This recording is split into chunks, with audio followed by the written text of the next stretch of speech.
Through 3 games, the Silk City Animals have stayed undefeated off the play of Quattrell Huffin on all sides of the ball. Now he and his mix of veterans and young talent look headlong at Lenny Manziel and a DC Buzz team looking to jumpstart their hopes of a second straight playoff berth. It's the Buzz and the Animals as we count down to throw off. Yeah. I'm ready to play now. Put me in the game now. I came here to prove it. I'm ready to do it. I can't be afraid now. Put me on the stage now. I'm ready to rage now. I feel like an animal stuck in a cage and I'm ready to break out.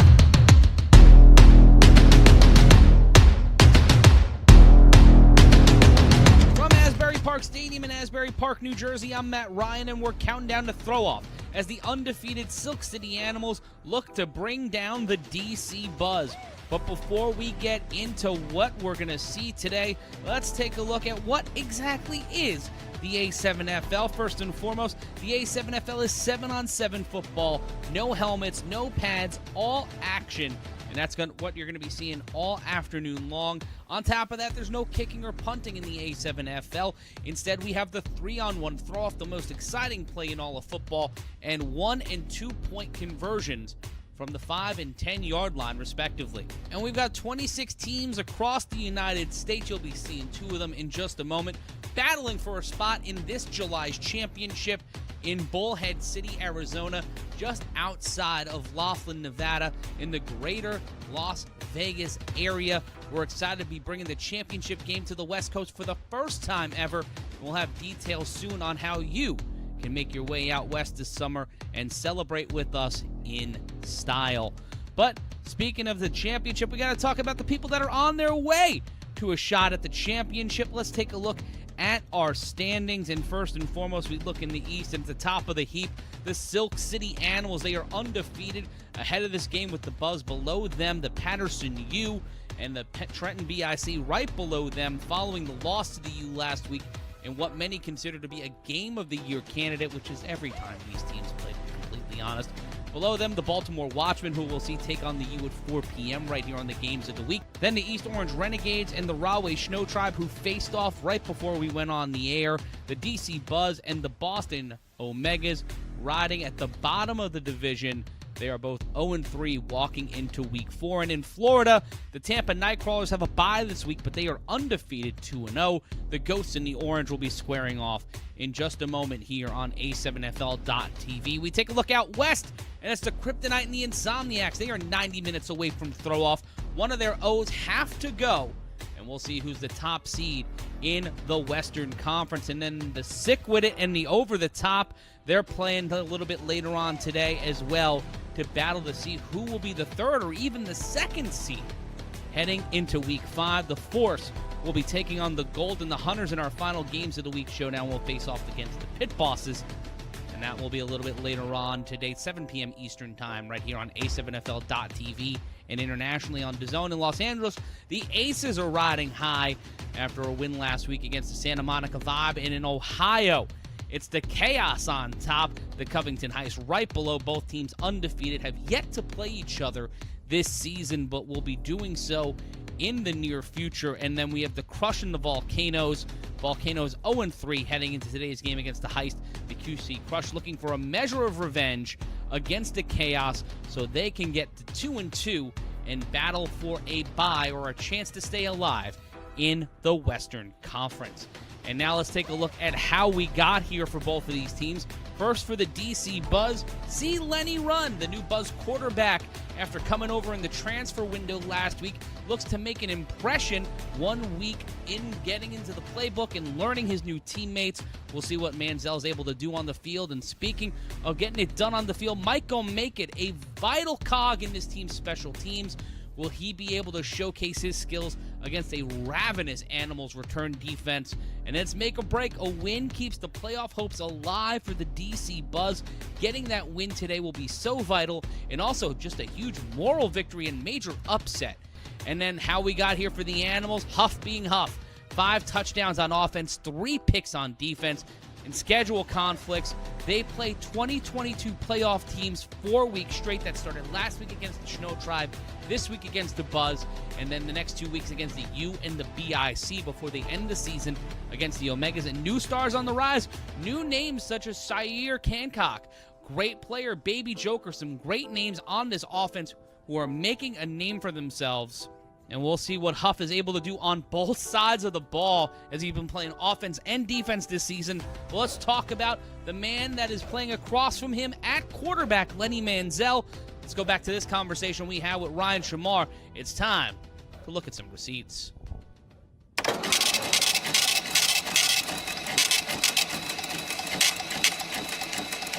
It's buck 100% because what Lenny does for 2 to 3 plays, you're getting that out of Buck for majority of his games. You're getting that from him most of the time.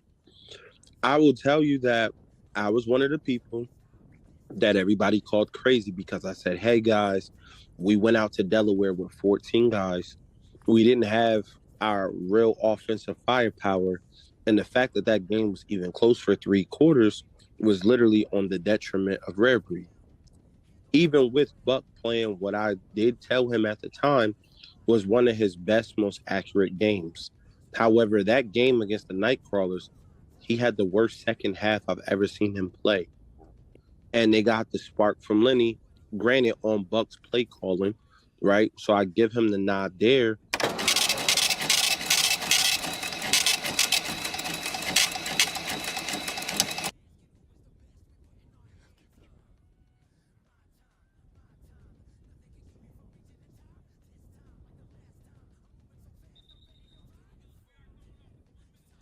Looking live on a day that started quite rainy but is turning into a beautiful spring afternoon in Asbury Park at Asbury Park Stadium as the DC Buzz look to battle the undefeated Silk City Animals. Hello again, everybody.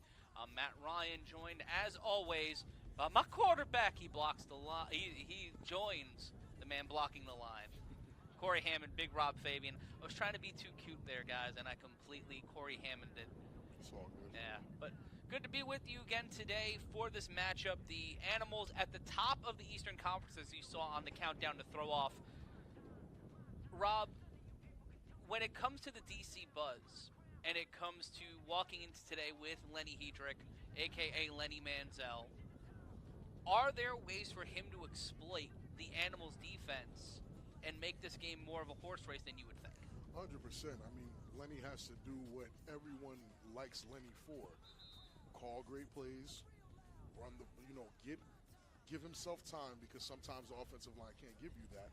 Extend those plays and get that pass off because Lenny is known for that. That's all we know Lenny for. Yeah. We don't really know him for much else except making the play that needs to be made. But he has to be able to do that instead of for 1 or 2 or, extra in spurts. Yeah. He has to do it for 4 quarters. Well, I was in Baltimore, D.C. area last weekend. I saw a lot of the Renegades D.C. Buzz game, and what I saw from Lenny is that he has the athleticism. He can throw the tight spiral, but what I think happens is when the rush gets in his face, he starts to look to make the juke move to get the separation, and then he takes his eyes off of what's downfield.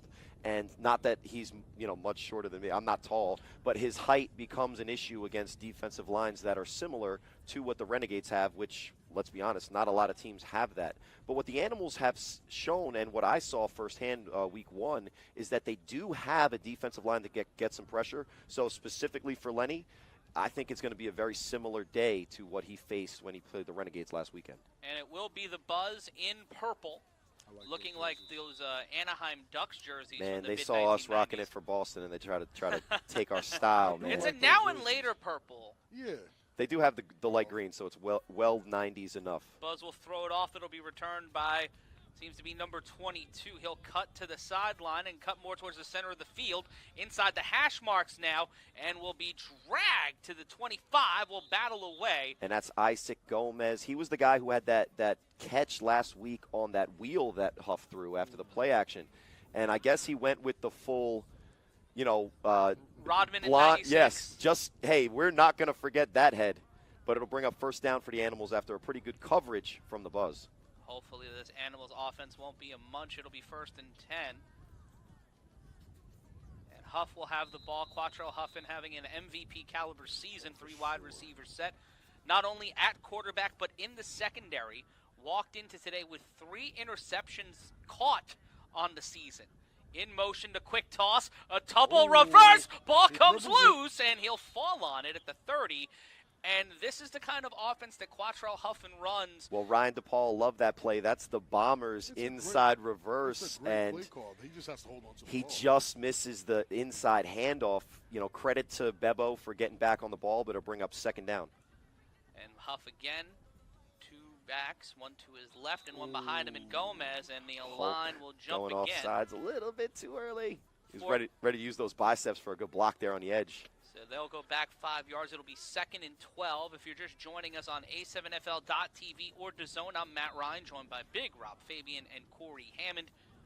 Clock ticking down in the quick screen, and that one down the sideline, and big play, and he'll run out near the 49. And that's what makes Huff dangerous. That's Maryland special. Yeah, but he's dialing these things up, and the defense is just not able to adjust quick enough to actually even realize what's going on. And as announcers, we're barely able to adjust the hurry-up offense as well. It looked like Lou Shiesty on the reception. 3 running back set here. DC about to bring the whole mambo sauce, and a false start again. A lot of mental mistakes back there. It's early. Well, this is their first one of their first spotlight games of the season. This is a high-intensity type of offense when Huff is going in the hurry-up. It really relies on a lot of guys being on the same page relatively quickly. In the shotgun, they'll switch things up. The snap, fakes it. Huff will throw this one down towards the sideline. Caught 1 foot in. That's all you need. Good. And that one caught by number 15. That's Bebo, I'm pretty sure. And again, that's just that's a great touch pass from Huff. And a nice toe tap. Yeah, that's but they called it incomplete, but Huff goes with the hurry up anyway. The snap. He'll run to the sideline. He'll get the 1st down. Huff going right down Broadway. Will toss it back, slide, and rumbling into the end zone. Touchdown. That's Silk the Greek freak. City. Leonidas, the Greek freak. And Huff made it look so easy just now. It's ridiculous. While he's running down the sideline, he looks like he's saying Huff, Huff, Huff, and then just tosses it right back for a guaranteed touchdown. Everyone knows, and rest in peace to a legend, everybody knows the Kobe face. The Huff smile is the equivalent of the Kobe face because he had a touchdown if he really wanted it to himself, but his unselfishness that he's shown all season, first making the decision to go to the Animals, and now as a leader of the team in more ways than just the offensive playmaker, he finds a trailer just like he always runs a point guard, and he'll go for the 1 point for fans viewing us. This is going to be the 1 point conversion from the 5 after a touchdown. Quick handoff, rolls out to his right. Throw, caught off the hands. But the Silk City Animals strike first and strike hard. That one intended for Joker Kessler. And it's 6-0 in this Silk City offense getting off of it quick. And here we see the play that was the touchdown. Huff just breaking the defense wide open here. Great block by Gomez. Baby Joker. Quick block in there, and then that quick toss, the presence of mind to toss it to the Greek beast, the Greek freak, whatever you want to call him. He bucked into that end zone like a proud steer and walked in, making it 6-0 for the Animals on top. That was just too easy. Huff's offense is something I think people would have in the future. People are going to look back and try to diagnose to understand what this man did. Well, and when we look at the stats at the end of the year and maybe give him the MVP, that play won't even be on it as a stat for him. Oh, right. It looks like Von Butler will return it. He'll catch it inside the 20-yard line at the 19. He'll plow through the defenders. And that was a yuck. That wasn't even a huff or a huss. He was just trying to goofy foot him like he was on a skateboard. Tried to loop it, and it'll be 1st down. Now it's time for us to see what Leonard Hedrick can actually do against. He's a starting quarterback. I'm calling him by his name. Leonard Hedrick is getting a chance to start and actually show what he can do on a primetime game. Is he? Because I see a certain someone in that huddle wearing number 22 and would be a very big representative for the TBS. Mark Diggs stepping in. Oh, my. I've never seen him play. And Mark Diggs, who was You're about allegedly to. out for the entire season. That's what I heard. And look, there is a legitimate chance that our good friend Mark Diggs is playing a potentially other position in front of Lenny Manziel based on what he brings to the table in his physical attributes. But it looks like TBS season is in full effect, Matt. Let's go. I'm excited. And now Diggs will be set with one running back to his right, 2 wide receivers. The snap, he throws a dart off the hands, and that was incomplete to Brown, and it will be second down. And I'm watching. It was a very accurate pass. That young man has to catch it. Pardon me, that There was goes Huff. Keon Charles. There goes Keon Huff talking that talk. But that young man has to catch it because Mark Diggs looks good. It looked good. Maybe I'm just fanning out real quick, but that looked like a decent pass. The ball was where it needed to be. Now, in my opinion, there could be a lingering effect to the injury because if you watch the replay, which we just saw, because we're watching it live, we got another feed. He's off of his back foot throwing that, but it's still the ball was there. It needs to be caught. 2nd and 10, 11:41 left to go in motion. Quick toss to the right side. Man, oh, wow. Well, that's who made the tackle, man. And that's Marcel Nelson, and he's a punishing back. I think he's got the to the apartments. Yeah. Or no, that might have been even Ben Momo. Look, everybody talking about jersey numbers.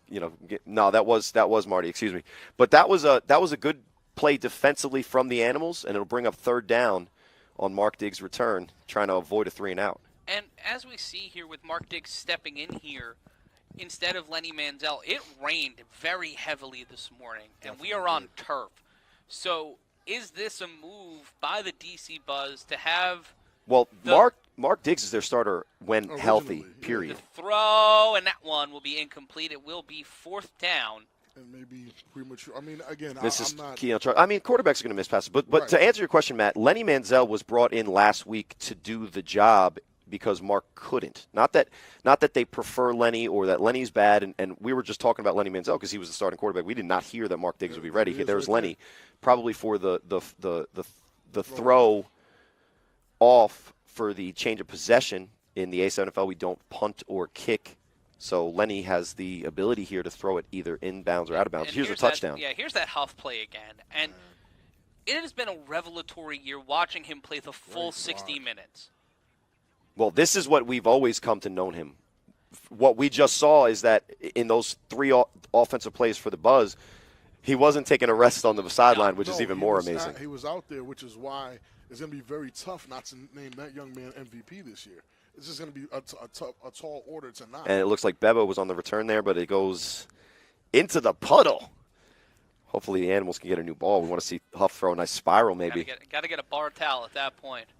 Or one of those sham wows. And they will be playing deep inside their own end zone. Huff will snap the ball inside the end zone. He'll hand it off, but a flag on the play, and it looks like we'll reset here. The DC Buzz weren't ready. They're just not ready for that pace because Huff has a completely different pace from most of the quarterbacks in this league. And Huff again with one back to the left, and now that'll shift over. 2 backs now set to his left. The handoff. That one, a quick toss back to Baby Joker. Joker can't hold on to the ball. Trying to throw it back to Huff. Boy. Huff, and that one will be waved dead. They'll whistle the play dead. The option pitch looked like it was forward, and when it hit the ground, the refs blew the whistle. So that's actually a lucky play there for Huff because it could have ended in a touchdown for the Buzz. This is this interesting triple option formation that he's going with, which is interesting also that he's doing it inside the 5 with how sloppy that play looked. They'll add more protection to the line. The quick snap, Huff to the sideline, gets the ball off and gets almost a 1st down in a desperation play on 2nd down. That's Kenneth Stewart. It's all dialed up, which is what I appreciate about Huff. Even if the play is sloppy, it's never sloppy on his account. It's a play that is well drawn up, and someone drops a pass or it's a miscue or something along those lines. And my question to both of you is, Huff is making this team play his style of offense. 100%. And you can tell that it's stressful for them, but they are living up to the challenge. Exactly. And the snap. Look at that. Great on block. 3rd down. And Quattro Huffin will toss it over to Kenneth Stewart. Stewart will lose the ball, and the DC Buzz will pick it up at the 42. And again, like I was just saying, it's not going to be on any account of what Huff is actually doing. Huff is actually putting these guys in phenomenal positions, but again, they might not be used to playing at such a high level where Kenneth Stewart right there drops the ball. The way that the U has played for years with Huff is to trail that and be ready for the pitch at any Always moment. ready. It's The high intensity of the hurry up. Right. And the fact that these plays are happening in real time and guys are adjusting to them. Maybe for the first time ever, Kenneth Stewart had a quarterback, because when I played with him, this didn't happen. We might have had a Look at that. challenge Great on the play. Great pancake right there. He tosses it to Kenneth Stewart. And it's a little low, and it's in a bad spot, but it's there for a touchdown. He had it. But also, He then my dropped thing it. is that Huff could have probably scored himself. His No. unselfishness there put his own guy in a That's his little bit of a bad style. spot. Absolutely, and I'm not saying it's a And bad play. It actually takes pressure off of Huff, because now, guess what? You can't focus on just Huff now when Huff is wide open, running in open space like that. You have to take a look at everybody, because take a look. Pump fake. But watch the look at field that in front of great him. Pancake right there. And he just takes off. Now he has to watch, but he sees that He's it's got a closing seal up. here, a It's seal closing here. up. This is an easy catch by Kenneth Stewart that he can easily take. Then he secures the ball, then loses it again. Now, what I'm not arguing anything there. What I'm saying is that for this to be the Animals' first time in this season able to run this in consecutive plays, really, it's a tough spot to put Kenneth Stewart in, because the last time he had a quarterback, this quarterback was not doing this to him. Look at this block. Oh, my That's a goodness. great block. Pancakes. And per my producer, Alex Soberman, there is I think the challenge is if it's forward, and it looks like it's well forward. Yeah, that's what I was trying. That's what I thought it was. Some angles it was confusing, but that dead-on angle, it did look like a forward pass. So it would be a legal forward pass. I believe it would be from the spot of the ball, and then it would be a first down, but then it would be 10 yards back. So Huff kind of wins. Huff wins there. great. That challenge is probably the smartest play Huff has made so far today. Because in that motion, in the bang of that play, would DC, if they scored on that play, well, it'd be challengeable if it was a score. Right. But if they didn't turn the ball over, would you challenge if you were DC if you saw that pass go that way? Not if it was ruled that I had the ball. Yeah, No, if they don't fumble the ball. If they don't fumble the ball, yeah, maybe, because he gains 10 yards. But if it's border, I mean, it looked pretty obvious on that third replay. He pitches it at about, I'm guessing, but the 30, and it got to like the 32, so it's definitely forward. They're going to the boost shot, which means hi. And I wanted to talk to you guys because I'm Matt Ryan. That's Corey Hammond. That's Corey Handsome, a.k.a. Big Rob Fabian. And, guys, when it comes to what we do, we want to hear from our audience, and we want to talk with you guys all day. So on my little laptop right here, I'll be reading the comments. And if you got notes, I'm going to call you out. I'm going to shout you out. Great way to help us out is by donating to the Super Chat if you're watching us on A7FL.tv. If you're watching us on DAZN, thank you. And there you see live in Asbury Park Stadium as we see the referees conferring with the replay officials. That's an easy call. It's 5 yards. So I think what they're figuring out is where they spot the ball afterwards. Yeah. Because a lot of times the illegal forward pass is done closer to the line of scrimmage, so you know where to go. But, Right? Yeah, the ball would go back to the Animals at that point because there was no fumble. But it would be first down, so Huff... who is requesting this challenge? Huff, the Animals. The Animals requested the the challenge because it was a turnover. And it's like, there's no way he knew that, right? There's no way he knew that was a possibility, right? There's just no way. Mr. Dagger Status in the chat saying Huff better do a Kobe and keep the ball. My argument there would be on a play like that, the Yeah. smart thing to do, the electric thing to do is go for the touchdown and pitch it to your guy, and it's unselfish. But the smart thing to do is take the first down and play another down, because as we saw, when you throw the ball to other people, even if it's perfect, sometimes guys drop it. Challenge is confirmed, and it's the 9-minute mark here. So the Animals... And it looks like it's going to be a turnover, and the Buzz will have the ball after the play. Oh, wow. So it was not seemingly the Buzz keep the ball, the throw, caught, and this one, bang, ties the game. Putting 6 on the board, wearing 6 on his back. And finally, I get to see it. This is what they always told me what makes Mark Diggs dangerous. I didn't see Mark Diggs with the ball for more than like point-something seconds. Well, he threw it on just time. Fly. The fade, when you throw it on time, is approximately 30 to 35-yard pass.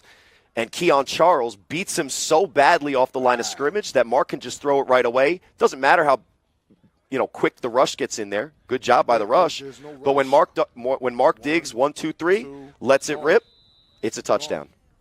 And that's why. And he had an extra half second too. but just the way that the secondary kind of just broke down. And that's Syer Hancock, if I'm not mistaken. Yeah, who's been a really good cover corner this season, but that's Keon Charles making him look. Welcome to the A7FL rookie. Right. The truth of the matter is, against Mark Diggs, you have to play corner now. And here's Lenny for the 1-point conversion, rolls out to his right. From the 5, Manziel, Hedrick tipped up. The top row diamond, the bottom row no points, but it will be 6-6. The Buzz battling back here. 2 big plays back-to-back, one on defense, getting the turnover, the other on offense, putting it on the board. This might be the best we've seen the Buzz so far this season. I mean, of course, they have their starting quarterback back in Mark Diggs. And that's what we were saying. The team is literally set up for. It's, again, and they believe it. Yeah, never a slight to Lenny, never a slight to Cam Boogie, who they put on the team who I haven't seen all year. But Mark Diggs is the quarterback when it comes to the DC Slight Buzz. to Trey Loke. Like, not Trey Loke. No, I said slight to Trey Loke. No, slight to Trey Loke. He did his thing. But again, this team is built around what Mark Diggs can do. His play calling, and they do trust him. That is impressive. That is a great play. But I'll ask this. If a different quarterback, and it's not Huff, who's obviously been able to do this entire career, makes that decision, let's say it's Kenneth Stewart and makes that decision and makes that fumble that turns into 6 points. We're going to yell at him. Are we saying that it's a better decision to just take the first down and then just keep driving? Because the Animals didn't get stopped. Huff is going to get a bias. Themselves. Huff is going to get a bias automatically. So let's we've seen him play like that. Let's see if the leadership in here, as Bebo gets the return, let's see if the leadership makes it. And it seems like there's a whistle here. That one may not have reached the prerequisite distance or a somebody little jumped that tomfoolery. line. Jumping the line. Corey, a lot of people want you to explain what happened last week for some reason. Did something happen last week? Didn't you fall asleep? Well, I lunch? like here's the more here important from the thing. 35-yard line, Bebo cutting to the sideline. Ooh. That young man used the right stick and got that. He turned into Mike Allstott for a second. Wow. And it's only about 39 yards now left for the Silk City Animals to get it. I think that was Von Butler, number 0, who had to take that ride real quick. And it's Bebo with the return. He's been an impact player so far, and he was actually originally, before Huff, going to be the quarterback for this team. But you could see his athleticism. He can affect the game in a lot of ways. And it's 1st and 10. Ball placed at the 40-yard line. Great starting position. Here's for the that formation that Huff's been doing, that triple option out of. He attacks with the dive and then goes option right. And Huff will aim the pass here. Cut to the sideline, still behind the line of scrimmage. Throws a rope to the end zone. Intercepted by the Buzz. Wait, what? Yeah. Wait, they called the play down. Oh, okay. So it'll be a touchback. I'm like, why does Kenneth Stewart have it? He's telling us he's likely saying, "I'm him." Yeah, well, I'm you are him yourself. Or I'm here. Yeah, you are. You are. That would. Yeah, that counts. And now, Terrell, number 2. He's the one who caught that INT. And just a little inside baseball here. Matt and I are going down this roster looking for anybody with any kind of name even close to Terrell. I'm sorry, it's not number 2 on our roster. It's just number 2 in our hearts. But you see here, initial pressure, and gives his guys a chance. Now, let's say this. Why go for that play because this on early? the U, the guys you're throwing down to are Pat Coburn, right? That's no, I don't. This I is don't. not. I don't This know. is not a slight. You can say. You can say. There. You can go there. I won't. I'm not going to respond. But it'll be first down regardless, and that's 2 turnovers from Huff in the first quarter. No, the first one wasn't him. Kenneth Stewart fumbled. Well, I think it was a forward pass, so I don't know. But And we'll see this play again. It might be a review. The ball's right there. Oh, he was down before down. he completed it. He caught it on his bottom. What? Wait, what? He caught it on his tuchus. He didn't have possession all the way down. Wait a second. He Hold landed. on. But when did a Buzz player have We possession? are less than halfway through the first quarter. Wait, what? That was one of the most interesting plays I've ever seen. Let's go back to Yeah. this. First of all, you're welcome for the great football already. No, they're going to call this an interception because I guess when he crossed the goal line, as soon as you cross the goal line in football, the play's over. But the ball was bobbled while he was trying to bring it down. You have to have possession. He didn't have it. Hey, though. 2nd and 3. Oh, Huff. Oh, no, it'll be 1st and 10. The quick handoff from Diggs spins out, almost loses the ball, and Huff will be in on the tackle at the 28. Decent run there. But now that the offensive play is done, that play is now forever going to be known as an interception, and I'm Right, still indeed. wrapping my head around what exactly happened. Credit This Kenneth has been Stewart the for most- maybe coming down with it, but I guess He an didn't actually interception come is an come interception. down with it. The guy, it fell on the guy's chest, and then he handed it to Kenneth Stewart, which is why I was But confused. when he didn't have possession coming down. Right. When he's on the ground and catches it, does that count? Yes, In as long this as he game it catches does. it. Yeah. He had possession of it. Yeah. His bottom hit first, and then he So caught the third ball. and 1. Here's the handoff. The handoff. Looks like he's going to get the first down, They're just and the trying- animals are there to make sure it's just a first down. Duke was Spaz trying in on to the get that. tackle, and is that Relish on the back of the jersey? And there's Money Making Mitch. Number 3, I think it's Relish. Relish. It's like with a 3 and 2 eyes or Roman numerals. I'm still looking for the Terrell guy that caught the interception on the roster. There we go. Roster problems. But there is it's first and 10 for the Buzz. 5:52 left to go. The quick screen, and the play. Too will quick. be dead. A little bit too quick. And I have to say, this is the first time I'm actually getting to watch Mark Diggs live, and it is very quick. It's as quick as people have advertised, and that's what made the DC Buzz such a threat early on, or so we thought they'd be. That's what made him a playoff team Right, last that's year. what and it it's, was. And it's And- in the offseason, that's how they built their roster. Right. If you have Lenny Manziel and you know he's going to be your quarterback for the entire season, you likely build your roster a little bit differently. Right. Or at least structure the Well, play calling a here's little my bit here's my differently. question. We're in the middle of the Animals playing 4 straight weeks against playoff teams. Right.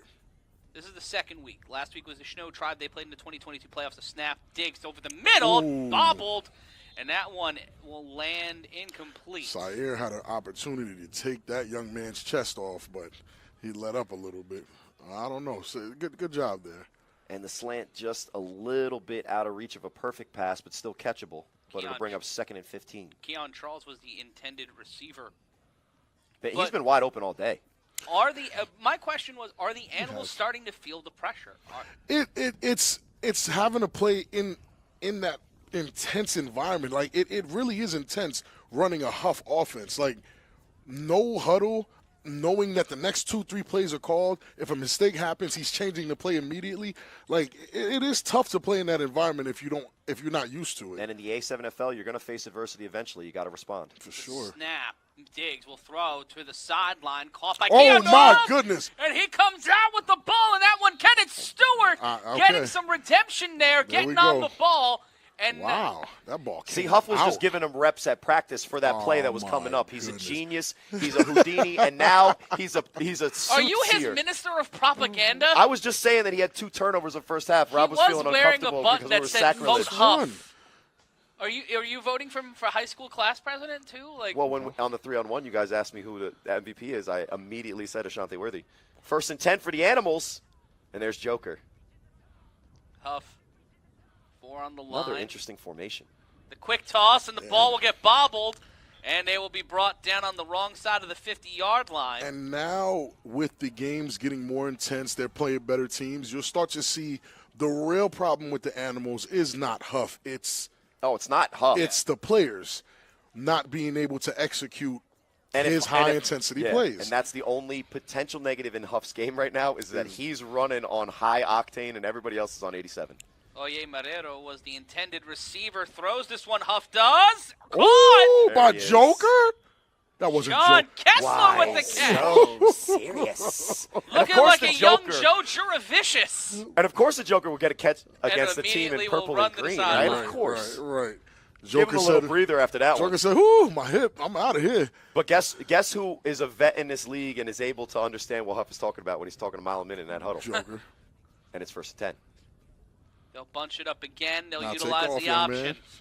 Lowers the shoulder and gets to the 20. And the way those plays are designed, it's like, okay, maybe you don't get a touchdown here, but that looks like a 4 or 5 yard run. And how great is a 4 or 5 yard run consistently? Amazing. I'm in telling the you, my A7FL? coach would have loved that.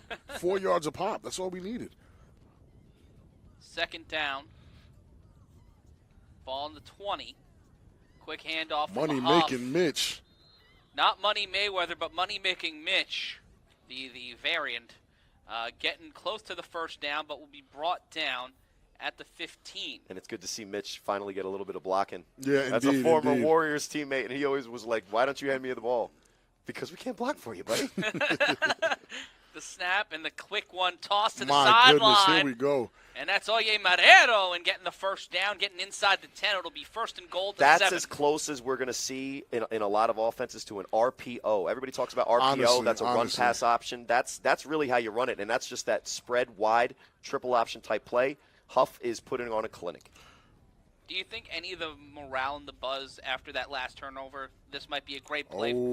Passing it inside will gain about a yard or two. We'll get down to the 3, and it will be second down. That's Yeah, a Hulk great just run, smashes, man. Yeah, man. You could tell he did his squats this week. That was amazing. That was a And great he's got run. he's got the belly showing. It is curls. You got the belly jersey on. Yeah, well, Looking like Tony Dorsett. How's that working for Zeke Elliott? Chill. He's second and goal. Corey Hammond with live rounds here. Oh, The bounce slam. inside, and the Hulk trying to smash his way to the end zone. And that is a great defensive stop from the DC Buzz, honestly. I mean, it just, you delay the inevitable, but you never know what can happen the next play. Well, that ball can fly right we out. see how free and fancy Huff's offense can get, and even if he puts a perfect pitch there, sometimes these guys are dropping it. So True indeed. you gotta give your defense a chance on the third down, and if you stop them here, Hey. the momentum might switch right back. And here's the play that set things up. That Look at throw Joker. to Look at Joker extending The that hip. extension. My hip. Oh, Oh, yeah, Joker. that hurt me. The Big handoff. body. And There that's it the is. way you pound. You just get it right in there. Yeah, That's the I way was you about what? to pause it. That's the way you get it in there. Hulk with the touchdown. Hulk smash, and Hulk smash again 3 times in a row. He's finally going to get it in there. 12-6. The Animals now in the lead. The Hulk on 2 straight plays, Rob. This running game, impressive. We're seeing a little bit more of this Animals offense. And that touchdown sponsored by Hollywood Tans. I mean, honestly, this offense is impressive because Huff is dialing it up. It's not. And they're catching up to the pace. Right. It looked like they were a half step behind them. Now they're on pace with them. They're going for 2. The quick screen off the hands. I spoke too soon. But again, you see how it's drawn up. Huff understands this game on a different level. No one's playing like this. And this is not a sandwich. This is not me, Oh, wow. Oh, no. Yeah, that's a great run. This is not me being a Huff fanboy, but the stuff that Huff's doing, we're not seeing anyone else do. Yeah. He definitely understands this game on a much different level than any other quarterback in this league, and he exploits things that you think aren't even there. On that motion, you see the guy dropping that far back. Huff immediately understands that he's open Right within now. that. Yeah, he's open right now. Delivers Let's get the ball it to in him. 0.1 seconds, Because and all you this- have to do is catch it. That's it. That's the all hardest you part gotta about do. the play, and let's be honest, the 3 of us making that catch at that 90 I'm mile an making hour that catch. fastball, I'm making that catch. you getting out there on the wheel. Okay, yeah. Yes, I am. I'm not doing either. Ryan, so please don't look up any of the catches, You're please. getting the catch, Matt? I'm getting a Vespa and I'm catching it like I'm in Mario Kart. I'm making that catch. Vespa. I got hands for That's a a fat Disney man. Plus I got Luca hands. reference, right? See these mitts? I'm making that catch. Yeah, you can How many make- yards I'm going to get after that? Yeah. I don't know. And speaking Yeah, of catch, the I've thrown 3-on-1 to those hands. Yes, you have. at the 15, cuts through, and an interesting decision there. Needed a little spice, but he got ice, he got melted, and it will be first and 10. It looks like the a Buzz. Baltimore Trey Cohen, and I can't unsee it.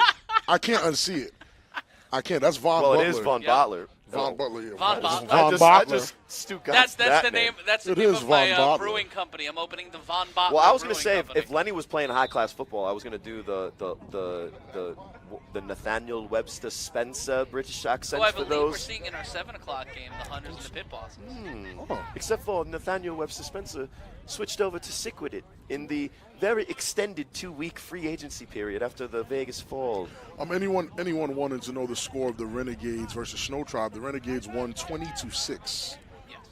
Oh, they scored on that last drive. Yes, they did. Kills threw a touchdown to Shane Turner in garbage time, pretty much. There's literally no time on the You clock. called it garbage time. I didn't. First and 10, 30 seconds and counting here in the first. Handoff. That's Marty again. And again, that's like 3-4 yards. It's still a pretty good run. It's a decent run. And now we see Lenny in. Yeah, I don't know. I mean, I don't know what else I expect from Lenny. I want to see a complete game from Lenny to really be able to see. But for who knows Lenny better than maybe Why Buck. make that And then change Buck knows here? not to use him for the full game. Because Mark Diggs had an excellent run. You know, Is he still hurt, Matt? that's yeah, fair. it That's might a be fair one. managing. It might be managing his because what we've seen from him is he's also just standing back there. And Doesn't it's have the to end move of the much. first quarter. We turn into the second. You score the Animals 12, the DC Buzz 6. I'm Matt Ryan, joined alongside Big Rob Fabian and Corey Hammond. We are live here in Asbury Park Stadium in the David Isaacs announcer booth.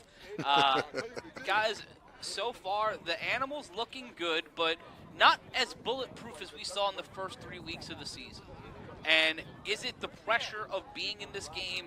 Are the Buzz figuring out the pieces? Like, this is a playoff game for the Buzz in a lot of ways. And for the Animals, I think the way that they've obviously played a little bit, of the Huff style, they're getting used to the type of championship level football that Huff brings to when he runs offenses this way.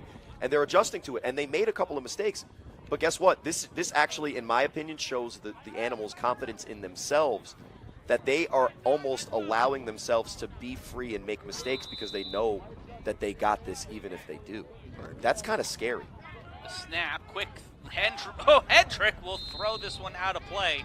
See, that looked a little Huff-ish, and it just didn't work out the same way. The jump throw, it just didn't work out the same way. As someone who's played the position that Huff plays, when I see him do things that I know are humanly impossible or borderline impossible, I know not to ever attempt them myself. He hussed two guys, then ducked under their arm tackles and kept running. You're the one who didn't want to say his name anymore. Only in Animals games. I got you. That's fair. And who plays a 4 o'clock game? That would be the Patterson. Second and 10. Baltimore watch. Another big game. Yeah, another playoff game. Definitely Leonard. will play into the Northeastern. Sir Leonard. Pressure in his face. Throws it. Not so quick screen. They'll get it back to the line of scrimmage, Barely if not makes it back. behind it. That's Momo, the tight end, and that's the old tight end, turnstile screen that isn't designed. After you miss the block, just look open. See, relish. Relish. That's just. It is. It's relish. 3-1-1. It's really relish. Sure. And great defense by the Animals. Again, it's like you said earlier, Matt. The Animals team has to play catch up to Huff. Huff starts on 10. Yeah. Any team usually starts off 5, and you gradually get bigger. Huff is expecting you to be at 8 or 9. Huff is an electric car car off the line, and the Animals are a 70s muscle car. They're finally revved up and ready to go. They gave it to him. They gave it Baby Joker. An interesting choice, and Ooh, Lenny ooh, Manziel holding on to him. Gets it to the... I can't wait till Baby Joker scores a touchdown. I can't wait. I feel like you and I are on the same We're wavelength. probably on the same wavelength. I can't wait. I think you called it earlier. Well, I like that he made the full commitment to the hairstyle so we can clearly see him. It's him. There's That's good marketing. No question. Hey, let's get in touch with his VP guy of marketing. It'll be the 45-yard line for Quattro Huffin and the Animals. 1st and 10 in the second quarter. A lot of beef on the line. You took the words right out of my mouth. Huff will cut to the left side. He will get to the 40 and cut out a play there. Some people What struggle. I just saw from the Huff, quarterbacks when they run to the sideline, they tiptoe out of bounds as far up as possible. Huff's mindset this year is that I don't want yards. I'm going to save yards for another. He went out before he could have. Right, indeed. He's trolling me right now. No, he's Corey, that good. He Corey, can give up do yards. Snap, and Huff will go for it again, and he will again, get the same thing. This time throwing the shoulder he in there and mosh saying, pitted into somebody. "Oh my God!" He gave it to RTU. Oh Keith, no, Keith not Salmon, Keith. friend of the show, man. And shout outs for his interception last week. Oh, word, Keith got an man. In tow. All right, Keith. And I wasn't sure which quarterback 10. it was, Trey Lamont, Biga, or Gerald Llewellyn. 1st and 10. Huff with the quick toss to Kenneth Stewart. Kenneth Stewart trying to give RTU some sauce. Not this time, boy. He gave RTU the sauce. Not What, this time. Marty? Yeah, he outweighs RTU by about 70 pounds muscle. He took care of it after that. 2nd and 8. Looks like they're in the hurry up again. We can't have as much fun as we want. Huff, Not come at on all. now. Huff doesn't allow it. Huff's like the father from. Quick screen to the left. Never Yes, mind. sir. Quick throw, and we'll get And the they first are down. picking on Keith Salmon. I mean, ooh. Does it count as a Nostradamus when I say it as it It was kind happening? of no. That was actually a perfect call. I'm with you. I'm rocking with that. I I definitely count it as a Corstradamus moment. Here it goes again, 1st and 10. Hurry Call up. it. Try to call it. I'm Well, here now for look, it. tight coverage. I'm going up top. I'm definitely going up top. Oh, he's going to pick his pocket. But he's talking to what's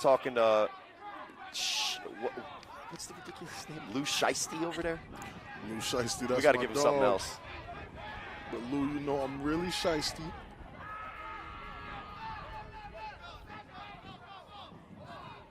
The quick throw and runs through.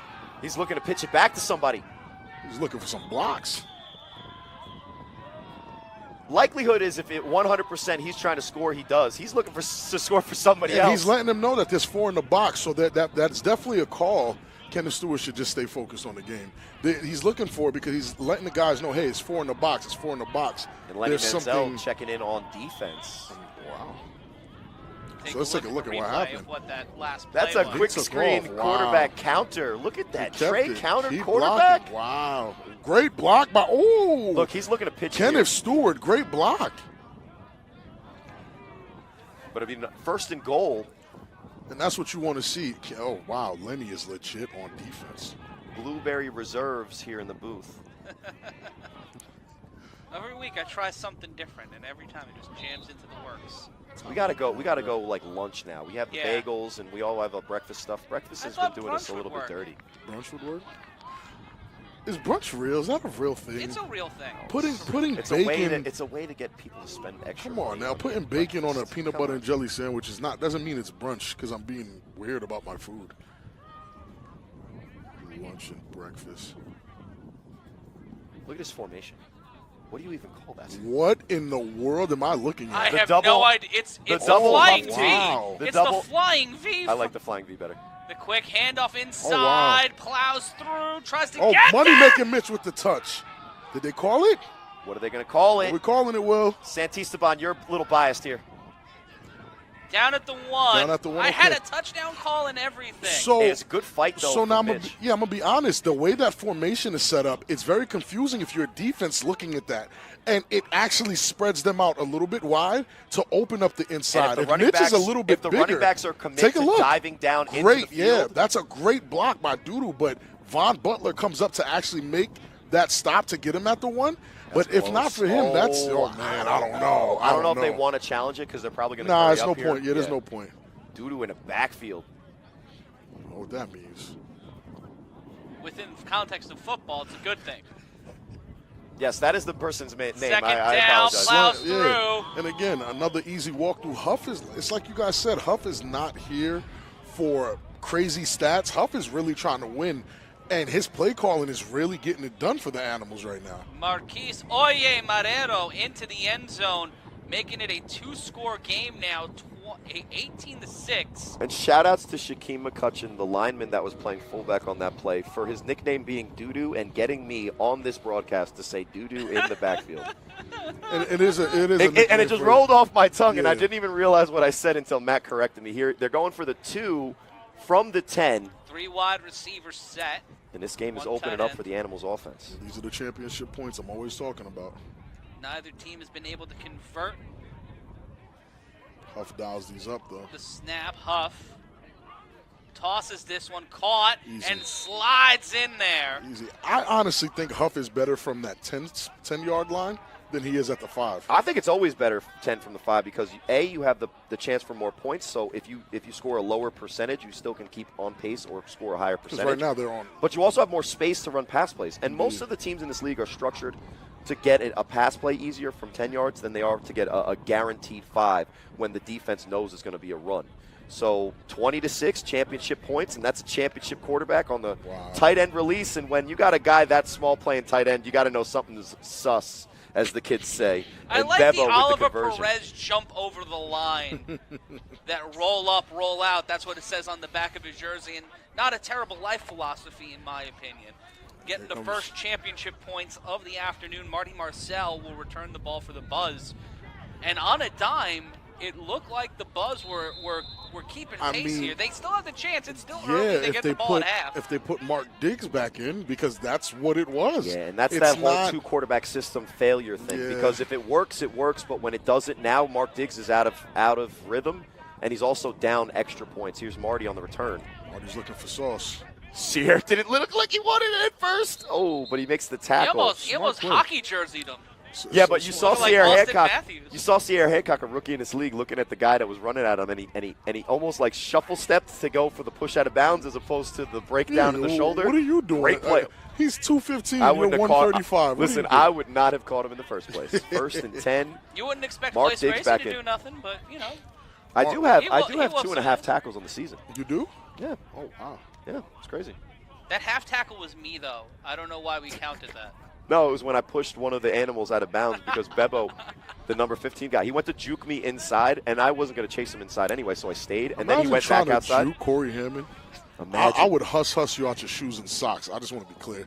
But I could catch you because I'm fast. No, you can't. I'm faster than you, Corey. Diggs back under center. You've been in the booth The too long. handoff, the reverse. Okay. Ooh. Keon Charles. Keon Charles finding the sideline, finding the end zone. DC buzzing. Punt 6 on the board. And this one is close and contentious again. And again, who was the quarterback just now? Corey? Mark Diggs Oh, dials up a toss reverse, gets the blocks on the crackback, and Keon Charles shows that he is the type of dude that if he gets He the ball in has his that hands, breakaway he's going to speed. break He it. has 2 touchdowns on the day. One play can change the entire For fate sure. of a game. For sure. And he's already made 2 plays that could change the entire way of the game because the momentum might be back on that middle bar, and now the animals have to answer. Take a look at that.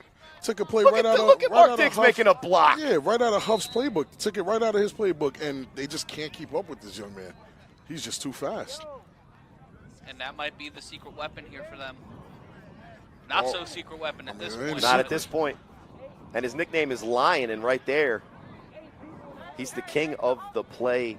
And they'll be going for I two. fumbled you it. saw he I coulda- fumbled it worse he than roared Kenneth into did the when end Huff threw it zone. to him. He roared into the end zone. I'll let right, Matt yeah. do the smart stuff. I'm gonna I'll start just a do the. class a master class outside the back of a van. And if teaching you want, people and if cliches. you want to learn something for free, Skillshare. Brought to you by Lenny Manziel coming in for the conversion on the championship point. Here from the 10. 2 wide receivers, 3 on the line, 1 back set to the right. That's Nelson. Lenny in trouble. Lenny getting brought down. And that's what I said pregame is that when Lenny sees the rush, he's not looking down the field. He starts to look for that juke, and then he just gets in trouble. And then it's odd because what's happening to Lenny is what you think should be happening to Mark Diggs. But however the situation goes, Mark Diggs understands the play and the players more than Lenny does because it takes Lenny Mark way understands longer. the play clock that he has, Right. and he's on time. It takes Lenny way longer Well, he looks at the to rush figure first. it out. Right. Wow.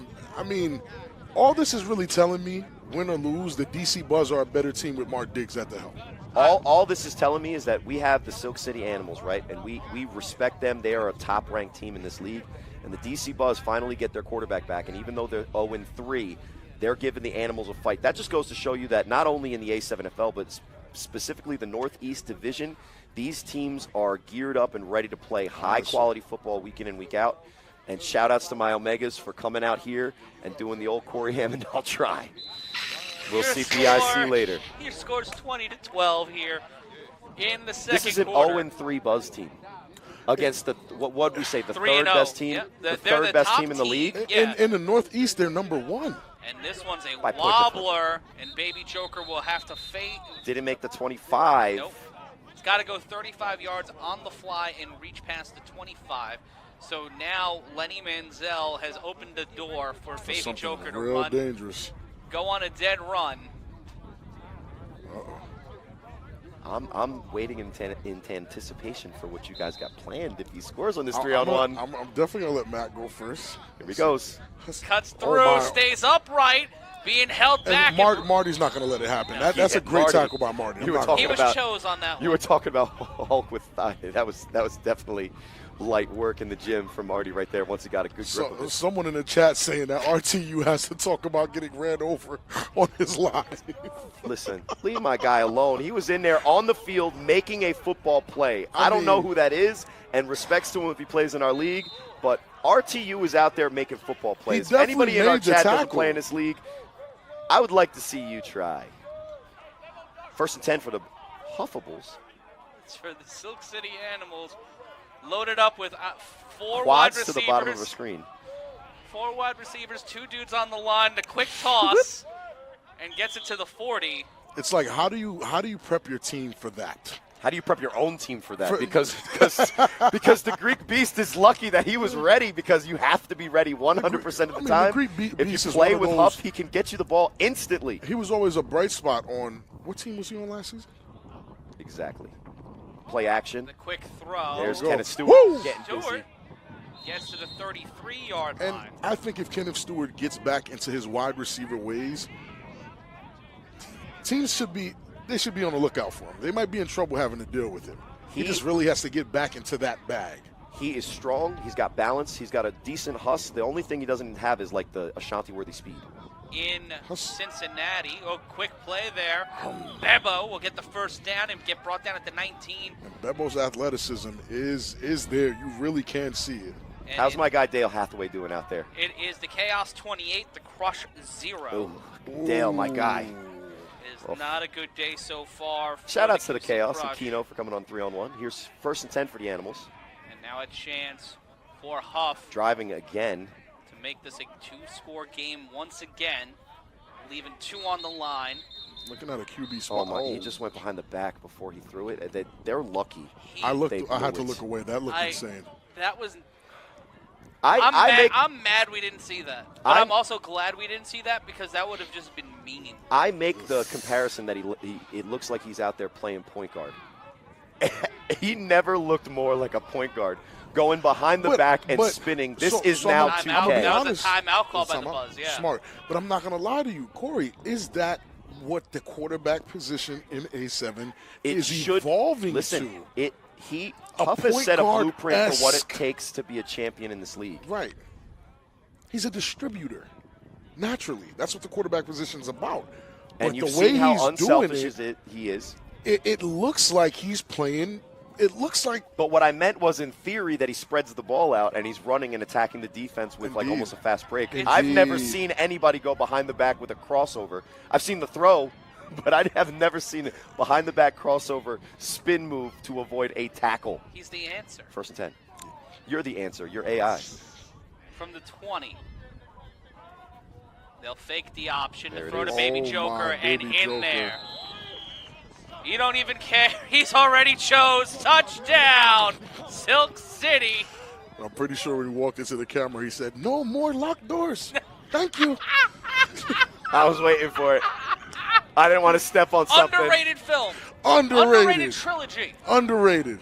Baby Joker with the touchdown. I watched that movie And this is the every same Friday. play. This Every is Friday. the same play that he It scored is. last week against the Snow Let Tribe, him I know. believe. Let him know your name, Baby Joker. Let him know. And this is that triple option look. He fakes the fullback handoff, which almost becomes the block on the edge for this offense. Right. And he throws the wheel that is uncovered. Baby Joker, touchdown Animals, and they'll go for 2 from the 10. And let's take a look at the replay Look at that. He here. pulls You have it. to honor it. You And have it's a to. block now. And look at, he caught Von Butler cheating. Oh, my goodness. Poor And Von Butler's been That's tough. abused That's on tough. film today. They'll go for 2 He's a good player, I promise you. from the 10. is. He is very talented, but Von Butler's good. I'm not it's gonna hard lie. playing against Huff. The Here's the first reverse toss, they just the did. second Double toss. reverse. Oh, Mother my of God. goodness. And that Okay, one just a little almost hit our camera guy on the field. And he didn't flinch. No, He's tough. he don't care. He don't And care you at might all. say that Huff, well, he makes a mistake. But watch, if we get a replay here, which we aren't. It was like hockey-like precision. It was watching. But Lou Shiesty, if he jumps and goes full out extension, that's a 2-point conversion. It is a- it was heavily overthrown. I don't think he's catching No, that. Lou Shiesty stall.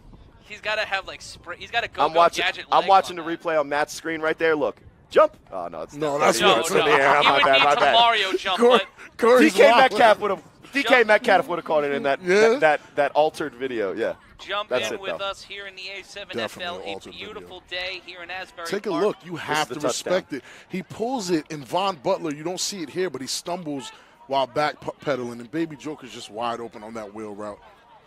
Marky Gilly, loving the reference, Rob. And Marky- make your voice heard not only here on A7FL.tv, but also across social media. Lenny Manziel will Goodness, return the That's ball. not far enough. Is it Is not? it? Oh, No, it's no, not. no. It was high enough. I don't think he cares if it's far enough if Lenny's returning. I do. This is an interesting choice for the DC Buzz. You know what Huff was doing there? This is exactly what he was doing there. they are trying to be so disrespectful in the way they're playing football, which I appreciate. That he was going for their version of the onside, right, which is throw it up and then get to it because it's been in the air so high. He could throw the ball 80 yards on the fly, but he went 90. He went 90 up in the air. Here's Lenny. Lenny will run from the 25. He'll get to the 45. Oh my goodness! And Lenny will lose the ball, but it'll be whistled down. It just looked bad. It didn't hurt. Nothing happened. Someone got a still of that, and it's being sent. It just looks so bad. He looked like he got caught in the play place.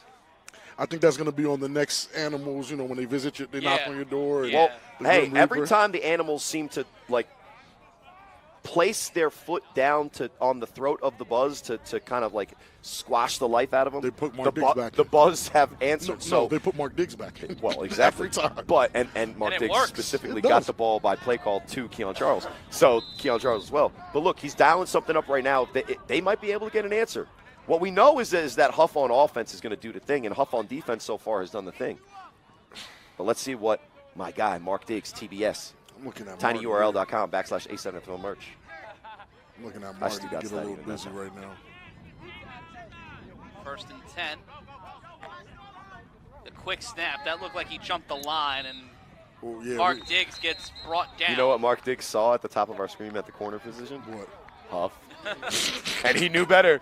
And then on the screen, you could actually throw it into the ground there, so it'll be interesting. Yeah, Marty's right next to him. Intentional grounding. I wouldn't call it. It was offsides. I think it was offsides. Yeah, I wouldn't call it intentional grounding at all. But I know exactly, as a quarterback, what Mark Diggs saw. He looked over there in that corner, saw that man, and said, incompletion. You know what I smell? Watch the play. Bagels. Look, he looks over there. He says, Huff's over there. See yeah, Huff was right there. Yep. Hey, I would have thrown it. You would have thrown it. Yeah, because I'm not a quarterback. and you want Huff to be the MVP this year. So if he gets a pick 6, oh my goodness! Goodness! Huff is not gonna run a pick 6 back. I promise. He'll toss it to somebody else. Definitely toss it. He'll even lose the interception. Here's the jet sweep. Oh my! Keon Charles again. So, is that Sahir? There we go, and that's what we need. That's what we need from Sahir Hancock. Plays like that. Yes, first down. Sahir is very impressive for a first-year guy. In the Northeast Division, because a lot of the teams are new in Vegas and all the other divisions. Yeah. In the Northeast. Let's be honest, because it's Darnell Richardson has like 25 touchdowns in 3 weeks. Oh no, for sure. So those new Vegas teams, Scott, all of those guys are new. All those guys are new. Goose, Xavier Vinny. Yeah. But in the Northeast, I would say right now, defensive rookie of the year, Sahir Hancock's up there.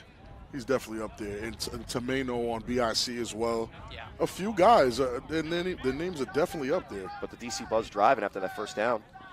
Play action. Diggs going up top again. That one might be a little bit too much. Had a little too much Mambo sauce on that one, so it will be 2nd down. Again, I'm really enjoying how Mark Diggs plays. I get it. I understand why people would come back from Baltimore after playing the DC Buzz, win or lose, and just be gushing about the guy. Like, oh, my God, he's this. Oh, my God, he's that. And there's that play again, and Diggs being brought down. You could be honest, Rob. It's just a thing of beauty to see a guy. It really is. I'm not about to lie about it. A guy that big. The only thing is, he makes us look good. I preferred when he had the number 8 on his jersey because I have this aesthetic thing that quarterbacks above 19 are just disrespectful to me. Why? But it's a clear homage to the best TBS quarterback in the history of football, Jared Lorenzen. So, because he's 2nd and 10, the snap. Diggs throws us one on the slant. Oh my! Hey! Hold on to that, young man. Almost got it ripped and robbed by number 3, but it will be 1st and 10 at the 25. And then I'm not the most accurate counter in the world, but when he says hike, I see 1, 2, and the ball goes. He doesn't care where the pressure's coming from, who's making the block or not. It's 1, 2, go. And the slant is thrown in front of the receiver so he can make yards after the catch. 1, 2, go. And if he breaks off that tackle there, he's got the side. Yeah, I'm not going to lie. That's 6. And it'll be 1st and 10. I always say the slant is almost always there. In this league, the slant's always there.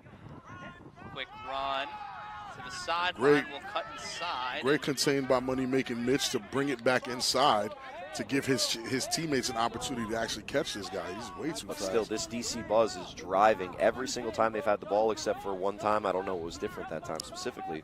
But every single time they've had the ball, except for the 1-3 and out, I coughed. they've been able to move the ball.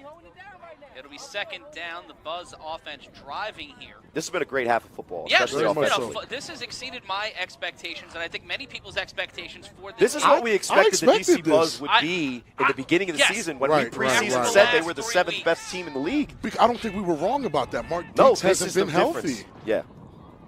Watch Baby Joker. You can see him. He's his own spot shadow. Handoff. Cuts to the sideline. Almost gets lariated. Yeah, Duke is playing well this year. Very well. I mean, he made the commitment just like Huff did to leave, you know, a top tier team to create another top tier team. It's actually very impressive, and it shows the connections that some of these guys, him, Shaquem, and Huff, like that move was great. 3 pieces turn the Animals into a contender. That's insane. And it looks like a flag here is going to give the Buzz even more yards. They might have called Duke there for the aggressive tackle to the neckish area. I don't know if that's how the refs, you know, That's verbally that's the way assigned they- that. Unsportsmanlike conduct on the play. And Yeah, I think they'll take yeah, those. They'll take a few of those. That's basically a summarization of what I said. Yeah, for Duke, the they'll neckish take tackle the thing neckish is tackle. He relatively yelled unsportsmanlike. Lariato and tried the clothesline. Oh, It's try to take them out. 28-0 in Cincinnati. Still the chaos up. They have the ball, and it looks like they might put another 6 on the board. An Animals timeout here. And if you want to keep track with everything in the A7FL, go to a7fl.tv or follow us across social media: Facebook, Instagram, TikTok, Twitter. We are everywhere in the social media landscape, and we want you to be a part of the conversation.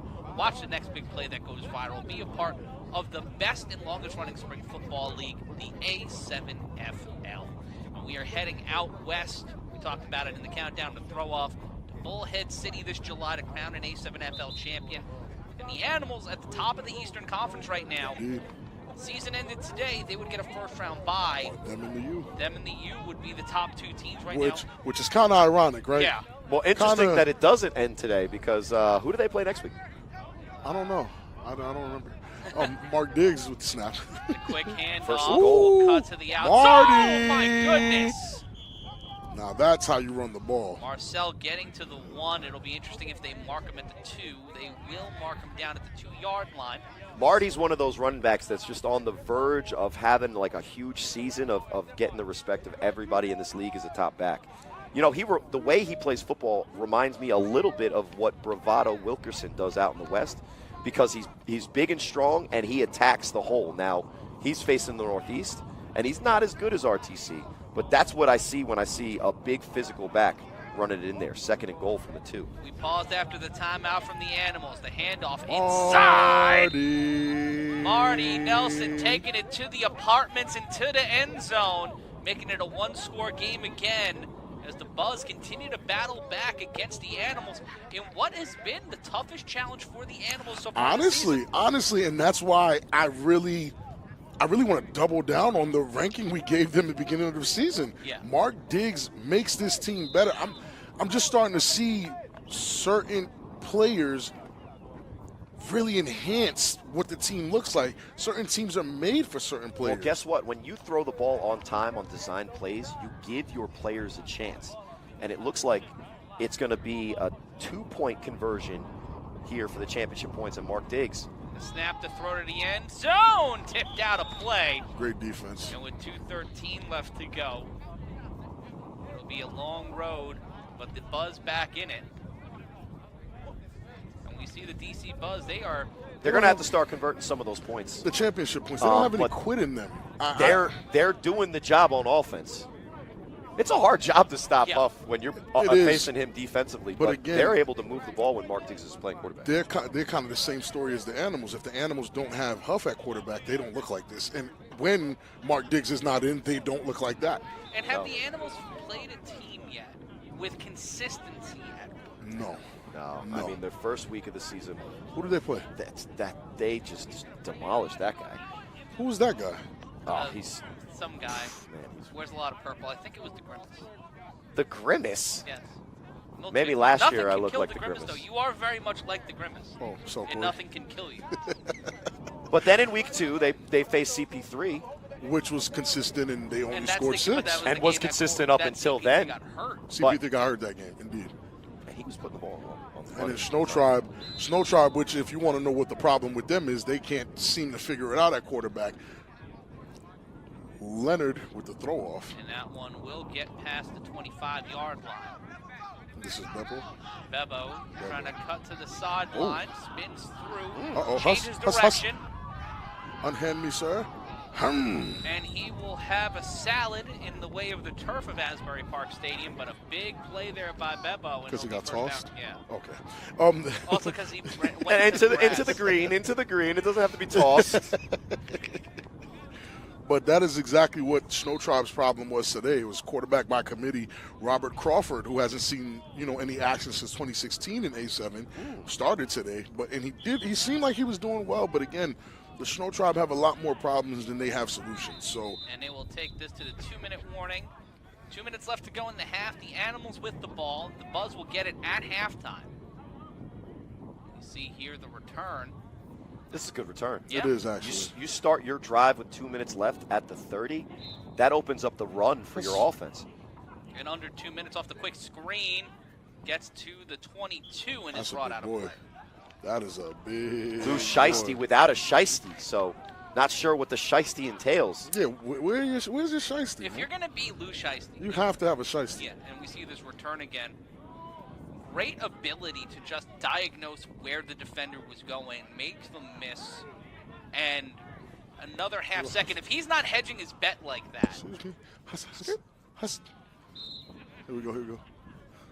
But they just tried to guide him right into the middle of the field. Yeah, Momo was having none of that at the 30. At all. 1st and 10, ball at the 20-yard line.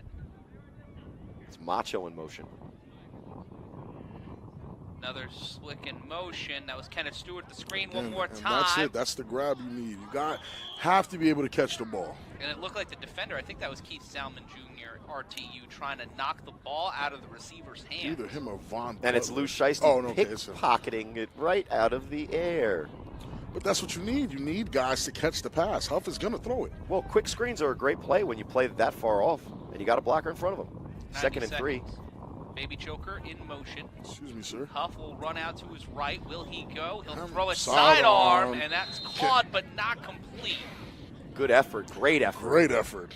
And that's that submarine throw that Huff can do, and it puts the ball pretty close there. I don't know how he's able to do that. Me neither. If That's I'm the why I call other him team, I'm Houdini. kind of looking at it like, this is a great snag. Oh, yeah. He's too small. Why not just take the yards, right? Yeah, he's too small. 2nd and about 3.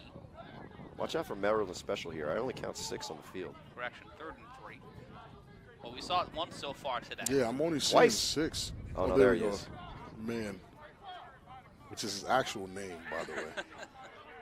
Oh, that's not. Number 21, man. The handoff, he'll get to the 15, Oh! to the 14. That will be a 1st down. Macho jumped on that ball fast. No. Indeed. John Dabbs, there's definitely a game after this. A pretty big one at that. It'll be the Watchmen taking on the U. That's at 4 o'clock Eastern, and then at 7 o'clock Eastern, the Hunters look to keep their playoff spot. They face the Pit Bosses. That'll be at 7 p.m. We got games all after. You see Huff normally in a hurry-up all game. Looks like a now he's tic-tac-toe. slowing it down because the Buzz get the ball at half. Oh, and there's He that. kept it when he shouldn't have kept it. Huff wanted to pull it for good reason because he got met at the line. Huff wanted to pull it, and Hulk is just so strong. His bicep crunched down on the ball and kept it. Listen, when you curling up 70s in the gym, That's insane. the bicep is in the way of that Huff pull. So A guy curling 70s you in can the gym, forgive him. I'm probably looking away from I'm him. exaggerating, but Something's still. wrong with you, man. I'm leaving. I'm getting Curling up, 70s. getting out of here. 2nd and goal. I'm thinking about them big with somebody curling 70s. That's insane. Huff will roll to his left. Side. He throws and through the hands of the receiver, and a belly bump by the defender. And also some yellow on the field. from our resident Zebras, so we'll see what that call is. But it's interesting the way that Huff runs offense because he knows that he's going to be able to affect the defense when he rolls out. He put all of his receivers on the right side of the field, and it was a designed rollout to the left. And all of those, normally that's ridiculous. Like, why are you going to throw across your body? Well, guess what? Huff can do it, A. But then he had everybody kind of coming across, had Baby Joker maybe on that shallow. It was a defensive penalty. Ooh. Defensive holding. Oh, wow. So it'll be automatic first down. That gives you don't want to do that to Huff. And with 10 seconds left on the clock and a timeout, Huff can do a lot here. They might even have to put time back because the clock looked like it was moving after that incompletion. But like I was talking about the design of the play, when I'm saying that out loud, that just seems insane. You're going to put all your receivers on the right side of the field because you're going to roll to the left, and somebody's going to come underneath from the right to the left because you can throw across your body. Timeout called by DC. Insane.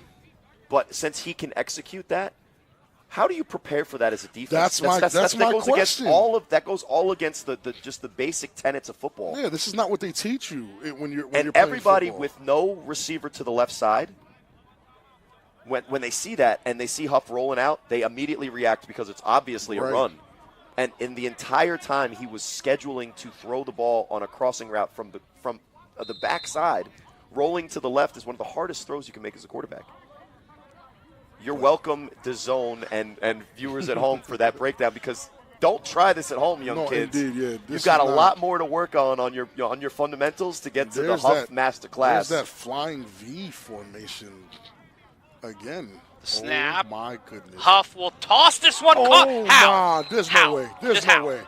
There's no way. There's no way. There's no way. Nah.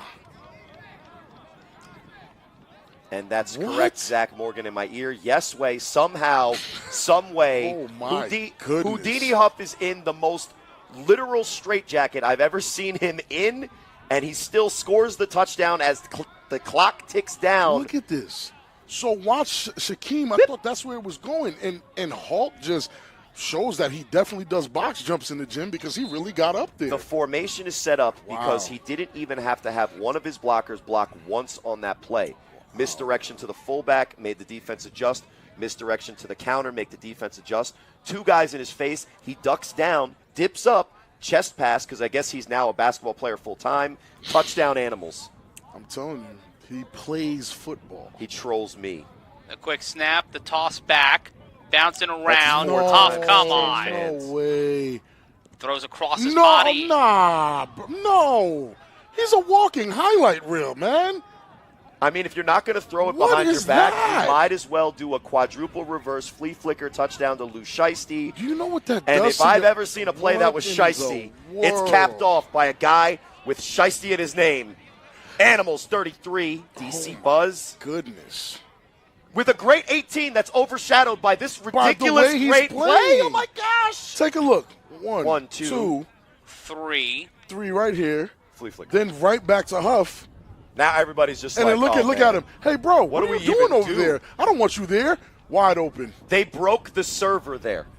Yeah. DC Buzz was reloading You can't. circle screen. You know what Huff because is doing? What just happened? Huff is saying none of you guys are this smart. You cannot diagnose my offense in half a second, in 10 seconds. It takes a minute to even realize On what that this man play is doing. and the previous play Wow, on the man. touchdown, Huff was basically as close as he'll ever be to Adam Sandler in the movie Click. He has the remote, and he's just moving everybody else like this is Everyone. his simulation. 5 seconds man. left, 3-on-1. Kenneth Stewart gets deep enough. Here's the guy who's made some plays. Keon Charles. Keon Charles finding the seam. Keon Charles down the Baby sideline. Joker Keon can't get Charles. it. Bye, touchdown with no time Bye. taken off the board. Making it a close game again. Keon Charles keeping it moving. And it's another 6, 24-30. He says, I do this. Just relax. I'm not even hyped up after. What a great response. That's a great response. We're still gushing over how ridiculous it was that the Animals have to manufacture But points by even doing just, magic. You even just said it. It's This is the guy. overshadowing what these guys are doing. Take a look at this. Oh, my goodness. That's technically illegal, but I'm just going to allow it because I'm too much of a narc already to the Baltimore guys. They're calling me McNulty. And he's got speed, He man. has a Keon lot of Charles. speed. He's known as a lion, but he's running like a cheetah out there. Yeah, Shout out to my guy, Tyshawn Robinson from the Snow Look at Tribe. that. Great game. Sayer blows the coverage, and then Kenneth Stewart just he gets asked that famous question, what did the 5 fingers say to the face? Bye. That's what they it. said on that play. And Mark Diggs takes himself out to put Lenny on here for the championship point. Now, this is a huge one because look at the score right now. It's 9. Very important. Very important. 9 is the worst. You have to score on this. You do. Because if you don't, then it's a 2-score game. There is no kicking in the A7FL. And they will try for 2 here. And if they got the 1, it would still be 8. But they have to score They one have way to or score. another. They decide that for 2, they put in Lenny. And we've seen Lenny do magical things on these things, so I'm not going to hate. Manziel will roll out to his right. He'll throw. That one's caught. Exactly why I don't hate. Head tap. Shout out to my Jaffo. Head tap. Top shelf there, head top. Listen, That is a magical play from Lenny. They're not laying down, but No. that's what I think. That's where Lenny shines, and that's where the misconception of Lenny can do this full time. He can't. Lenny is good for. He's lightning in a bottle. It's just once or twice. He's the Maryland Bobby Newman. Oh my! One big play. Look at this. Shots fired. Oh my. Oh, he went up to go get that thing. That was in. Listen, Ooh. that's Lenny Manziel. That's an elite level throw, but it's a bad decision because it's into double coverage.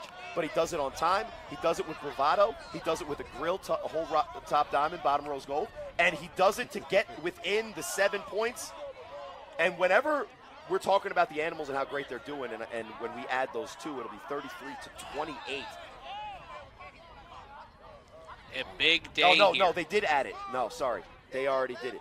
33-26 is the actual score Can here. I get a confirmation on who caught that pass? No, that's the guy who had the interception, Leonard, and we were looking up and down. We still are looking for his name. But he's made his presence known on the field, just not the roster sheet. Right, because I'm not seeing his name here. But I got to say that hey, young man, man's name before listen, the game 5 is over. seconds left. This is an untimed down. That means likely Huff is back on the field with a shot. Bebo on the return. He gets the corner on Momo. Bebo gets out of That's a good play and return. then That's a great Beal to return. the sideline. Great return. And That was a Momo there great return. creating because he's creating, right? No, Creating. I didn't want to go too deep there. 'Cause Terrible. Now I'm calling people. And it will be 1st and 10 for Huff to try to put 6 more points on the board. Definitely did. 5 seconds left with the type of plays that Huff likes to run. The The DC question Buzz have here- to be playing 100% coverage of the field. The Look for question the here- follows and the pitches. Does Huff have the athletes to get the score that he normally could get in 5 seconds? That's the question. You know why the answer is yes? Because the most important athlete on this field Is right him? now for his team is the one that's playing both ways and likely the MVP so far. I didn't know you had a Huff fan club membership. In the first quarter, I told you, he's the one handing out the buttons. Listen, I'm fair because in the first quarter when he had 2 turnovers, He I was only the had one one. criticizing the pitch because that was crazy, He only had and he one. threw a moon ball that was an interception. 5 seconds Now, left, they 30. put that speeding bullet at defensive end. Probably the The snap from Huff. Huff will roll out to his right. He'll point guard it. Flag on the play. This one thrown to the end zone. Whoopin' how. And Kenneth And they Stewart- won't say he Foul, caught it. said, but Kenneth there is Stewart. a penalty on the play. I'm not sure if definitely it's on the holding. defense. It's offensive holding for sure, unless it was a second flag. It was offensive holding. That'll take us to half. Great effort there from the throw on Huff. No one in our league can make that throw. And they just left Kenneth Stewart hoping that it wouldn't go in. And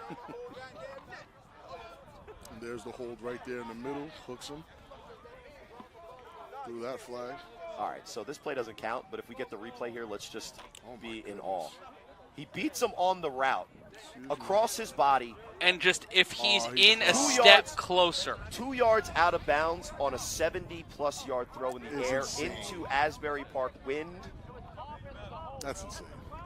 33-26. As great as Huff has looked, that turnover is the reason that the Buzz scored their first points. And really the only hiccup from the Buzz on offense is when they decided to take Mark Diggs out. Well, we'll take a brief timeout here at halftime. 33-26 is your score. The Silk City Animals with the lead, but the Buzz rallying back and get the ball at half. Will they be able to tie this one up? We'll find out on the other side. And also a quick check around the league. The Chaos continue to lead, and the Insomniacs are up 12-0 in the first quarter. We'll be back in just about 4 minutes' time. Stay right where you are.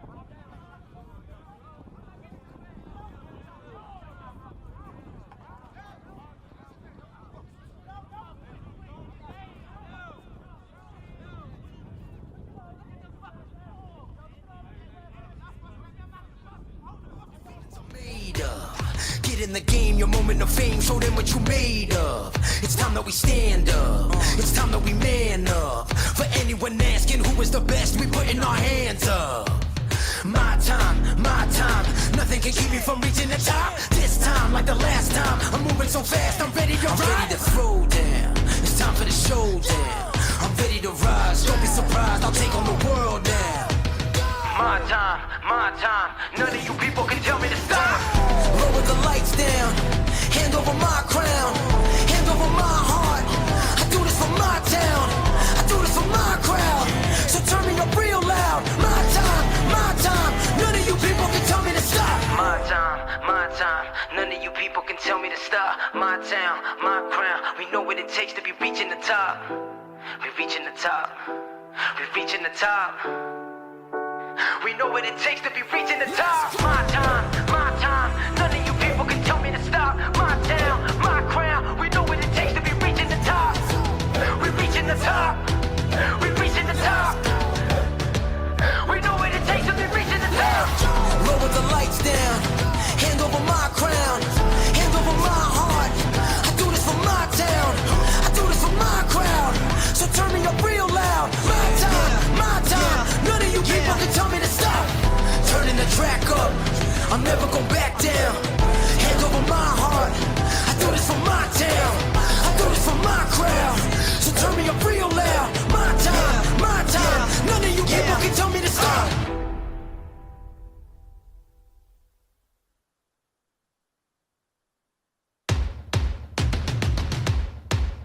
Yeah,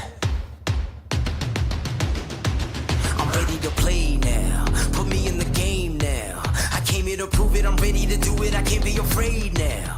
Put me on the stage now. I'm ready to rage now. I feel like an animal stuck in a cage and I'm ready to break out.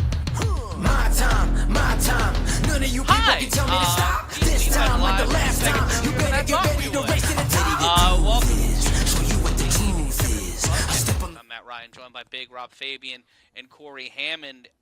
Guys, this has been an exciting game so far. Rob tried to sneak in a bagel at halftime. Listen, to be fair, you get behind-the-scenes coverage on DAZN, A7FL.TV, YouTube, because we live in New Jersey. Bagels are delicious, and we are on air or playing, some of us.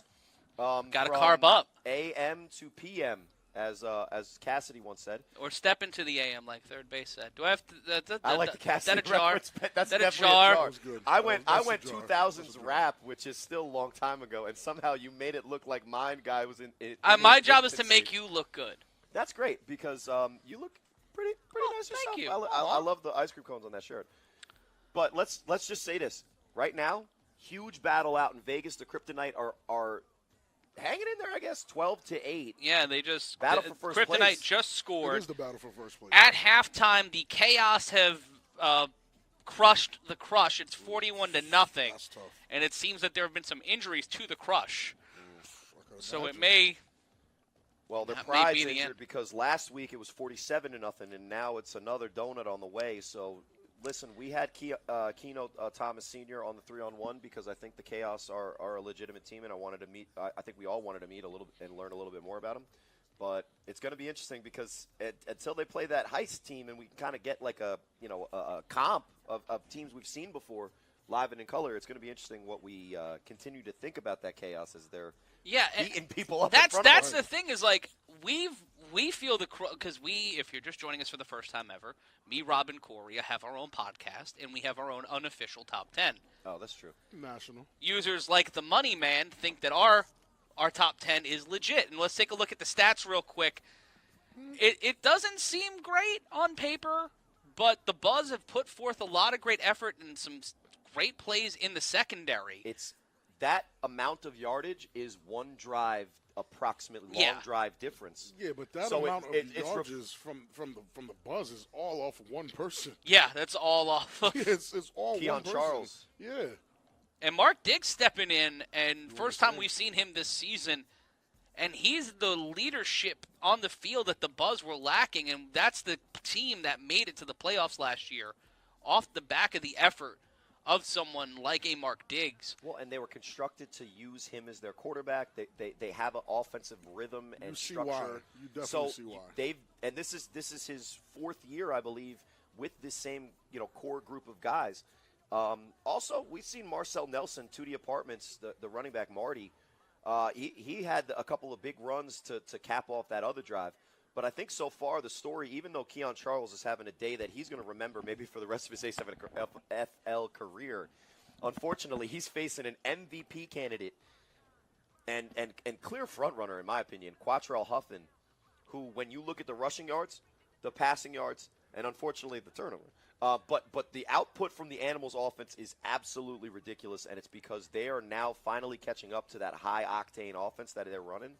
And the only time he slowed it down, guys, was when he was trying to run the clock down on purpose for the 2-minute. And the Ghost leading the Orange. That is 14-6 at halftime, so those are your scoring updates. Shout out to Joey Bate, Woody Ness-Charles.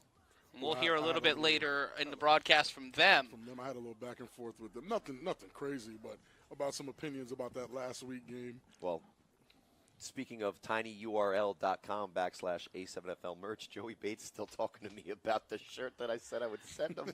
Well, you got to send it again, but when we look at these stats and we see that the Buzz get the ball at halftime, is this enough momentum to keep this pressure going? Because every time it feels like the Animals, and we talked about this before, the Animals get a lead, they find some momentum, it looks like they're building out a 2-score lead. It feels like out of nowhere, the Buzz will get a Mark Diggs pass, Marty Marcel run, Keon Charles running down the sideline and putting it up on the board in a 3-on-1 throw-off. Because what it is, or what it looks like, is that the DC Buzz are a more complete team than the Animals are. They have more athletes. It's not just, hey, rely on Huff to get the ball here or to get the ball there. It's Marty might do it. Mark Diggs might do it. What's the gentleman that's running it back? Keon Charles might has do definitely it. been doing it. So there's more people to rely on over there than there is on the Animal side. And I think that's what's starting to keep the game so close. Because honestly, I don't think the DC Buzz have scored anywhere near this. In their previous 3 games? Yeah. No.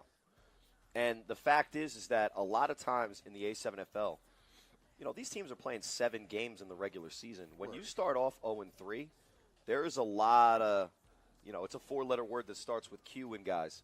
And especially taking that drive to come here to play a top-ranked Animals team, the Buzz legitimately could have said, all right, I'm going to stay home. But they've come to play, and they're giving this Animals team a fight. And it is at halftime here. Shout out to Will Franklin here. 1-score lead. And a shout out to Will Franklin and all of our officials here today. Great game so far. Great football this afternoon. 1 game done so far today. The Snow Tribe falling to the Renegades. And that was an interesting matchup Very pre-game because we didn't know what we were going to get from the Renegades because of the question marks at the quarterback position. Shout-outs to a guy, first of all, shout-out to Kenny Stansbury, who's been busy today, just working the A7FL, talking to everybody. He had an umbrella earlier. It wasn't even raining. There he Definitely had the umbrella earlier. He's talking to everybody. Look, He was like a visiting dignitary. Yeah. It's like when you saw Sinatra at a fight in the 60s and 70s. And everybody's showing love. You think 78 plays quarterback? He's about to go out Yeah, there. he might be able to throw the ball. He might be able to. Raymond Uza. Oh, man. Uzuraru. He's a listed running back, as a running back. defensive end. He is 5'11" and 305 pounds. He Man, says that he's man is here 6 so foot. he doesn't get fined. That is I want to see Raymond play. I'm gonna get Miley Cyrus. Well, let's be on honest. the karaoke As there. as confident as the Animals feel because they've been getting what they want, this is a game that they have to take serious because 100%. standings are going to matter. And for all the great things that we talk about the Animals, the real important thing to understand about their journey so far in this season is that the tough tests are coming. Right. And it's not that I'm not mentioning that because I don't think that they're going to be able to stand up to it. No, the tough tests are definitely coming. But if they can't take a team like the DC Buzz, even though we've obviously seen the best version of the DC Buzz, today, the fact is the Animals want to be one of those top teams in this division. They have to take care of business against this Buzz team, regardless of how good they look today. So, yeah, Rob, you might want to see a guy with 78 playing quarterback, but we're far from that. And maybe we would have thought it was a game where we could have seen that. But right now, 33-26, DC Buzz. There again, better be 11 at quarterback. If it was Lenny Manziel starting from the beginning of the game, Maybe. I'm not expecting a 33-26 score. But because Mark Diggs is actually in there giving these guys life, then you get a guy like the Lion, Keon Charles, making these phenomenal plays. He's responsible for 3 touchdowns on the day. A return. Long ones. 3 long ones, pause. A return, a touchdown catch, and a run for 6. So he's looking very dangerous right now. They're about to throw it off to him. Kenneth Stewart will throw it off for the Animals, the DC Buzz. We'll see Keon Charles catch it at the 15. He'll have to go 85 yards to the end zone. Oh, my goodness. Oh, Kenneth Stewart just got posterized. He cuts through Baby Joker, and Kenneth Stewart will catch him around the 45. But Keon Charles, there go that man. Shout-outs to Kenneth Stewart, who gave everything to make sure that he didn't get posterized twice. Hey, who cares? Who cares if he gets thrown off, if he gets back up and makes the play to stop the touchdown? Because I think the most dangerous thing that could have happened on that play is it's a tie ball game as the second half starts. But still great field position after another great return. And Mark Diggs is applying pressure for sure. And let's see that run back again. Just finds a way to peel Stewart off. And then husses the life out of Baby Joker. Just the body control there. We talk about being aware of where you are spatially. Diggs will toss this one off. Right side, Von Butler. Great footwork. Runs into a defender and brought down at the 30. And they continue to matriculate the ball downfield here, and it'll be first down. Another staple of the Mark Diggs offense, it's the crack back block on the toss, and they get the seal. So great run there, great design, and the Buzz are already moving. They are not here to just put up a fight. They're here to win. All. They're here to win. They're here to win. And again, I would expect them to be here to win, bringing Mark Diggs out. Absolutely. If the Buzz get the win today, they play spoiler. That upsets, I think, the entire Eastern Conference. Well, it puts the bottom teams in the Eastern Conference on notice because, yes, the win against the Animals looks good, but they can't get to the top with 3 losses, but they can enter the bottom. The handoff inside, pushing through the pile. The reality of the situation is the Buzz, with a win or loss here, only needed 1 game out of their next 3 to be able to get into the play-in games. Right. And with a win here, they really mess up the structure of that. Not the top 3%. Well, they do. A win here drops the drops the U. Pardon me, puts the U up to the top. I was trying to think through the math of it. Northeast. Yeah, in the Northeast, the Animals would drop down to maybe 4. They could drop as low as 4. The U would go to 1, and the BIC would be in the 2nd spot. The throw to Diggs off the hands, and it'll be incomplete and 3rd down. They might have heard us talking too nicely about them, and they hit the reset button. Kidding. Well, how it works, right, is the Renegades are now 2-2. So based on what we get in the 4 o'clock game, which is the Patterson U are going to take on the Baltimore Watchmen, if the U win that game, the Renegades are on par 2-2 with the Watchmen, who they have to see second to last game of the season, which is nothing but playoff implication. They literally fighting for the spot. Now, what messes all of this up is that the one team that doesn't play all 3 teams, except for teams involved, the BICU and the Watchmen, is the Animals. Quick screen. The quick toss. off the screen. Catch him this time. And that will be 4th down. They've been featuring Vaughn on this drive, and the one good run, and then now on first and second down, this little set. Stymied. The Animals' defense is pretty solid. Again, these are the most points they've allowed all season. But again, this is dealing with an explosive And this momentum, this great positivity, all the awesome things that we're saying about Huff, he's not the only one out there, but let's hypothetically talk worst case scenario for him right now. If they lose to the Buzz, who's their next game? That would be the Patterson. And then the game after that, That'd be the Trenton BIC. So then all of a sudden we're talking about 3-0 start, and then they're facing 3-3 heading into the last week against the Omegas. which they'll get, so they're in 4-3. The snap, Diggs on 4th down. Caught! And that one brought down at the 16. Wow, it's great. That'll give them the Keon first Charles down. Again. Keon Charles is just, they got to figure something out for him if they actually There's, want to win. it's not very often that He's a hidden gem. There's not very often that a man can step basically, as we're doing basketball reference, toe to toe, possession to possession, standing up tall to what Huff has been doing. Shout out to Keon Charles, who might even have caught that ball on Huff. I don't think No, so. that was on Bebo, I think. Yeah. Oh no, yeah, it was a joke. It was And Huff I was mean, underneath in a safety type It's coverage. very good to see that someone else can step up for the DC Buzz, because I was looking for Mike going to make it. Yep. Haven't seen him. Didn't make it.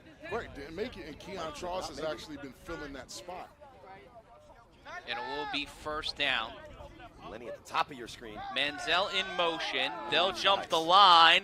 And now off the handoff, he bounces off, To the cuts apartments. inside, Marcel Nelson, making this one a ball game touchdown, DC That is Buzz. a big, big touchdown. The Animals, for the first time all season, Penalty declined, and it will be a touchdown. they might be in trouble. Well, right now it's a 1-point game, so those championship points.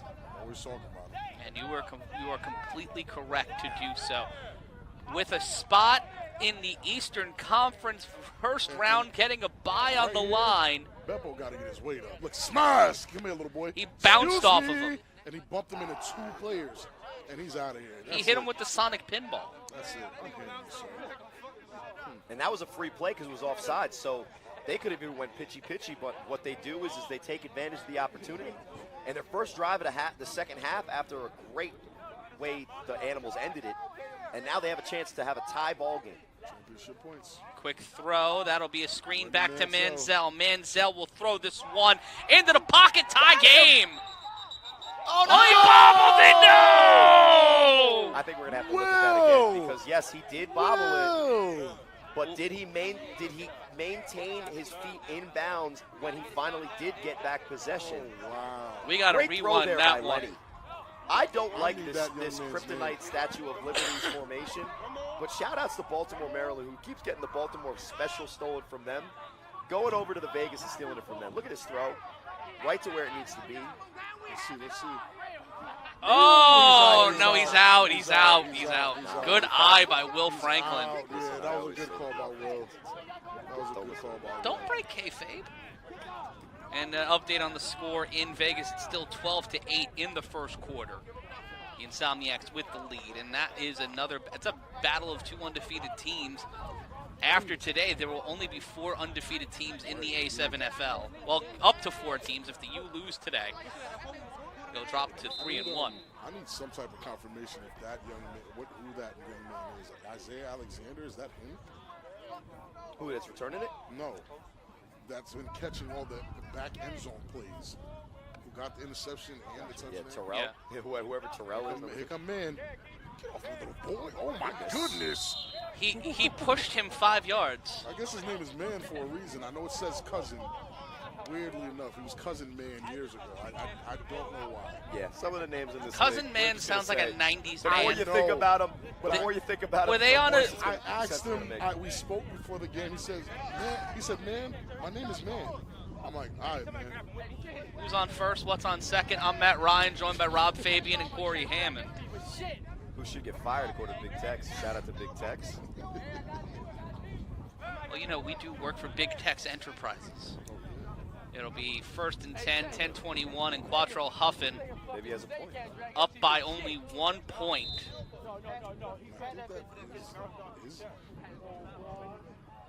It'll be a 4 wide receiver set, 3 at the bottom of your screen. Baby Joker, number 22, in the slot. Lou Shiesty to his left. Beppo at the bottom of the screen. Huff, with time, will throw over the middle. That's caught by Beppo. He'll get to the 49. And all Beppo has to do is catch and hold on to that ball. He'll be dragged out of play at the 48. And he's turning out to be a consistent target for Huff.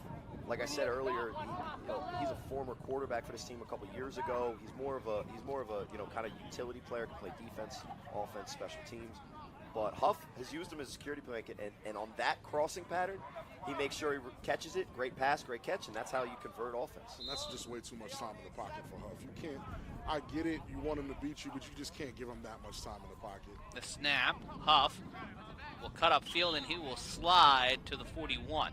Takes what the defense gives him. Nobody trailing, so he has to, unfortunately, take it down and just play another down. And this is a smart reset for Huff. We'll check here on the replay on that last play, the play before last, where Beppo just completely dragged and manhandled himself to get an extra few yards. That fell from that plastic thing that fell from that little battle there. He thrashed. That looked like his mouthpiece. He thrashed his mouthpiece out.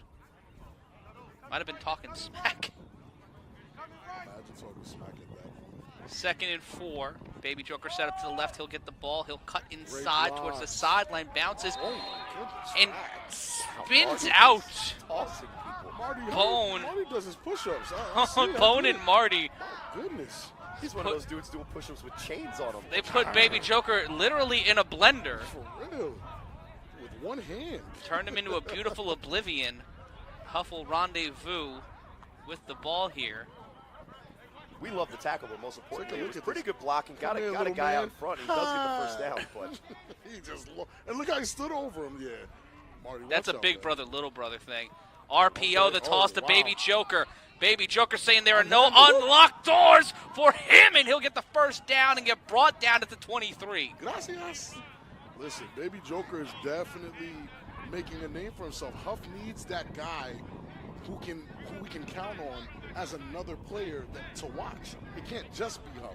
So if Baby Joker's deciding to dye his hair and actually be that standout player, I'm all for it. Well, we've seen Baby Joker make plays. We've seen Lou Shiesty make some plays. Kenneth Stewart's been making plays. Money Mitch is making plays.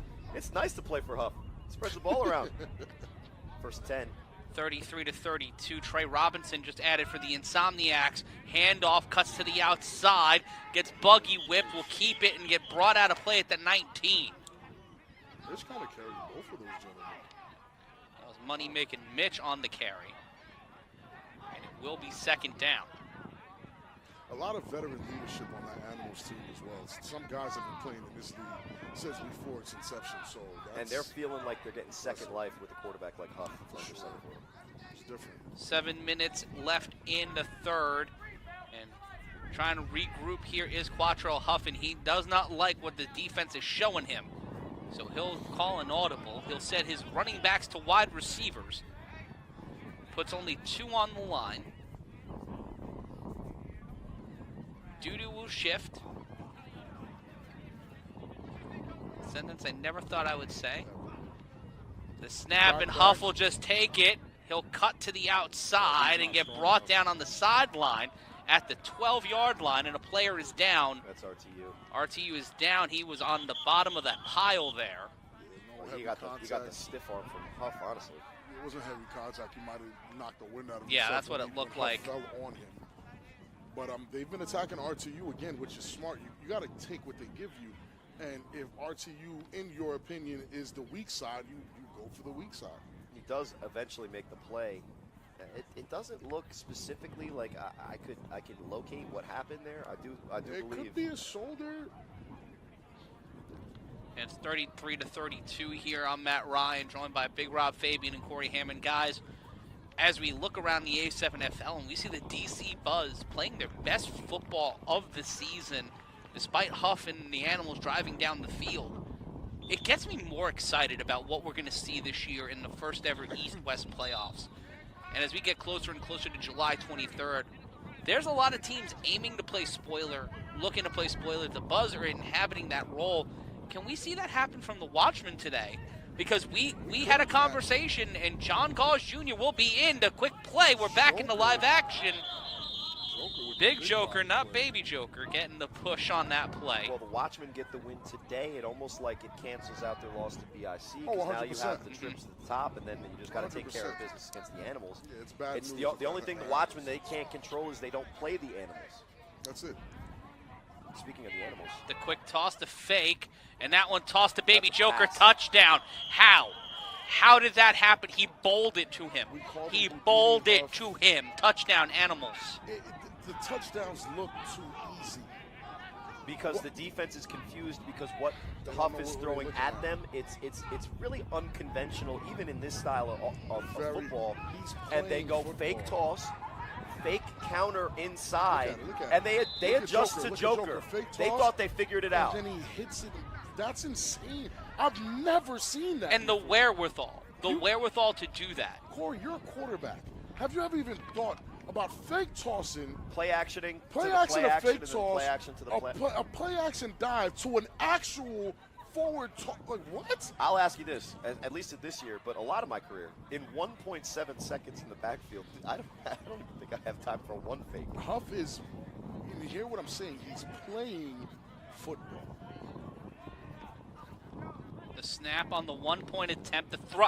How did that happen? That's it. Because again, he understands who's open, who's not, the sweet spots. He understands this defense. But And just the the timing- timing. The timing is ridiculous. And It's that's ridiculous. Bebo again. They're getting used to this offense. They're They getting are. used to the tempo, and they're getting used to being the favorite. He's 40 to- Huff is forcing them to be good. It's 40-32 in the third quarter.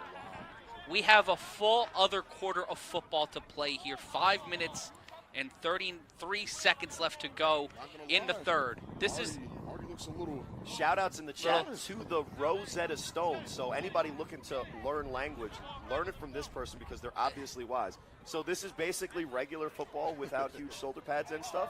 Regardless, it seems interesting. Yes and yes, this is full contact, no pads, safer professional football. You're welcome.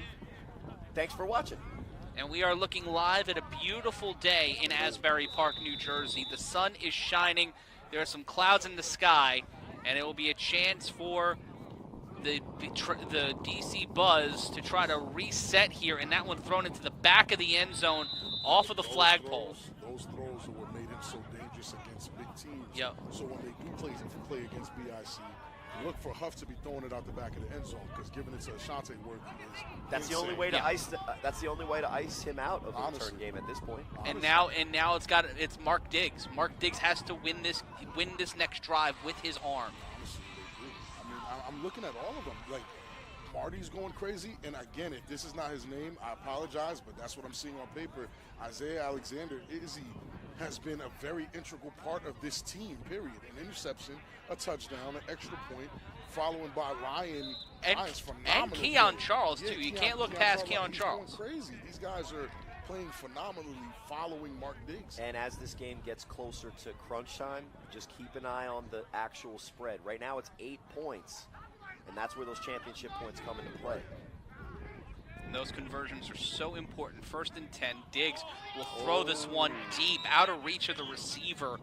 Mistime that one, it'll be 2nd down. Mark and I love that combination. You have the streak on the outside, the width on the inside off of motion, but pretty good coverage there. He puts the ball out there, just a little bit too far for his receiver. And that's but the interesting part about Mark Diggs. I don't see him throwing an interception.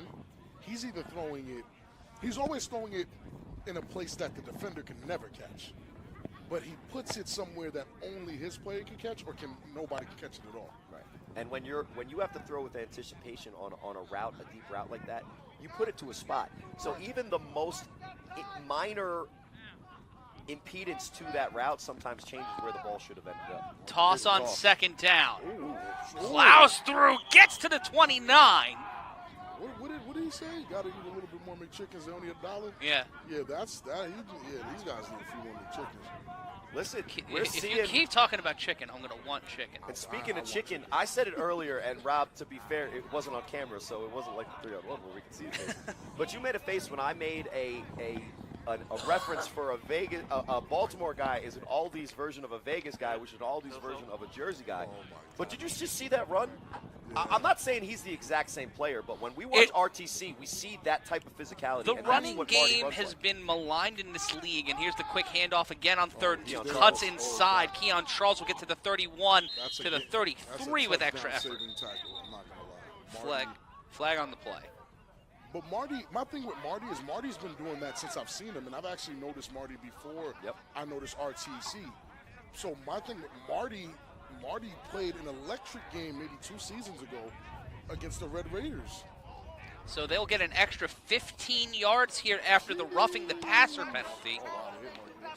And I want to thank our staff today.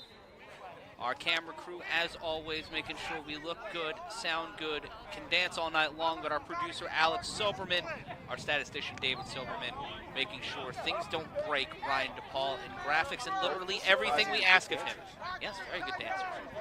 They were actually coordinators on Breakin' 2 Electric Boogaloo. And Zach Morgan doing literally everything else. I'm just gonna buy it. 3:13 in the 3rd, left to go. Diggs will throw this one deep down the sideline out of the reach of the receiver. Again, that half-second delay, and it will be 2nd down. The clock will run. The only time the clock will stop on an incompletion is under 2 minutes in the 2nd or the 4th quarter. A guy like Mark Diggs with that kind of time with better receivers and offensive line. How does he not win a championship with the way he runs routes? When he calls plays. Well, we know you're a sucker for those accurate pocket quarterbacks that's giving them offensive lines hypothetically or wide receivers hypothetically. But I will say that not only does he have the tangibles and he has the intangibles of quarterback. You see them in the huddle now. All of these players that are 0-3, they believe that they can beat the number 3 team in the nation, and they're playing like it today. It'll be 2nd down, 2:22 left to go, 40-32 your score in the 3rd quarter. That is not a busted graphic. Diggs in trouble, but busted offensive line play, and a big play. Chill out Duke, being anything but chill. Diggs goes down for the first time today, and it will be 3rd down, and it looks like Relish might get a little bit of ketchup on his face after that play. And it's exactly what I just said. Like a guy like Mark Diggs, he doesn't run from the pressure, isn't afraid of it. He will attack the spot he knew he was going to attack prior to the play.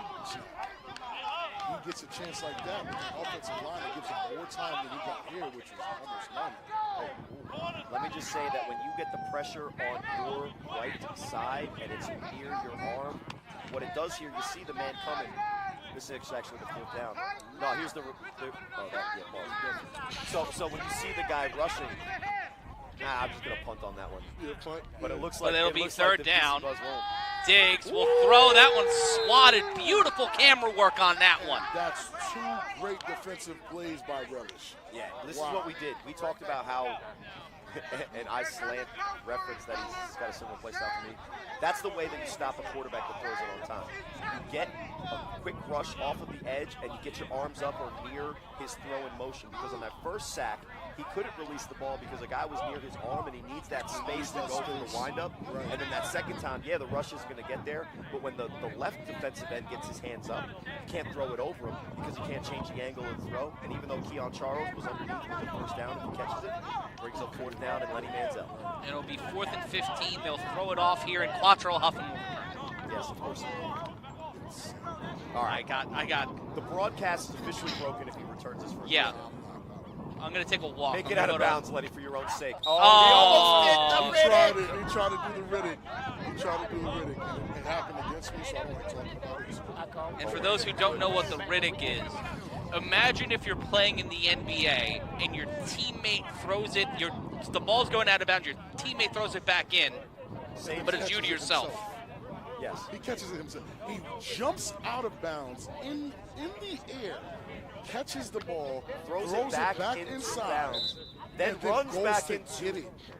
And then scores a touchdown after. And my jaw, like if they found that clip, I think my jaw was on the floor. So like, and I'm over here telling the ref, he can't do that. He can't do that. It was insane.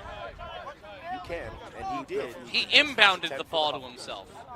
Literally, he inbounded the ball to himself. He passed. He had a completed pass, and he was the one person on a 3-on-1 basically. Look, what a confusing setup, because the guy who raised his hand is the tight end, but there's someone outside of him as well. The handoff inside. Gotta stay inside. Hold that ball. And that's Gets a to the jet 32. action dive middle. And right now, the DC Buzz, when you play defense, right, Rob, or you're coaching a defense, because we know that you're firmly seated in this seat, or at least Quick up play. Play action gets the cameras confused, but we get it loaded. Ooh, yeah. Getting to the 45, and it will be first down for the... Dig it! And that'll be the end of the third quarter. And after 45 minutes of football, it has not been boring. No, it has not. If you like defense, go home. It's 40-32, the Animals with the lead on the DC Buzz. But this has been, we've seen some great defensive play today. We have. It's just we're watching phenomenal offensive players outdo good defense. Shout outs to two people right now. Halo for the suggestion. Maybe you can make that happen. And the All-Pro Jaffo's making an appearance in the chat. Yeah, Halo, send a couple emails out, man. Yeah. I'm right with you. We're humble. Tell some people. We're happy where we are, but if you're looking to make moves for us, make the moves. Make the move, man. Make the move. But I think where you were getting to, Corey, is you were saying something about the offense. What I was saying is that, Huff runs the ball too quickly. Yeah. Give us a second. It's the start of the fourth quarter. The ball will be snapped from the 45. Huff will be standing with the ball at what feels like the 48. One man in the backfield, 3 on the line. Player in motion, the handoff will cut inside and continue to plow to the 40, but will be denied from passing the 40. They might call him at the 39. I'll be as short-winded as Corey Hammond can possibly be. When you play defense, you want to attack. You want to put pressure on the offense. Okay, right. Huff does the opposite. He makes the defense play on their back foot because they're not sure where the attack point is going to be because there's so much misdirection. And the fact is that worst case scenario, he himself is a one-man wrecking crew. Right. So this entire DC Buzz defense is on their back heels. Easy He's plays for forcing them- all of the playmakers that we've seen for the Animals. He's so honestly far. forcing them to play honest. You can't cheat here. 2nd and 7.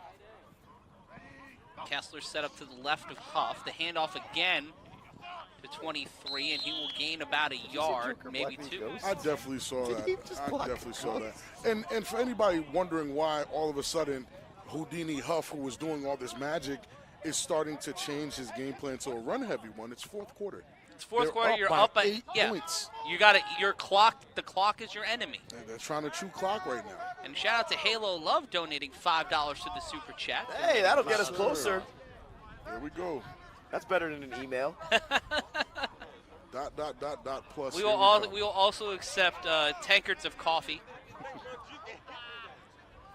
We might be doing the Zach Morgan telethon, raising money to get a new hat. The quick toss cuts up. That's the Joker, the OG Joker. There's Big Joker and Baby Joker. Joker Senior. Joker Senior, Joker Junior, El Hijo del Joker, Joker number 3. Well, it's like the Viano situation. It's like Joker is the Jack Nicholson. And then Baby Joker, I guess, is 4th and Great 1. Huff will block. just say screw it and go on his own. Look for the toss, And he gets tosses it. up. Come on, Macho. Macho, Dum. Let's go, Macho. no pomp or no circumstance, but gets inside the 15, does Macho, after the toss from Huff, first down. Shout outs to block. Huff from saving me from a bad joke, but he makes a great play. And that was a And he great once block again by gives- Shaquem, man. That was a great point of attack block by Shaquem to get Huff that open, to create that seam. That is insane. And listen, the most important thing Macho can do for this offense is block Look at that and block. make Sealed. the play in his Excuse me. original offensive Woo! position. Woo! He's still on the floor. That's a good Oh player, too. I'm my not even going to say his name. goodness! Woo! But when you pitch him, speaking That's of that stuff, Mama Say, Mama Sa, Mamaku That's son. a huss if I ever seen one. Oh my goodness! Huff's magical moments are breaking the broadcast. There's a handoff to That's the Huff huss up of the a middle. week. I don't know. I ain't seen a huss like that in a minute. That boy slid 3 yards sideways. Yikes! Yeah. Well, what I was going to say is when Huff is involving guys like Joker in the offense, it makes it easier for that guy to block all game because he knows that he's going to get he's gonna get some love. And you got to love playing for a guy that is always sharing the ball. He threw me the ball in the championship. I just got leveled.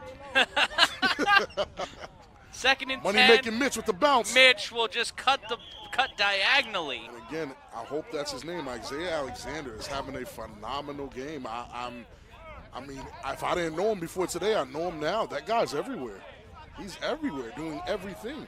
There's some guys that are in this game popping off of the screen for the buzz, and a lot of times when you're 0-3, it's hard to even give it that go.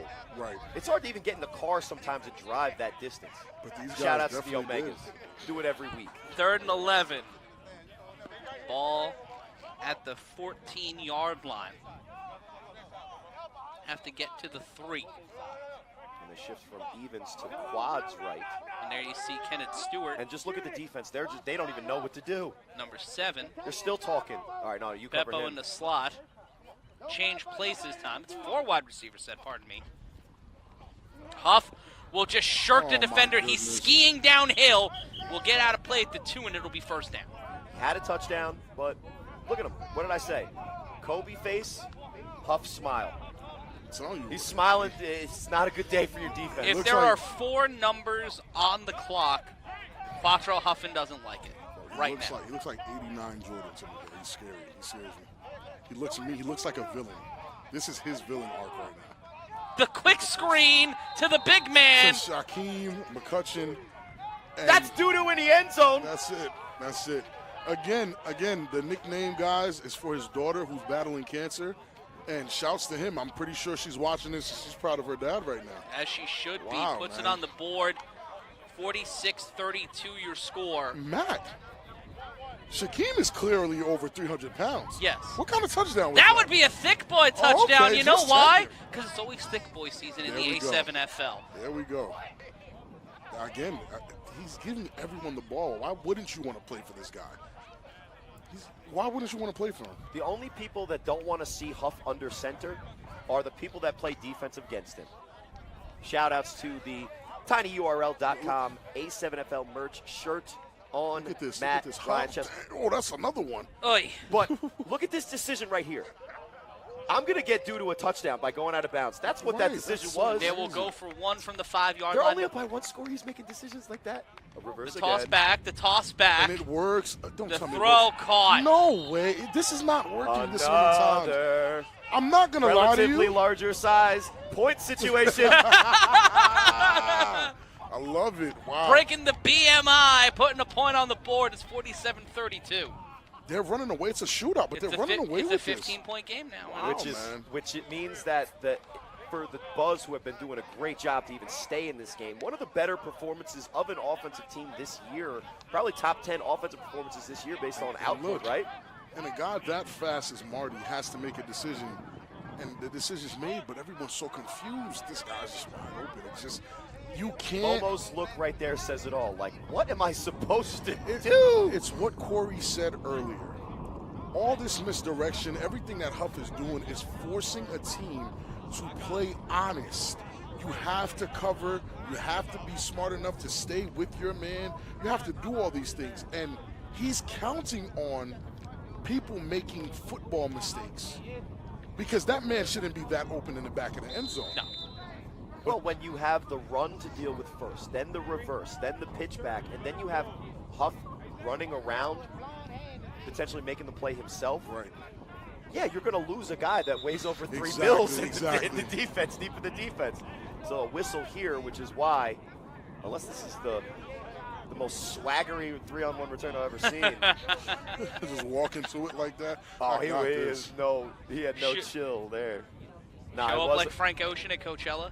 Exactly. And he gets the free run from the 25, takes it. This is Terrell again. And he will be brought Oh, down. brought down by goodness. Shea. Woo! Number 88, Shea with the Oh, tackle. wow. Haven't seen Shea much this year. That was, wow. A.K.A. Stretch on the tackle, Shea Norris. I want You you, guys to gave understand. him. You guys gave him a nickname last year, but let's just leave that. Oh, Stop it. wait.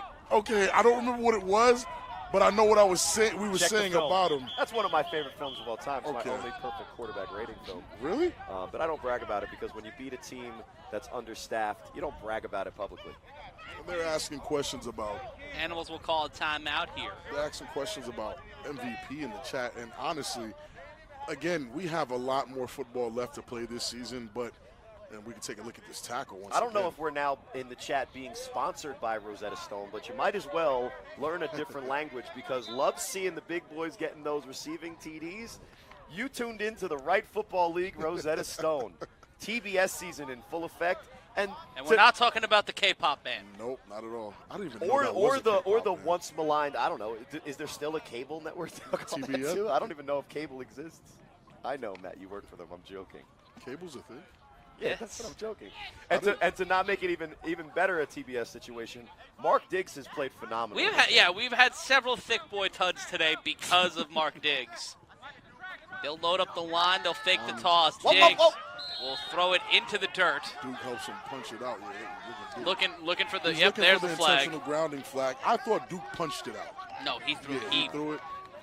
The one That was time Mark Diggs doesn't necessarily look as championship level as when they Yeah, he force kind of him to looked move like with Corey. a relative knee injury. Oh yeah. Your play styles are kind of similar though. That's in what the I've good been ways. saying the yeah. whole time. Yeah, you have, and I'm noticing it. I'm like, The Buzz okay. will move back here. I'm not. Maybe that's why I like Mark Diggs' play style so much, because it reminds me of Corey's. That's play what style. I hinted at before. You definitely did. You got a soft spot. The Buzz have for given the- up so for the far today. quarterback that needs blocking and wide receivers. Wow. And speaking of going backwards instead of forwards, 45 yards for the Buzz so far today on penalties. I mean, I would say it's costing them, but that one drive with Lenny. All they really need And the here three is to and get out. Keon Charles in a little bit of open space, and they can make this a game again. I think the 15 points, they got to respond. The Play animals that action. might have Diggs adjusted. Oh my throws this to the goodness. sideline and just out of reach of the receivers again. Hancock staying hip to hip with him now. I think And- they and- did make the adjustment. And you might say, oh, he throws it out of bounds. He didn't give him a chance. Well, No. when you're throwing the ball to a receiver running downfield and you're making an anticipation throw that Mark Diggs has to do, you're throwing away from the defender. So when you see the ball go out of bounds, that's an indication of great coverage from Hancock, right in the hip pocket of a guy that was burning him earlier in the game. So you see that early mistake is more of a rookie mistake than a Right, capability mistake. And if the Animals' defense can start clamping down, then they're a dangerous option to go against in this league. At halftime in Nevada, it's the Insomniacs 26, the Kryptonite 8. Oh, wow. We kind of expected that the Insomniacs, based on the depth of their weaponry, would kind of stand the test. Diggs on third down. This might be a free play, and that's incomplete. Try to find a double flag there on the pass interference. What I really like about this game is what we get to witness in two different styles of quarterback, where we're showing you in this league the pocket timing quarterback is as viable as a quarterback like Huff, who dials it up and is making and he's playing, like having fun playing football. Like it's hard to call Huff a quarterback more than a football player, because Huff is just finding these spots that are not traditional for a quarterback to find. Maybe even a basketball. Right, player. it's more akin to playing point The only guard. thing Honestly, the only thing he hasn't done Is is dribble. the Trey Robinson dribble. yeah, that's it. If Huff dunks it, then I'm done. If we end up in a situation where Trey Robinson and Quattro Huffin play in the A7FL Championship, You're welcome. Yeah. A7FL.TV YouTube viewers. with under 8 minutes to play, it's 3rd and 11. Listen, Money Man, you haven't been watching this game because Clearly not. Snap. For asking about Manziel. Diggs throws this one to the sideline, Oh intercepted. man, That was a that's wobbler. man with the interception. Not me saying oh man.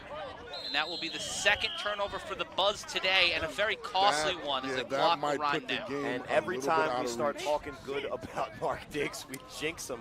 But on the wheel route, you saw that there was an open window there, but with a knee injury that he's fighting through and pressure in his face, he throws off the back foot. And that's it. Ball Can't do kind of that. flutters a little bit too much. And guys, in just about 40 minutes, we're going to see the U and the Watchman play. Oh, that wasn't a wheel, that was an out and up. Yeah, you Watchmen, you thought this was great football. Hopefully they can live up to it Oh, because for sure they'll look. Let's I just want to be know fair. who's starting for the U. We know who's starting for the Watchman. It's going to be John Cause. we know. Brian Shamar was trying to play like he didn't give it up. He was Ryan asking. Shamar's here, by the way. He was asking. He was in the chat too. He was asking if Carlos Clausen goes 7-0 if he's the MVP. So that means that by default he has to be playing today. 1st and 10 to toss to Baby Joker. Joker. Joker will get through the defender and get brought down at the 37-yard line. And They've run that play 4 or 5 times today. still Every works. single It's gonna time work they've every run time. it. But not only that, every single time they run it, it looks smoother. It looks like they're getting on the same page even more. And it's a then that, wobbler. yeah, that was a wobbler. Someone See, might he have has picked the that out and one. up, and if he's I not mean, throwing and off I don't of think his he back thinks. foot, I don't maybe think he can turn it thinks over there. Man is making that athletic of a play too. Man actually He got didn't up there to aim go it get there. Quick screen. Big fella.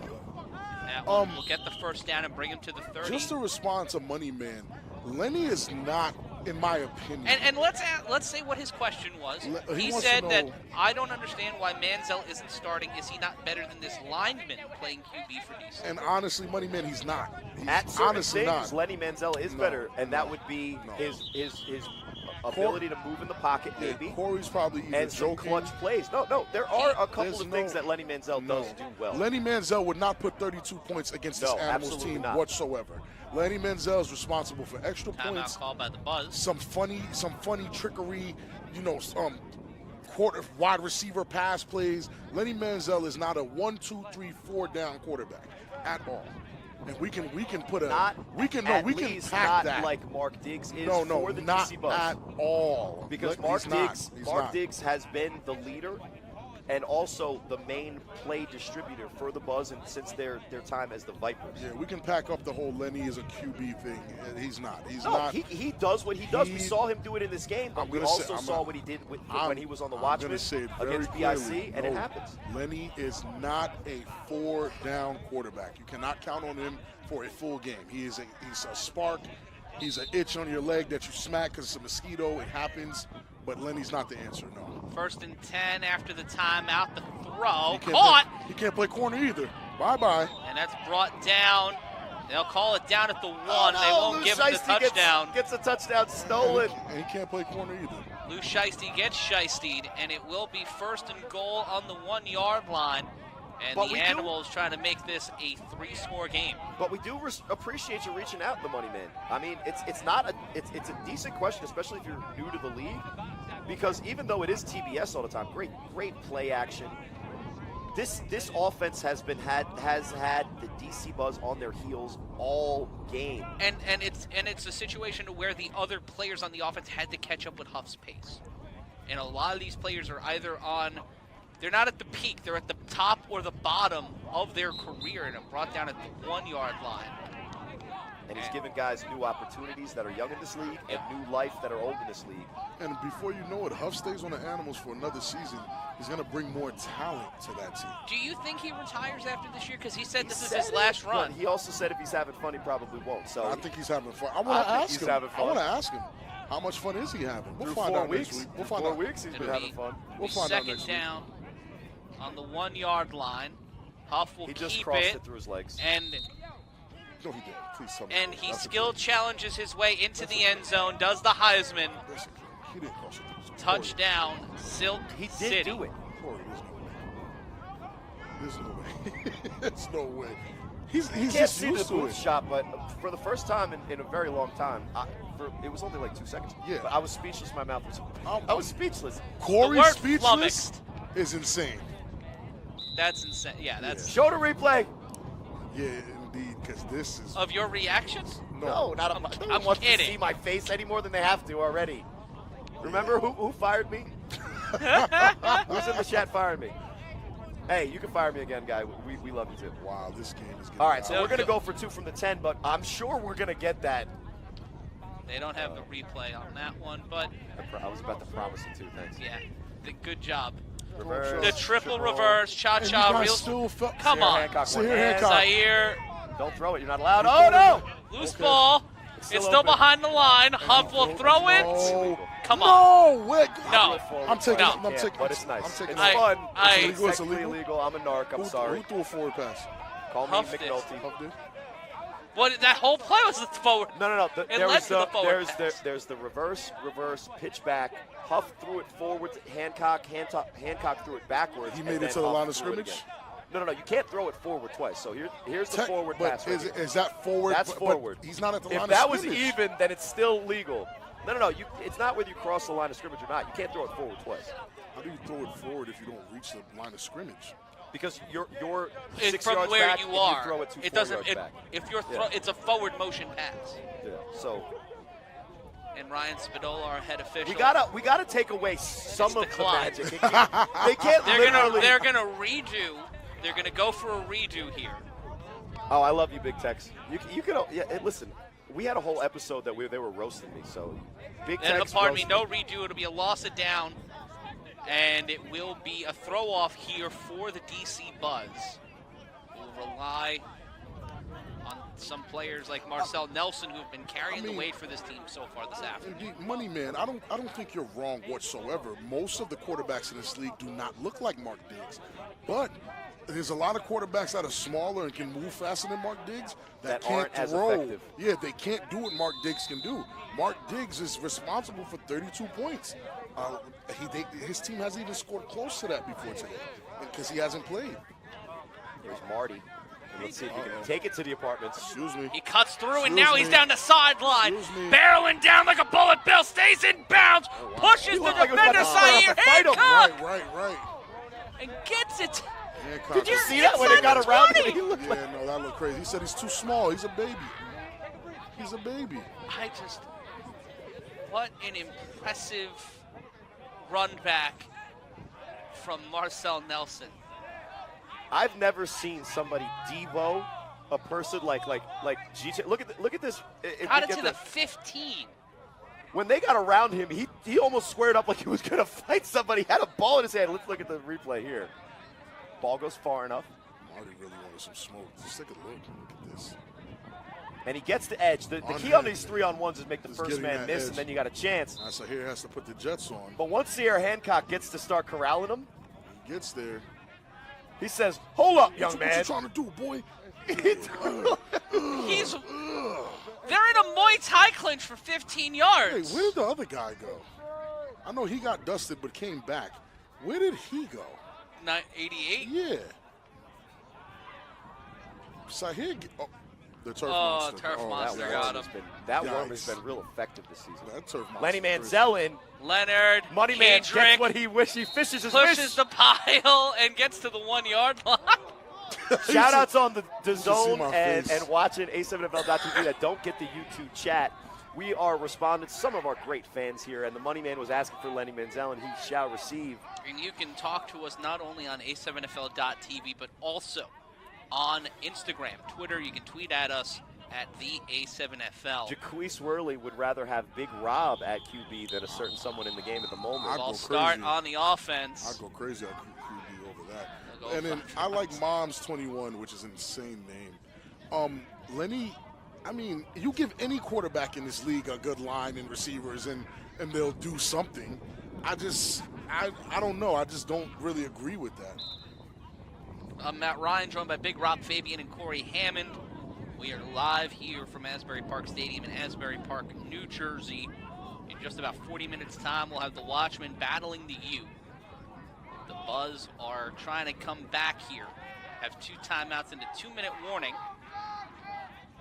Down 53-32. Manziel hesitates, will roll out to his left. Duke lost his glasses. Tries to Put it back cross up the defender. He does. Throws it to the end zone. Tipped and incomplete. And those are the things that Lenny can do that Mark can't, but that's not a way that you run offense consistently. Now, he had it there, and he made a lot of great play. Made that play look great. We're talking extending the play on a broken play clearly and trying to find an open man. I mean, that's Kenny Stansbury used to say it all the time. That's backyard football. Right Yeah, there. and Like, sometimes you have. That's the knock on me, at least. That's sometimes you have to have that in your game. But Right, and off Rosetta the Stone. beginning of this play, if we ever do get to receive the replay, which I don't think it's worth it, but off the beginning of this play, it was basically a twins concept to the left.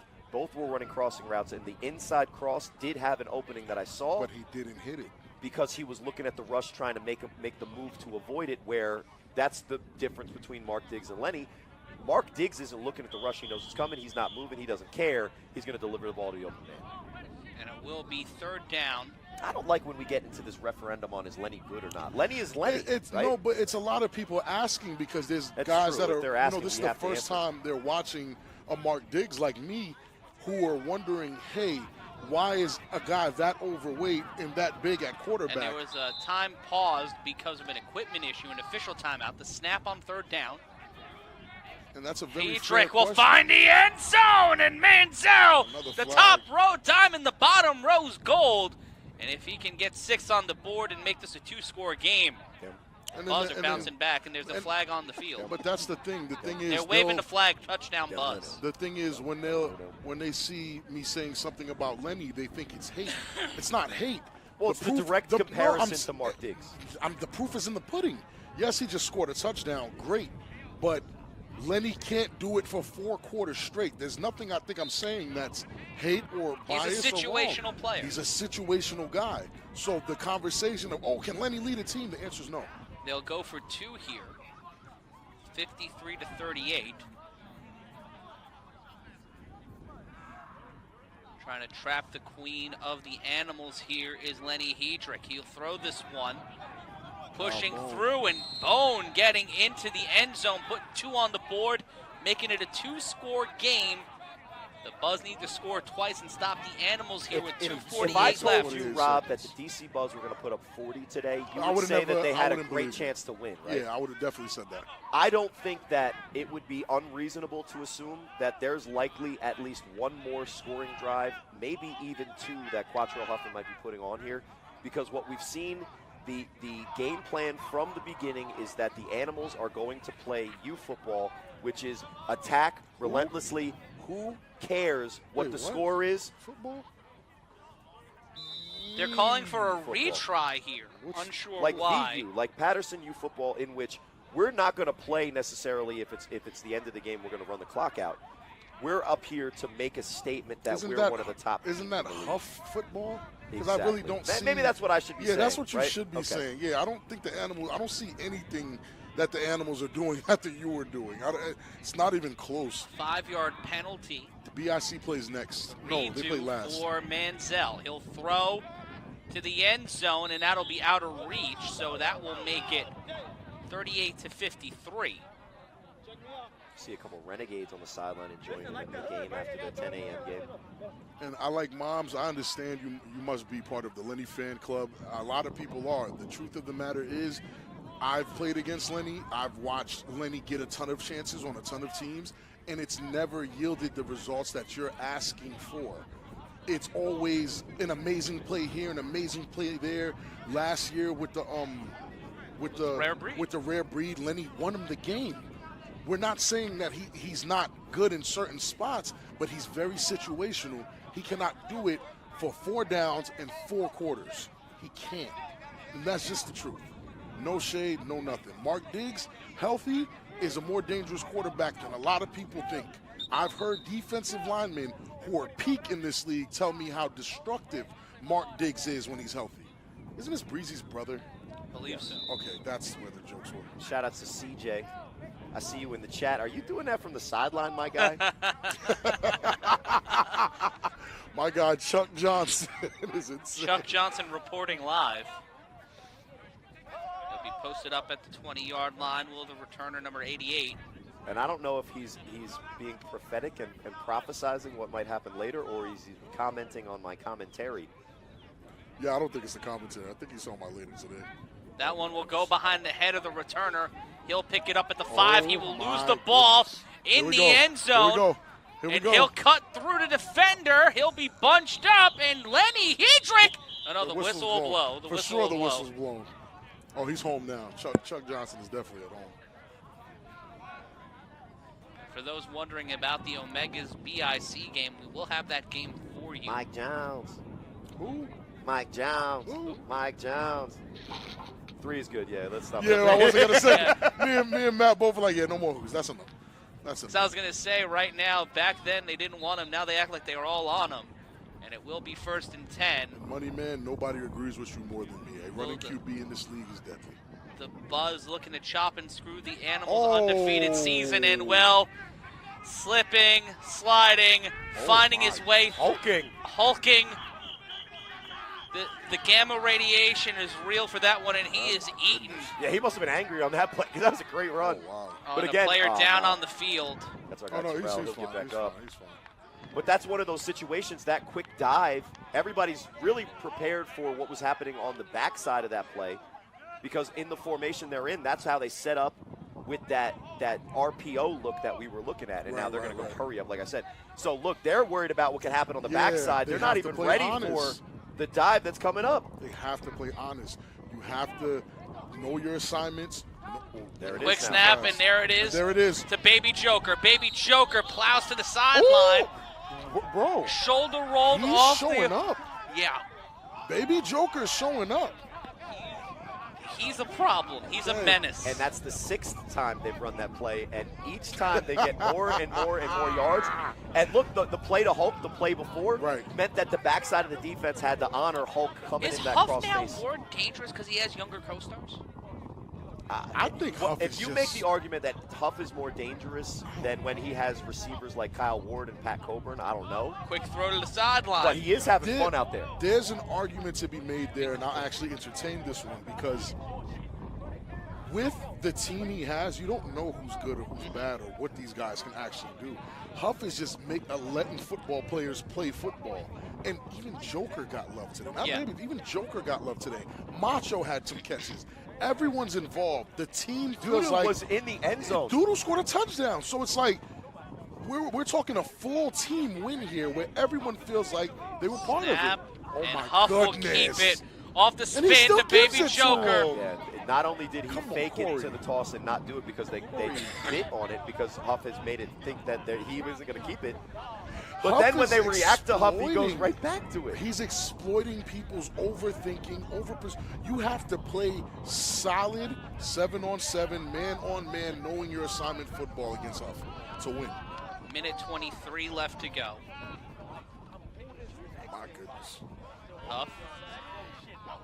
Trying to, on 3rd down, hands it to the Hulk. Oh, The my Hulk God. has nothing but the Chugga, end chugga, zone in front of him. bye-bye. Touchdown, Animals. And they will join the 60 club. There's just, they just put up. Well, 59. 59, pardon me. Hold on. They're about to join the 60 club if they score here. Matt's a little presumptive here, but based on what we've I seen, went to New York public school. No, listen. I only knew it after I did the math in my head afterwards. Like CJ said, I mean, wow.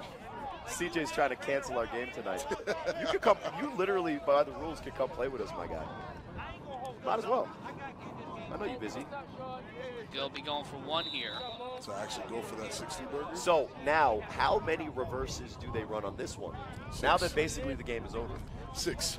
What if they do a reverse and then they fake the other reverse and then they do the throwback to the reverse? If that's what happens, I'm taking this headset off and walking out, and you're going to see me on camera going You to shake multiple Huff. times I'm going to go do out, it. I'm going to go shake but Huff's hand crazier if that and happens. You keep threatening. I'm threatening. If this, Rashad Knight did the point play, and then we saw this game. I almost left. You're Hold on, welcome hold to on. zone. Hold on. Going for the one. Huff will stay behind the line of scrimmage. Oh, He'll say my nope, and he will God. get his 60. 59 to 38 your score. Pardon me, 60 to 38 your score. The Animals having a insane day. And here's the Look at this, look at touchdown. this. And now, as you see it roll by on the close-up, what you saw in the beginning of the play is that the defensive end crashes down on Huff, and Hulk's able to sneak right inside Marty, who's been showing that he's ready to play some physical football. But since he's focused on Huff, Hulk's gets his opportunity and gets into the end zone. Gotta play honest. Huff is very dangerous right now. Wow. But we have an untimed down here. The Buzz have 2 timeouts. And Marty's a dangerous guy too, and he doesn't have much quit in him. I really do like what I see from DC Buzz. It's very unfortunate that Mark Diggs wasn't able to start and help them in those 3 games in the beginning of the season. Things might look different. 38 points is nothing to scoff at, but you can only scoff at it when the other team scores 60. But the question is, if the Buzz can put up 38, what will the U be able to do next week? The View doesn't play the same way the Buzz Doesn't play the does. same way, but they know the style of offense they're playing against. True, but you still have to play honest in every facet of the game. We'll have to see. I'm excited. Next week's going to be bananas. That one will bounce inside the 25. Keon. Keon Charles will find the sideline. Keon Charles will break one defender. He'll break the other. He'll go to the other side of the sideline. Keon Charles looking to put 6 on the board. We be buzzing in D.C. Touchdown. Keon Charles and the D.C. Buzz. If it wasn't for an absolutely near perfect performance from the Animals offense, other than that one, those 2 turnovers, one that technically did count as a turnover, the pitchback. Right. Yeah. The Buzz would be talking about the upset of the year. Yeah. It would be, and this is an 0-3 team that's putting up 40. Look at this hustle. Look at the hustle right here. And this is what we talk about. Let's say this because I know that there's people watching from around the country. This is what we talk about when we actually have this top 10 conversation. Yeah. This DC Buzz that we've seen here today would not have trouble against a lot of teams in this league. I'm not going to be specific. I'm not going to say the score. This DC Buzz team, 0-3, they'd spank a lot of teams. 210 yards, 2 touchdowns returning for Keon Charles today. Wow. If we had a player of the week. He's got the I mean, it'd be hard to give it to him because of Huff, but and the fade for a touchdown. He ran one, scored a touchdown, 2 returns. That's 4 touchdowns on the day. Usually 44 points in this league is enough to win a game. Lenny Manziel for 2. Going for 2. Manziel in trouble on his bicycle. Rolls to his right. He'll keep it. Cuts through, and Lenny Manziel putting 2 points on the board. And the bottom rows go. It's 46-60. 14-point game now with 1:08 left to go. And Lenny and Baby Joker talking a little spicy, showing some respect with the handshake. It's a very polite argument. They both enjoy Applebee's, and they're talking about their favorite appetizers. Oh, I can't stand it. They love the spinach dip. No, he was recommending the quesadilla burger. You'd think it wasn't even that good, but once you had it one time, oh, it's delicious. Also, At Applebee's? Quesadilla burger? Yeah, I'm definitely going to go grab one. It's got bacon in it. Which, why would bacon be in a quesadilla? But sure. Lord knows. I don't know. The New York Knicks are up 3-1. are up 3-1. Ooh, they won. I don't know what life is anymore. Let's go, Jalen. Oh, 1:08 left to go. You're a Knicks fan. I know. I'm confused. Oh, They're winning. Mets are decent. Matt's Animals about to are lose it. undefeated, scoring 60 points. What parallel universe did we wake up I don't know. We had proof positive that Mark Diggs at times is a better quarterback than Lenny Manziel, and then Lenny Manziel came back and just scored as many times as he could. This is Joker's tackle to make, honestly. He kind of whiffs it here. He was anticipating him, and you can't anticipate Lenny Manziel. Not at all. That will bounce in Cousin at the Man. 15. Cousin Man will get it at the 1-yard line. Not a lot of huss there, man. He might just mow somebody over. Bowls through. It's an untimed down. And not trying to get hurt here, up 2 scores. He'll stop at the 16. It'll be 1st and 10 for Quattrell Huffin. We don't do and the that Silk City wager thing Animals. over here, but if we did, this over just got hammered. Yeah, it's 106 combined points. Yeah, that's wild. And for an all-offense guy like myself, I've been smiling this entire game, laughing. I know you have. CJ, that's why I'm having such a tough time. I'm just enjoing watching this game. I don't realize at times I have to do my job. One of the better games this year. For a full offensive, because we've seen the defenses make the teams like BIC. It might be and the highest U when they scoring had their game of the regular season. I think it is. We've had 50-50 games. No, not this year. No, not this season. Yeah, but we do have a final from Florida in overtime. What? The Orlando Ghosts defeat the Orange 26-20. Huff bait.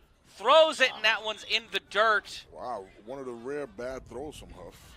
He could have ran it, but why, right? You know what? That was good coverage, and he didn't want to put his receiver in a bad spot, so he just made it look like it was a bad the Huff has not done anything wrong, right?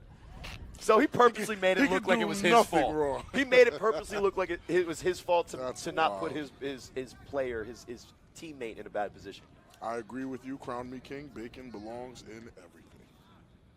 And it will be 2nd down. The more we talk about bacon, the more Quattrell Huffin will bake. Oh, my goodness, he God. shakes, he bakes, he throws it back. That ball's out of play. And to see Shaquem McCutcheon take that ball, hit a huss, and go for 6 would be something I would definitely leave the booth for. Yeah. Just to be on I'd camera. leave with you. Okay, we'd just We'd back. just go get a chicken sandwich and come back. Right.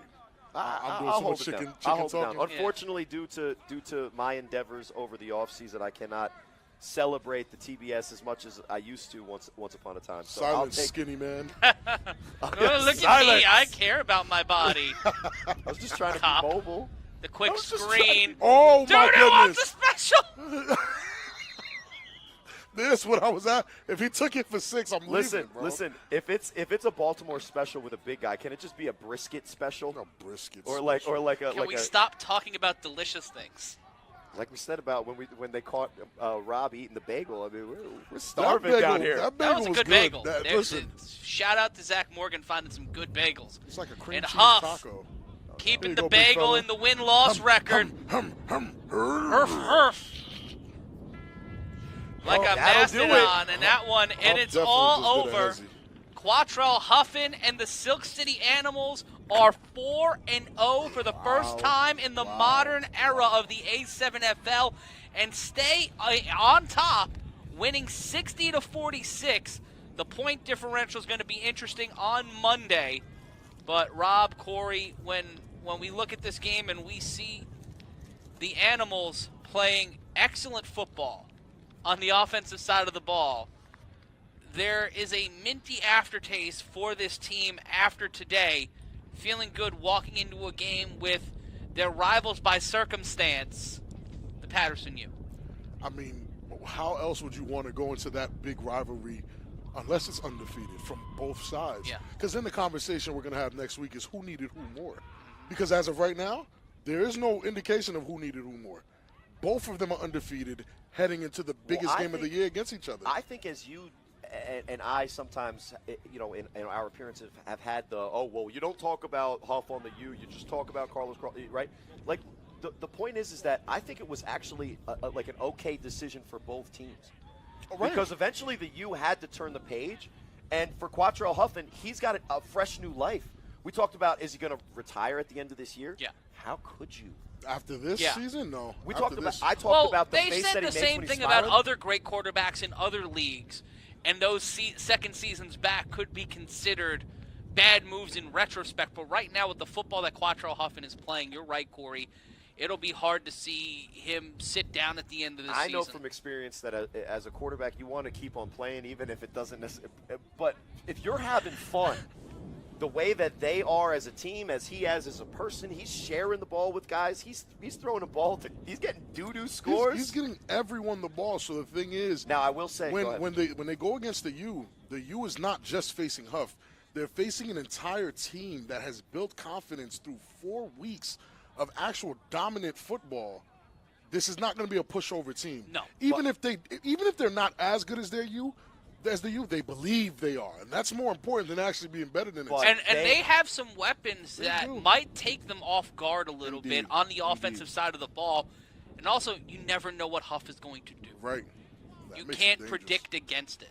But I will say this: when we had Carlos Crosland, the U starting quarterback, going into the BIC game, have you ever played a game like this in this magnitude? He had. He had been on the Baltimore Gators. He'd been with the Baltimore Cobras, and he'd been close or at least adjacent to that level of pressure on a game like that.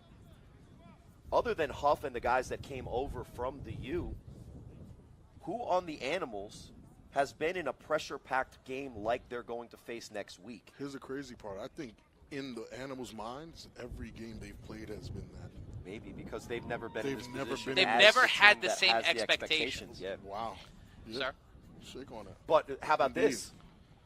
As great as this game was from the offense from the Animals, we do have to, as a 3-on-1, as representatives of this league, and as anybody watching this team, wonder about the defense for the Animals and if it's championship level, because not that we don't respect Mark Diggs. We've been singing his praise and had the whole Lenny argument again. Every time we see Lenny's face, we have Lenny argument. And therein lies the problem. 294 rushing yards today. That's not a problem.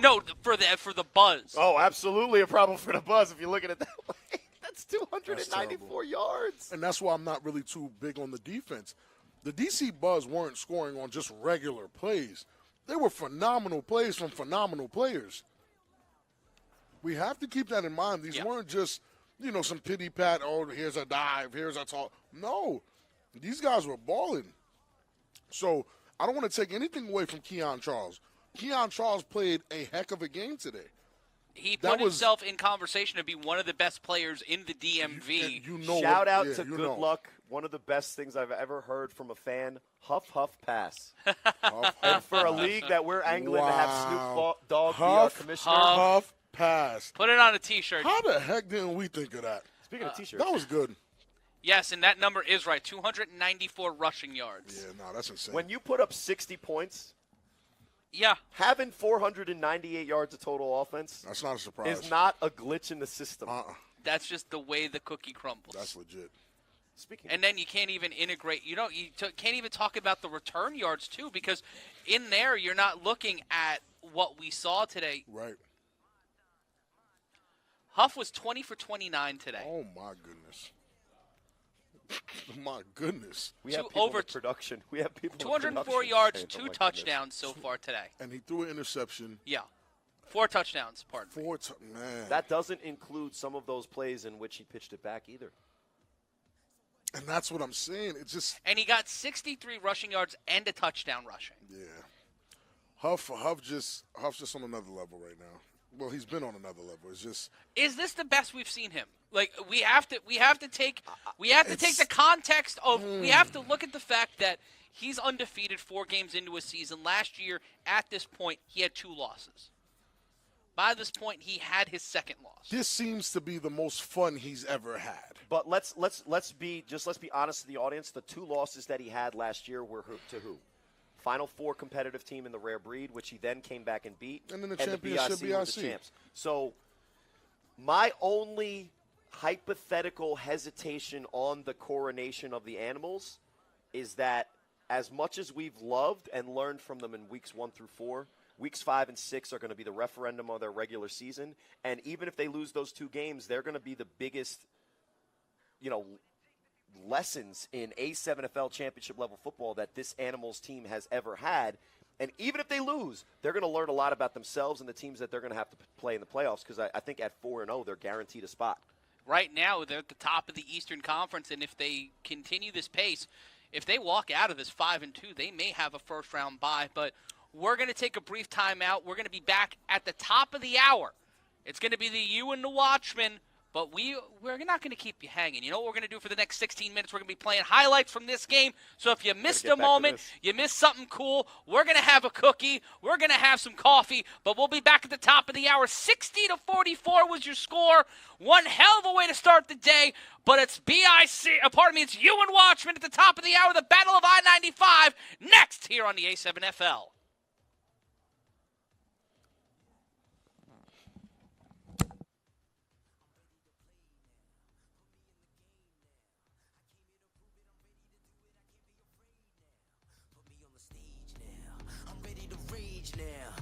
Like an animal stuck in a cage and I'm ready to break out. My time. None of you people can tell me to stop. This time, like the last time, you better get ready to race to the top. Ready to do this, show you what the truth is. I step on the field, it's time to get real. I'm feeling so ruthless. My time. None of you people can tell me to stop. Lower the lights down. Hand over my crown. Hand over my heart. I do this for my town. I do this for my crowd. So turn me up real loud. My time. None of you people can tell me to stop. Yeah. So what are you afraid of? Those feelings are made of. Get in the game, your moment of fame. Show them what you made of. It's time that we stand up. It's time that we man up. For anyone asking who is the best, we putting our hands up. My time. Nothing can keep me from reaching the top. This time, like the last time, I'm moving so fast, I'm ready to throw down. It's time for the showdown. I'm ready to rise, don't be surprised, I'll take on the world now. My time. None of you people can tell me to stop. Lower the lights down. Hand over my crown. Hand over my heart. I do this for my town. I do this for my crowd. So turn me up real loud. My time. None of you people can tell me to stop. My time. None of you people can tell me to stop. My town, my crown. We know what it takes to be reaching the top. We're reaching the top. We know what it takes to be reaching the top. My time. None of you people can tell me to stop. My town,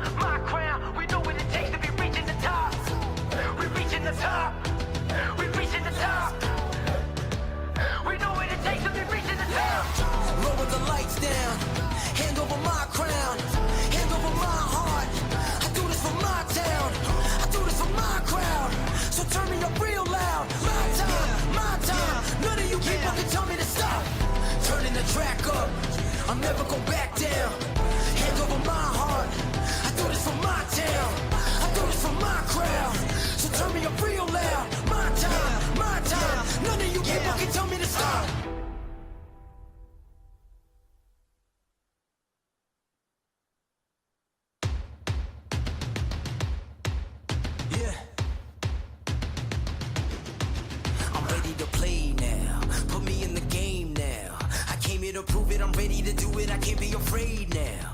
Put me on the stage now. I'm ready to rage now. I feel like an animal stuck in a cage and I'm ready to break out. My time, none of you people can tell me to stop. This time, like the last time, you better get ready to race to the top. Ready to do this, show you what the truth is. I step on the field, it's time to get real, I'm feeling so ruthless. My time, none of you people can tell me to stop. Lower the lights down, hand over my crown, hand over my heart. I do this for my town, I do this for my crowd. So turn me up real loud. My time, none of you people can tell me to stop. Yeah. So what are you afraid of? Those feelings are made of. Get in the game, your moment of fame, show them what you made of. It's time that we stand up, it's time that we man up. For anyone asking who is the best, we putting our hands up. My time, nothing can keep me from reaching the top. This time, like the last time, I'm moving so fast, I'm ready to ride. I'm ready to throw down, it's time for the showdown. I'm ready to rise, don't be surprised, I'll take on the world now. My time, none of you people can tell me to stop. Lower the lights down, hand over my crown, hand over my heart. I do this for my town, I do this for my crowd. So turn me up real loud. My time, none of you people can tell me to stop. My time, none of you people can tell me to stop. My town, my crown, we know what it takes to be reaching the top. We're reaching the top, we're reaching the top. We know what it takes to be reaching the top. My time, none of you people can tell me to stop. My town, my crown, we know what it takes to be reaching the top. We're reaching the top, we're reaching the top. We know what it takes to be reaching the top.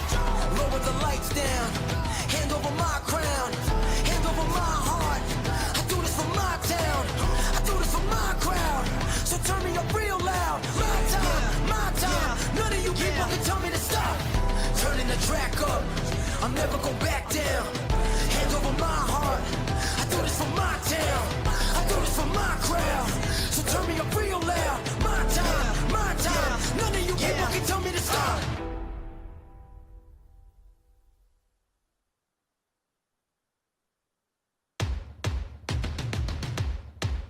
Yeah.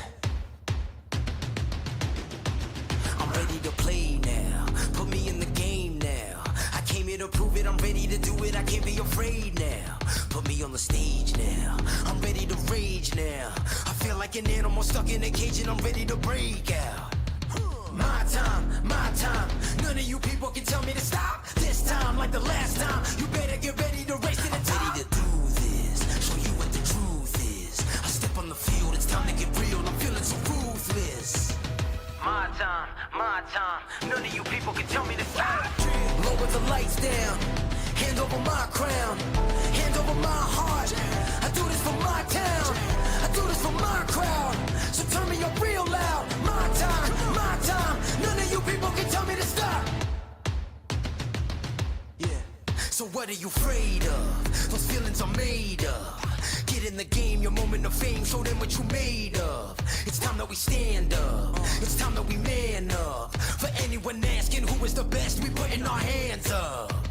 My time, nothing can keep me from reaching the top. This time, like the last time, I'm moving so fast, I'm ready to ride. I'm ready to throw down, it's time for the showdown. I'm ready to rise, don't be surprised, I'll take on the world now. My time, none of you people can tell me to stop. Lower the lights down, hand over my crown, hand over my heart. I do this for my town, I do this for my crowd. So turn me up real loud. My time, none of you people can tell me to stop. My time, none of you people can tell me to stop. My town, my crown, we know what it takes to be reaching the top. We're reaching the top, we're reaching the top. We know what it takes to be reaching the top. My time, none of you people can tell me to stop. My town, my crown, we know what it takes to be reaching the top. We're reaching the top, we're reaching the top. We know what it takes to be reaching the top. Lower the lights down, hand over my crown, hand over my heart. I do this for my town, I do this for my crowd.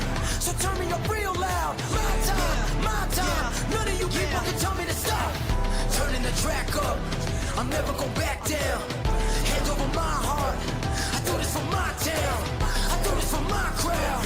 So turn me up real loud. My time, my time. None of you people can tell me to stop.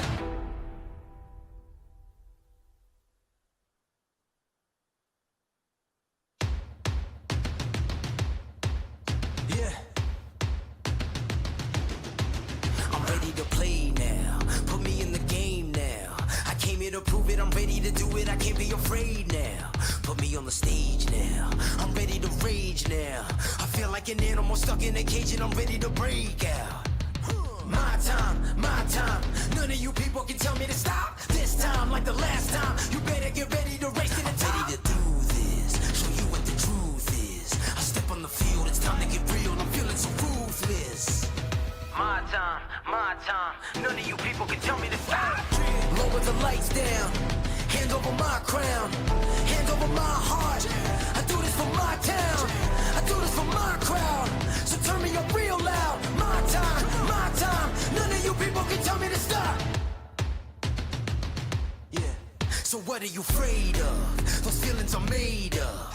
Get in the game, your moment of fame. Show them what you made of. It's time that we stand up. It's time that we man up. For anyone asking who is the best, we putting our hands up. My time, my time. Nothing can keep me from reaching the top. This time, like the last time, I'm moving so fast, I'm ready to ride. I'm ready to throw down. It's time for the showdown. I'm ready to rise. Don't be surprised, I'll take on the world now. My time, my time. None of you people can tell me to stop. Lower the lights down. Hand over my crown. Hand over my heart. I do this for my town. I do this for my crowd. So turn me up real loud. My time, my time. None of you people can tell me to stop. My time, my time. None of you people can tell me to stop. My town, my crown. We know what it takes to be reaching the top. We're reaching the top. We're reaching the top. We know what it takes to be reaching the top. My time, my time. None of you people can tell me to stop. My town, my crown. We know what it takes to be reaching the top. We're reaching the top. We're reaching the top. We know what it takes to be reaching the top. Lower the lights down. Hand over my crown. Hand over my heart. I do this for my town. I do this for my crowd. So turn me up real loud. My time, my time. None of you people can tell me to stop. Turning the track up. I'm never gonna back down. Hand over my heart. I do this for my town. I do this for my crowd. So turn me up real loud. My time, my time. None of you people can tell me to stop.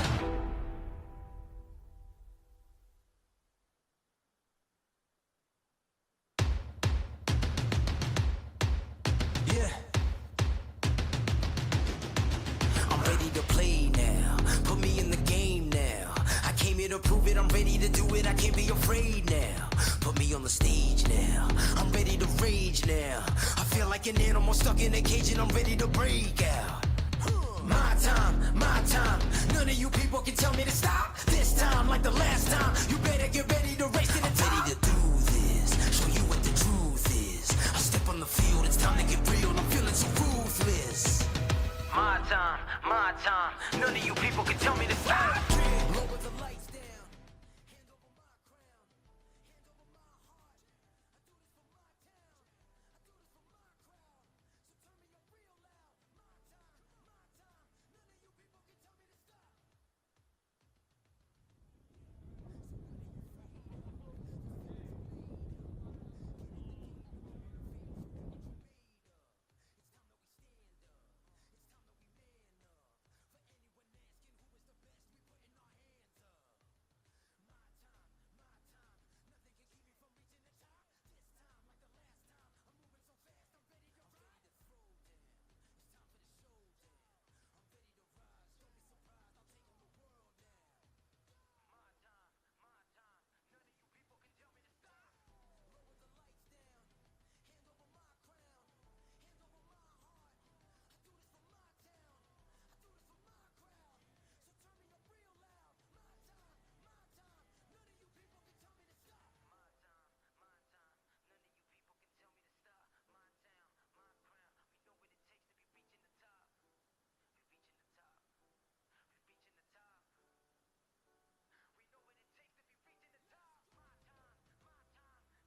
7 days removed from their biggest game to date of the 2023 season, the undefeated Patterson U's odds of a 5th straight championship appearance are better than ever. Can Carlos Croslin or Kareem Moon's quarterback play and dynamic group of veterans continue this pace to the playoffs? Or can a Baltimore Watchman team end the U's run off what may be the best collection of Maryland talent in the league's history? It's the Watchman in the U in our Game of the Week as we count down to throw off. Yeah. I'm ready to play now. Put me in the game now. I came here to prove it. I'm ready to do it. I can't be afraid now. Put me on the stage now. I'm ready to rage now. I feel like an animal stuck in a cage and I'm ready to break out.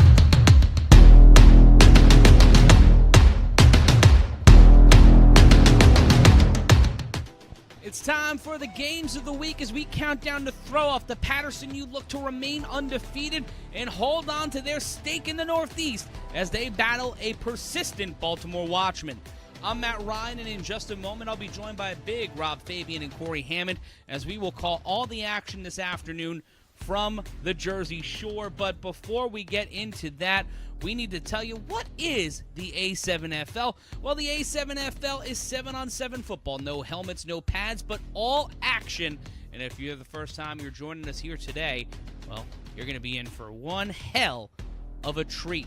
And it's also no kicking, no punting here in the A7FL. Instead, we have the 3-on-1 throw-off, the most exciting play in all of pro football, and 1- and 2-point conversions from the 5- and 10-yard line, respectively. And we've got 26 teams battling for a shot at the A7FL Championship this July in Bullhead City, Arizona, right outside of Las Vegas, Nevada, just an hour down the road from Sin City. And we're excited to see what happens when we bring the chip out there. And one of these two teams looking to make their case to represent the Eastern Conference in this game. Now let's take a look at how we got here. First and foremost, for the Baltimore Watchmen, bucked up, Rokeem Chaney, OG Buck, 330 yards against the BIC in Week 2. And line items, the offensive line allowed 6 sacks on Chaney in Week 2. They're going to need to be persistent against a very voracious Patterson U defense in just a few moments' time. In extra seasoning, they outscored their opponents so far in wins, in their 2 wins, 103-13. They're going to need to find some way to get that same kind of energy against a voracious Patterson U team. And speaking of them, here's how we got here for the U. The U are back. The win over the BIC has made a case for them to be the best team, not only in the Eastern Conference, but in the entire A7FL. And QB option, they have Carlos Pablo Croslin and Kareem Moon both having a case to start today after their performance against the Trenton BIC. And burn the film, Ryan Shamar talked to us on the 3-on-1 podcast, and he said we're going to see a much different look today, or different things from this Patterson U offense than what we saw against the BIC a week ago. It will be interesting no matter what. And speaking of Ryan Shamar, let's go back in the time machine. Let's pull up some receipts about Ryan Shamar playing the Watchmen.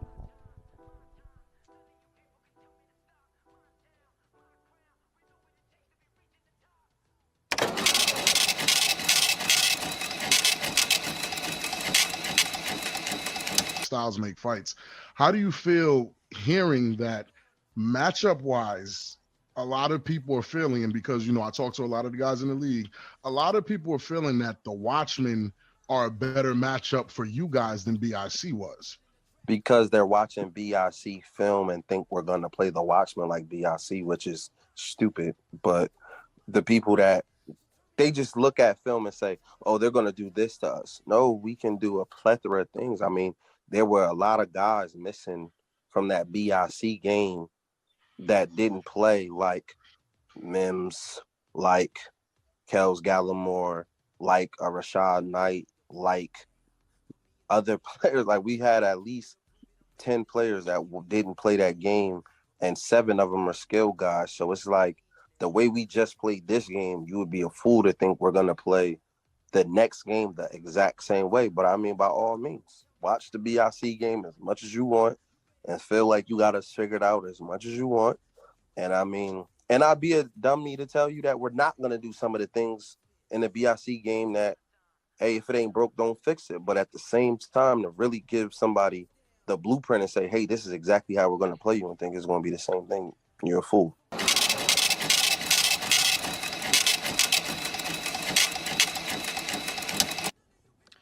You're looking live here inside the A7FL broadcast booth. I'm Matt Ryan, joined by Big Rob Fabian and Corey Hammond. Corey, you're getting ready for your game at 7 o'clock. You're all geared up, as it were. Trey Baskerville calls me the Purple Power Ranger, so sure. But we're here for a great game between two top contenders, and not only the East, guys. I think maybe even the national implications in this game. And you know, we could just say that the Baltimore team is playing the U and just leave it at that. But with the stories from the offseason, you know, the behind-the-scenes stuff involving some of the roster moves of both of these teams, and the fact that this is just one of those games that always just performs the way that we expect it to. The outcome is always not, you know, an obvious thing. I'm really excited to get to watch most of this game, and a little disappointed I got to warm up while it's going on. But we know heading into this game that Rokeem Chaney will not be the starter. It will be John Gauze Jr. It will be Ace Boogie starting for the Watchmen, what I believe for the first time this season. Right. How much of a positive is that for the Watchmen, and is that a detriment to the momentum they've been building with OG Buck behind center the last 2 weeks? I think there's no detriment at all. I think he is who that team is designed for. Buck has to come in as a relief, do a couple things here and there, a little razzle-dazzle, but that team belongs to Ace. Well, and we saw on the games of the week against BIC that we saw Rokeem Chaney pretty much exclusively, and then a little Manziel. Last week in Baltimore, I saw this team, Watchmen, up close and personal. They played my Omega's team. Chat, don't ask me how the game went again. But I saw John Gauze, and here's the 3-on-1 throw-off. The U will start the game with the ball. It's Deion McDaniel on the 3-on-1 return. In the black of the U, orange numbers and letters, and we'll get to the 31 before he'll be stopped by Ricardo Freeman and company. It will be first down for the U. Baltimore crime. There you see Dakari Mims. You also see Pablo. You see Dot. I see a lot of guys here today. Everybody looks healthy. Everybody looks ready to go. I think the most important person to see is who steps in the huddle at the quarterback position. And as far as I can tell, it's Pablo, Carlos Crosland. Interesting to start the game with Crosland, who had a great performance last week against the BIC before getting injured. Well, and it just kind of shows the confidence that they have in him. I think it's better to do that, because if you take away his start, put in Moon, maybe you mess with the confidence that is part of Carlos Crosland's game. You could always put Moon in there. Moon is ready to go if he's needed. I think it's a great move for them to go back to Carlos, show them that he, a Maryland guy, facing a Maryland team, this is his game to do what he's got to do. Well, I'm not seeing is the Miller brothers were replaced by, if I'm not mistaken, that's Marcel Bates. You see the dot boss there, number 2, the tight end. And Snag's wearing 1 today. The handoff, that's a cut inside, will bounce inside, get brought down at the 33. Halfway decent gain to start things off, and that was hard body Marcus McKinney on the carry. That was actually Luck, if I'm not mistaken. That was number 6, pardon me, Darryl Luck, looking at the wrong number there. But it will be second down and 9. Only give them a yard. I think underrated in this game is the personnel that the U use on the offensive line. We talked about it last week. The offensive line for the U was elite. With different personnel, let's see how they do against this Watchman front. Oh, mistake really quick. Crosland will and he keep still it. makes something He'll cut happen. to the side, cut downfield, pardon me, get to the 41, and that will be enough for a first down. Definitely a huge mistake on whatever exchange or play action they were trying to do, but somehow Pablo still gets up there and does the work. But again, they have replaced the Miller brothers, who might not be here yet or not here, with Big Burton and Marcel Bates, and let's just see how well that works out for them. For fans of the league that may not know the backstory, Snag Sosa, who is a running back for the U, he normally wears the number 25, at least on this roster. Yeah. Today, guys, he's wearing the number 1, and on the back of that jersey, guys, it says OG Buck. Statement? Oh, a huge statement. Yikes. And after the good play from Crosland, here's Moon in at quarterback. They'll swap it up. In motion, the hands off to Snags. Baltimore and Baltimore crime. He'll have to cut around. That's a good decision or a terrible one.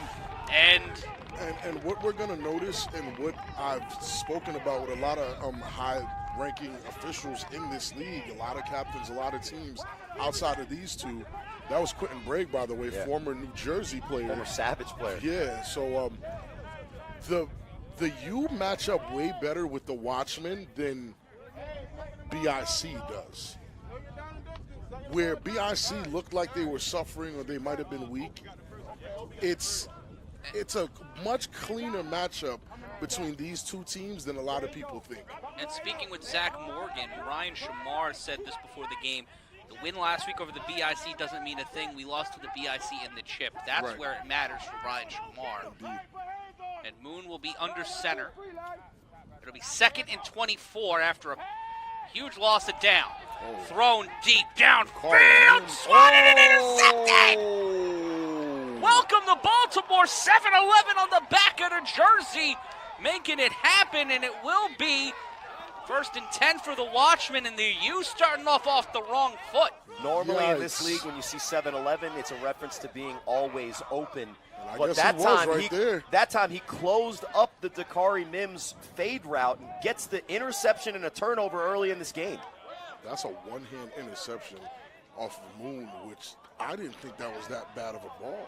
It was placed in the catch radius, but it's a better defensive play. And that was intended for Dakari Mims. Yeah, Dakari Mims had a couple steps on him, so not that, that's a bad throw, but if you put it out there a little bit more. But it'll be 1st and 10 for the Watchmen. Like I said, the matchup here, the Watchmen versus the U, is much better than BIC versus the U. And no, Mo, this is not a do-rag. This is what I would consider a bandana or a hair piece. I definitely thought it was a do-rag. For half a second I did. False start on the offense and not getting off to a good foot there are the Watchmen. And there you see the Super Saiyan, Antoine Matthews. Well, we are watching the U, Big Mo. So in reference to silky smooth, too many moves Moon, maybe I am wearing a little bit of a do-rag. And from my understanding, from what the chat said, that was Jaquan Tillman on the interception. Good job for Jaquan Tillman. Bad job on the roster, guys, as we talk about this all the time. Every week. Just But did nothing change. It'll be There 1st he and is. 15 after the penalty. John Gauze Jr. under center. Ooh, good Gauze will blocking. throw this one. He whips it downfield and out of the reach of the receiver, looking for a pass interference call. And if I'm not mistaken, that's Tony Totat. That is it is not? Marlon Anderson. Yeah, and listen, that is not a guy you want wide open in the back behind your cornerback or safety. Tony Totap has played phenomenal football this year, and he's looking to take the top off. No pause. It'll be 2nd down after the call. Yeah, That taking the was top Jaquan. off implies that you don't have to pause it normally, right? Yeah, that was, again, I just want to make sure we got his name right. Jaquan Tillman was the one hand, Mr. 7-11. And Tillman showing up early here, setting the pace for the Watchmen. The U started with the ball, and Matt Ryan joined alongside Big Rob Fabian and Corey Hammond. And all the great skill position players in this game, it might be the battle of the trenches that decides it. Just look at the Watchmen's front. And that was the key for last week's game as well. And the difference here is Timeout called by the Patterson U. the U is not going to be able to bully. Oh, hold on, a flag on the U, pardon me. The U's not going to be able to bully the Watchmen the way they bully BIC. Not with their offensive line No. against the defensive line, because shout out to the Miller brothers and what they did last week, but Right. They're not here this their week. absence in this Unsportsmanlike week, conduct on the U. Yes. the Watchmen will it'll take 3 be- yards. Why not? It'll be 1st down. There's a Super Saiyan in the slot. You know he's getting some. Snap. Gauze will throw it, and that's off the hands of the receiver, off the hand, pardon me. Looks like Beefy. And looking for a flag there. Looks like someone was holding on his jersey. Yeah, unfortunately for Beefy, anything inside those 5 yards is free game. There's nothing that's going to be called right there. So he has to actually get off the ball faster than that. And over 5 minutes gone by, 9:28 left to play. If you're watching us on A7FL.tv, we've got a poll going asking you who you think is going to walk out with the victory, the U or the Watchmen. And right now, the U in the lead but we'll see how that goes throughout the rest of this contest. Shout out to J-Rock with his full head of locks. Antoine Matthews, the Super Saiyan at the bottom of your screen. 4 on the line. Gauze Jr. on second down. We'll throw it to the Super Saiyan. Matthews showing off the skills, trying to go over 9,000. Picked up and then will be brought down. And it's always on a slant or a hook, right? Always, bro, always. I've seen him score touchdowns that are like 60 yards and he just gets up normal. It's when he gets the meaningful middle play that he goes absolutely Bonkers. full 9,000. Yeah. And when you see the coverage that Deion Davis had on Chris Matthews there, he gave him the hook. So John Gauze is a traditional passer with the ability to run. Got past Deion McDaniel, too, on that one. And Amir Morris. J-Rock got pancaked on that The play. snap, the throw down to the tight end. Oh, no! Ball my. comes loose, and who comes up with it? It looks like Baltimore has it. Ooh, Kels Gallimore, if he was just a little heavier, gets that. But, you know. And that's that play from John Gauze that has always worked for him his entire career. As a Gators quarterback, it was always to Nick Mays. There he's using beefy on the tight end release. Interestingly enough, they're only rushing 3 versus 5 right now, which is That dump down look, very odd. it looks like they're Oh, wow, definitely. Was a this fumble. defense built to play Rokeem Chaney? No. This defense was always built to deal with Ace. I think Ace is more of the weapon here. But at the same time, I don't think they faced a line this big and athletic this year. Look at the size of these guys. Devontae Carter has been ejected from the Insomniacs game. We'll have more on that as that continues to play. The snap by Gauze Jr. Here he is. That's And what he's known for. skiing down the slope, gets the first down Oh and my more, and brought goodness. down at the 24. Gets dragged. And if John Gauze is going to have that part of his game available every single game that he's a starter, the Watchmen offense are going to be one of the tougher offenses to beat because he is a very good thrower of the football. But when he can look downfield and just take the second option, which is him running for 15 yards, how do you defend that? We were talking about Huff last year. If last Amir game. Morris is the spy, I think he's playing too far up. And again, Deion missed it too. And Fletch gets dragged for 5 full yards. And if you're a newer fan to this league, the Sterry Codrington before Sterry was John Gauze Jr. First down for Gauze Jr. Matthews in motion. Gauze will keep it. He'll fall. He'll eat the be eaten up by the turf monster after a gain of 3.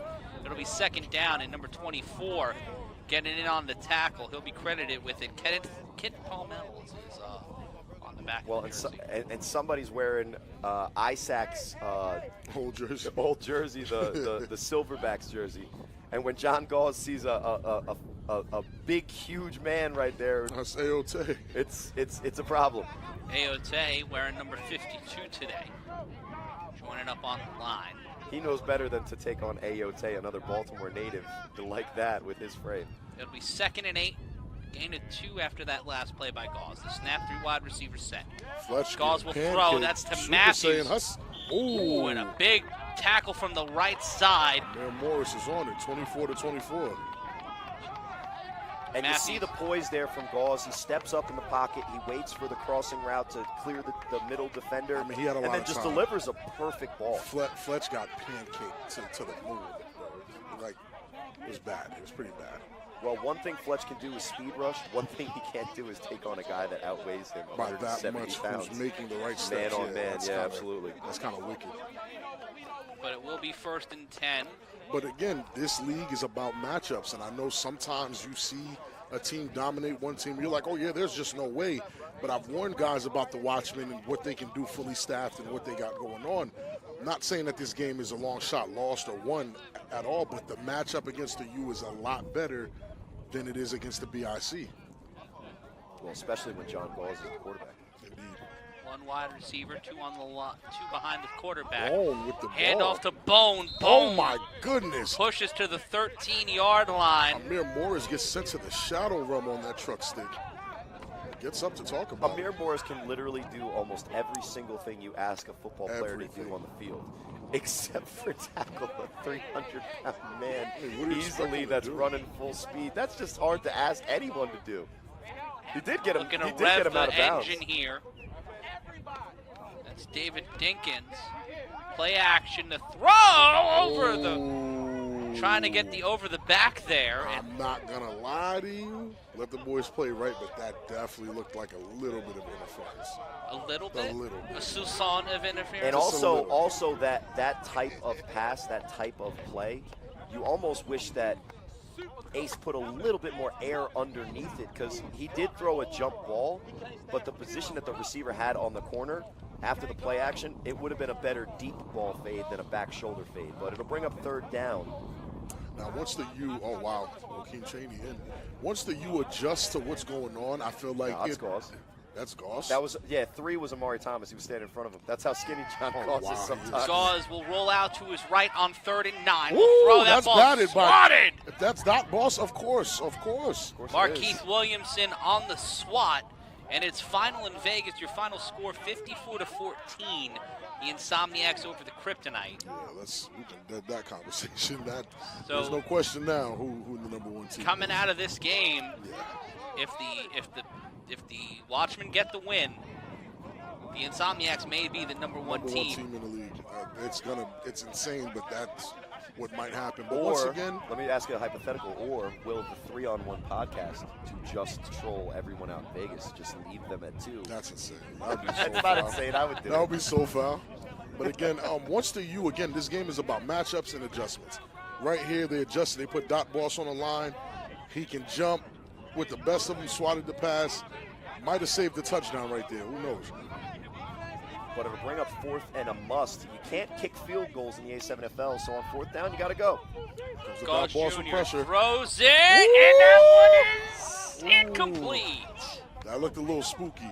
But that's it with the U adjusting as quick as they adjusted.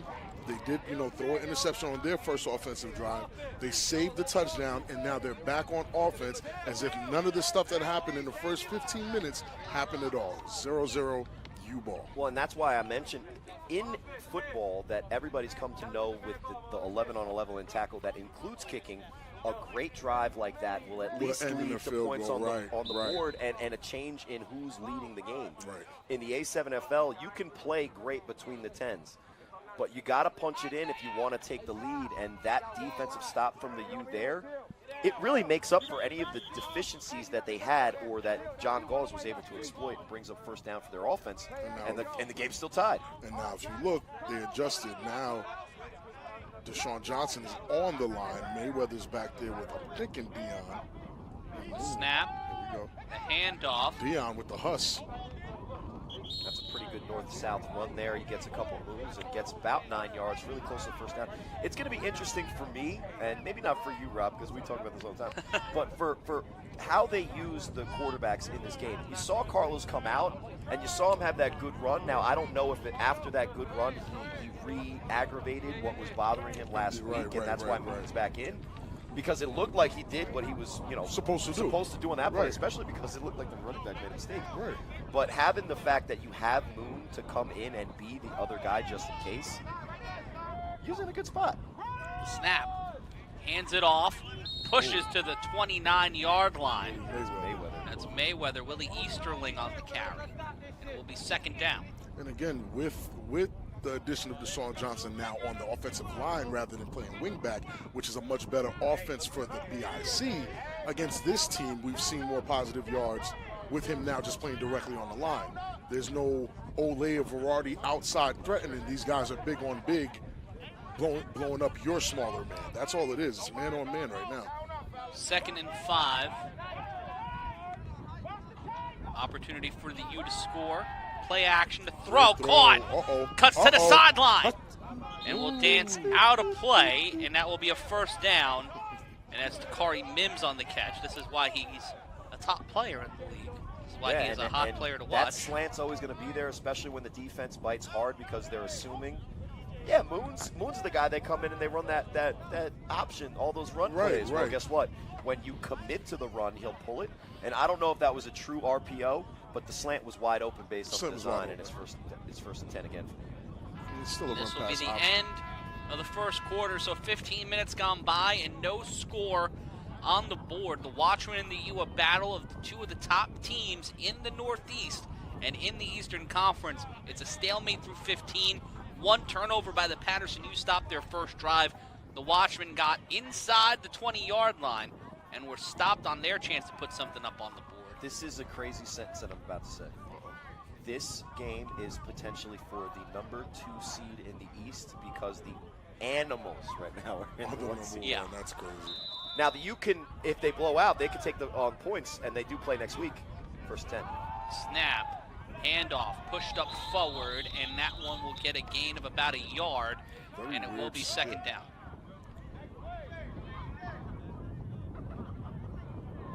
And the chat seems to be fans of Johnson. We call him Muggs, right? Yeah, Muggs.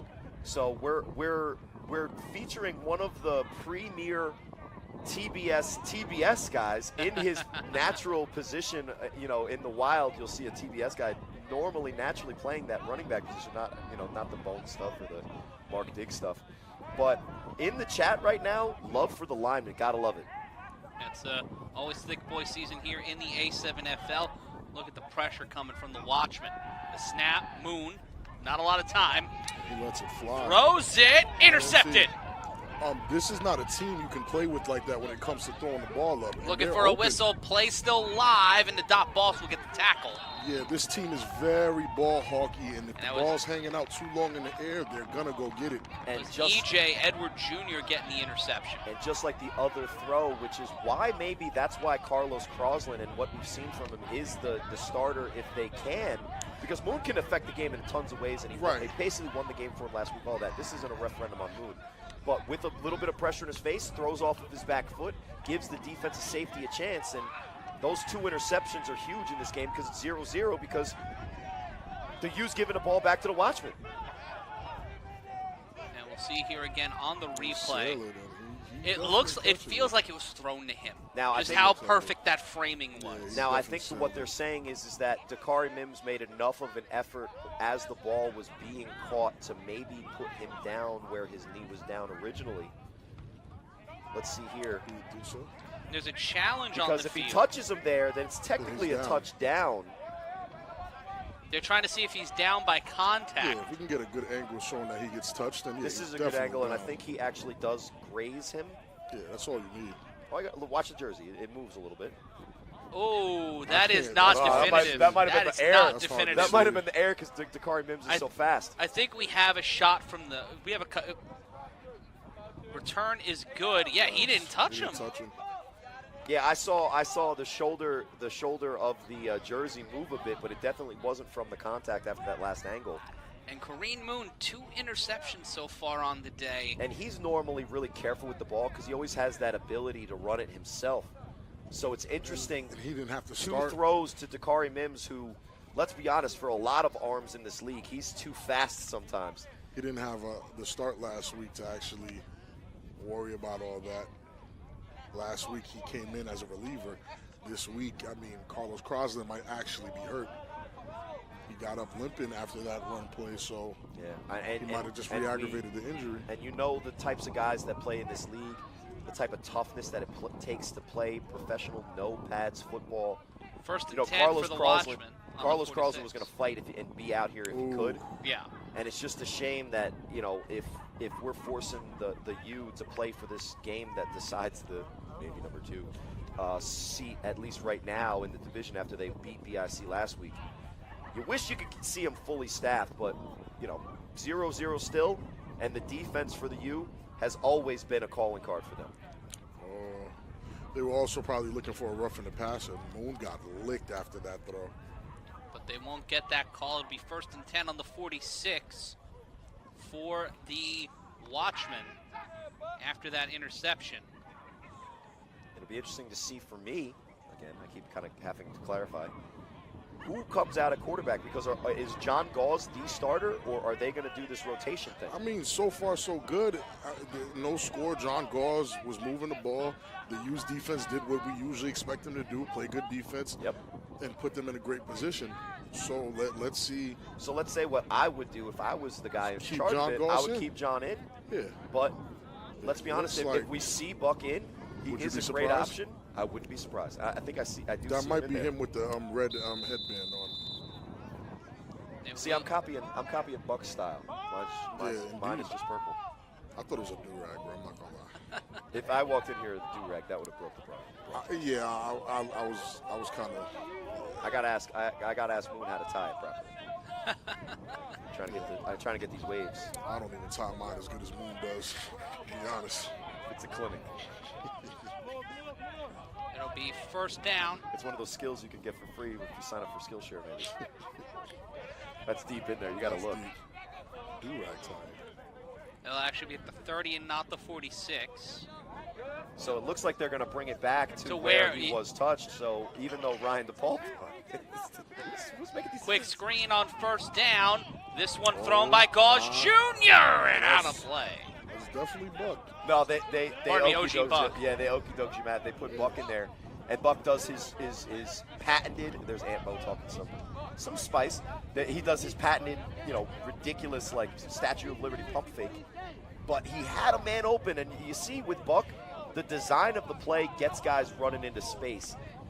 Let's see if they can execute that when it comes up again, because likely what we'll see here is like a jet motion. If I know Buck, and I think I do, we'll see a jet motion, and they'll either give it to the jet to set up the counter, or give it straight to Amari Thomas on the counter, as you see number 3 in the backfield for the Watchmen. And it will be second down. Every skill position player for the Watchmen has some kind of colorful headband. Cheney now in at quarterback. Jet hands motion up, counter, what? runs right into his defender on that one. How much of Buck's playbook have you watched or been privy to? Because you really do call a lot of his plays. Torstradamus. I remember watching the Rare Breed U game. That pack money jet motion gave the U defensive line fits, because if they honored it and they spread out, then Buck would go with the counter, and if they didn't honor it, pack money would get the edge. So you see here it comes on the jet motion. This is almost the way that the Vegas runs it with the RTC type of jet counter. That's just a great tackle by J-Rock at that point. Going to bring up third down. That's Aunt Mo at the bottom of your screen, the taller receiver on Kels Gallimore. He'll wait, anticipating the snap. Cheney will roll out to his left. He'll cut to the sideline.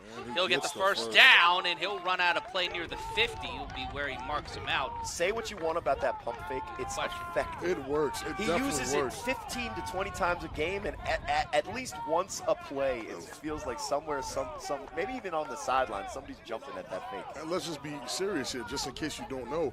This is a team Buck was on prior to a couple of weeks before the season. Yep. So there's a lot of venom between these two teams for multiple reasons, especially because a lot of the Baltimore guys that still stayed, and a guy like Aote who just came to the U last week. Yeah, in chronological order, Buck beat this team in the regular season last year with the Rare Breed, lost to this team in the postseason, Joined the team in the offseason. 3 weeks before the season, went to the Watchmen. And it will be first and 10. Ball on the 44-yard line. Watchmen driving off of their second turnover from the U, and a slight gain of about 3. But again, it's Kels Gallimore versus Aunt Mo. That's a great matchup. I'd love to see how that pans out. Aunt Mo's been pretty quiet for most of the season. Yeah, he's been overseas doing his dancing thing he's famous for. His Parks Heights Shuffle. Park Heights. Yeah. Park Heights Shuffle, which I think is a very cool dance, and nobody wants to do it after a touchdown. I'm a little upset. I think Aunt Mo literally requires money every time he does it, so maybe that's why. But on that play, that's another Buck staple where he goes with the dual back sweep look, and he handed it off, guys, to Nick Mays, the tight end. So that's a rare handoff straight to the big guy who's now little. I have a quote from Vegas. The snap, the throw off the screen. Aunt Mo rocket screen. Aunt Mo gets pushed to the 49, and Rob, what's that quote from Vegas? 56-14, we beat them like a redheaded stepchild. End quote. I'm sorry, it wasn't me. I know. I didn't say it. But yeah, Insomniacs beat the Kryptonite, giving the Kryptonite their first loss. Let's give credit to the Insomniacs defense. In the last couple of games, they've been shutting teams down a lot more. So They've apparently, been putting emphasis on that. 56-14, one of the touchdowns was on a 3-on-1, and the other one was in garbage time. And probably KJ Burrell. It's the Park Heights strut, by the way. Park Heights strut. There Thanks we to go. D and Rome in our chat. Was that rocket screen to Ant Mo a Parkite strut when he caught the ball? And then When he did the move, listen, Ant Mo got footwork. If he don't got nothing else, that young man has footwork. I'm looking for a known Parkite stat. strut. I have a touchdown pass to Ant Mo. You do? Yeah, he's never been on my team. Oh, but interception 6. Okay, yeah. 3rd and 4. Ball on the 49. Cheney under center, the snap. Cheney feeling the pressure, throwing over the middle and incomplete. That's good coverage by Amir Morris. Kels Gallimore was up on the line, I guess. A slight QB spy. Maybe he tried to blitz, then drop back. I'm not. Well, they go with quads to the top of the screen, which means that there could have been an extra rusher. It looks like there's going to be a time stoppage there on the turnover. So it'll be 1st and 10 for the U. But that was almost the Corey Ammon playbook, the quick screen and go look, where you had the inside guy run the slant, the blocking guy run the fade, and he just misses the Super Saiyan on the crossing route, and it'll bring up 4th down, and it looks like Buck is going to throw it off. Let me ask you, Corey, because you're a very big fan of the 2-quarterback system. Now that your first quarterback has struck out, your second quarterback has struck out, you go back to the first quarterback? Well, and that is the relentless ridiculousness of this. How are either of these quarterbacks, who are both really good quarterbacks, going to get in a rhythm if you keep taking them out? And this one will land out of play, and they will mark the ball out at an advantageous spot at around the 15. And it will be 1st down for the Patterson U. Dion, save the turtles and get that bottle right there. Come on. Someone keeps saying that we should go live for the BIC Omegas game because BIC is going to lose tonight. What an interesting take. Mike Jones. Where's your phone? Where's my phone? Corey, where's your phone? Oh, was it Corey? Corey's Mike Jones. That would be hilarious if Corey was Mac Jones. It'd be hilarious if Corey was Mac Jones too, but that'd be a different conversation. Pac Money has been missing this season. I haven't really seen much of him since the whole leaving the U situation. And it will be 1st and 10. Kareem Moon will be back under center. CJ, we all use the quick screen and go. He said that's Buck's play. 2 wide receiver set. Running Tight back set to on the left. Dakari Mims. We're doing play action up top. The handoff cuts to the sideline. Willie Easterling! Willie Easterling treating it like it's a Mayweather fight. Gets a huge gain, rips out over 20 yards, and will be brought down at what seems to be the 48-yard line. And that's a touchdown saving tackle by Sly Boogie there.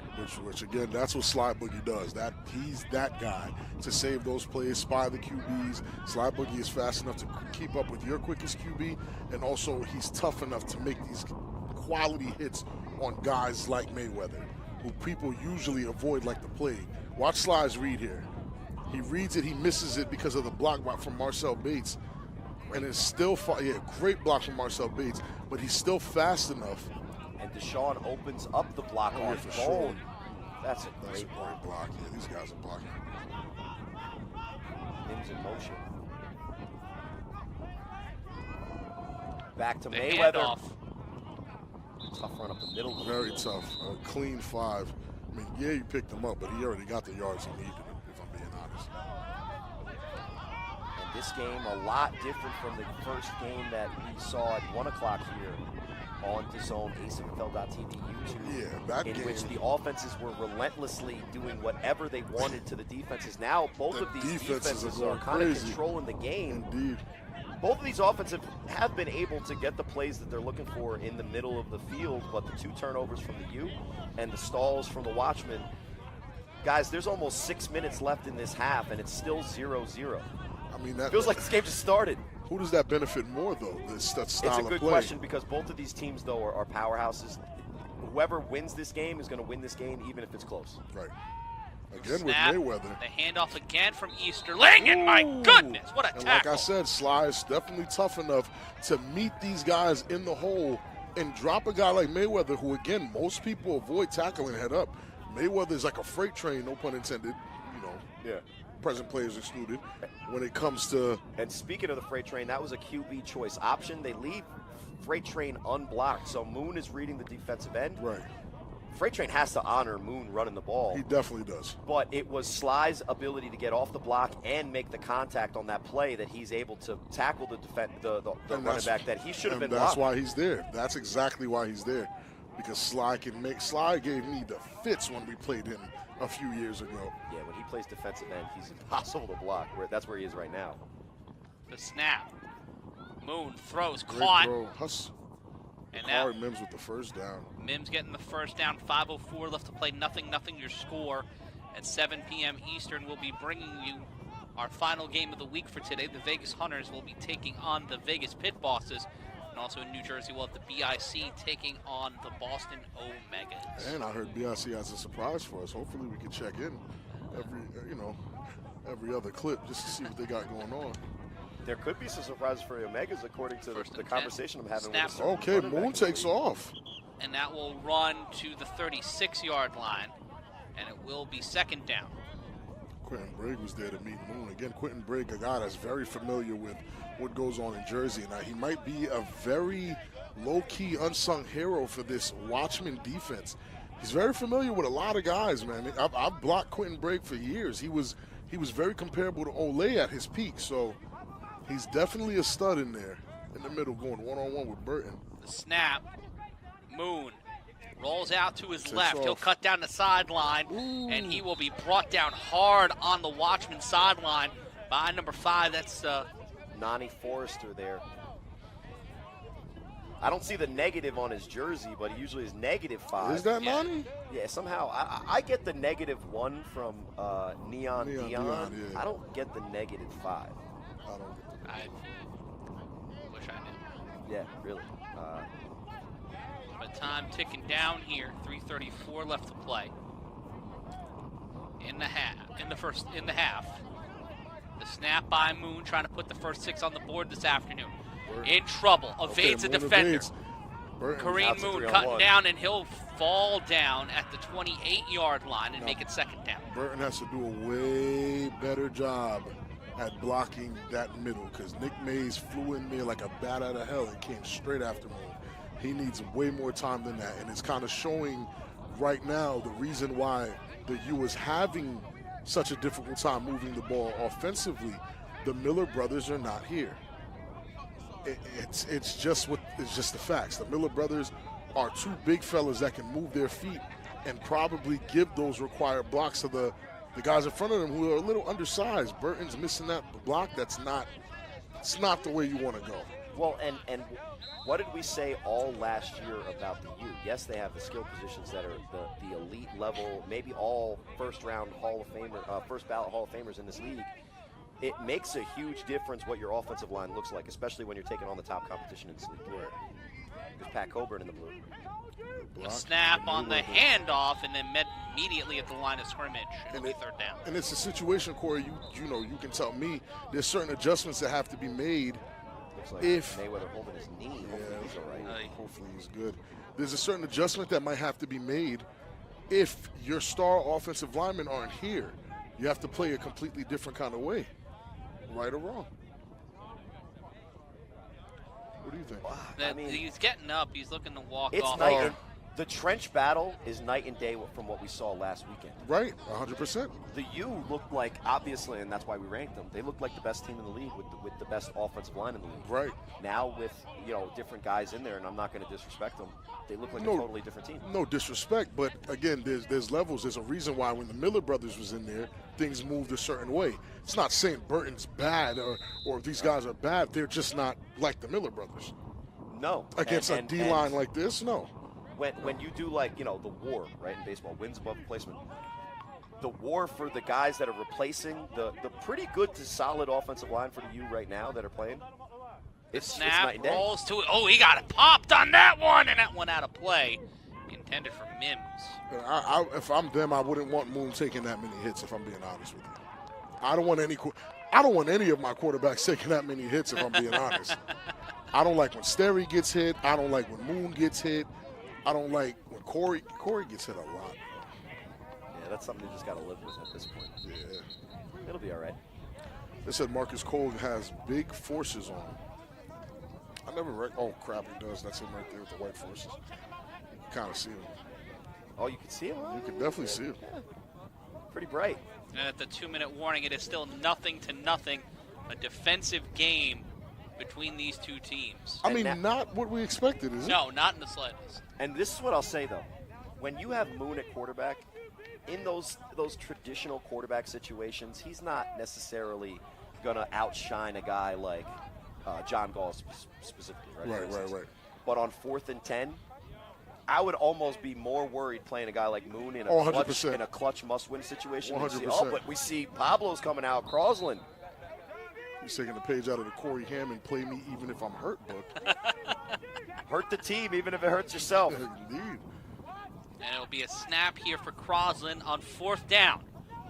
Crosland in trouble, intercepted by Sly, and that's what makes him so dangerous. Sylvester Washington on the INT will change no. direction to toss back loose ball. No, Baltimore will keep Still it. get it back. Cuts through, finds a way to the goodness. sideline, and will Great be brought tackle. down by number 76 at the 40-yard line.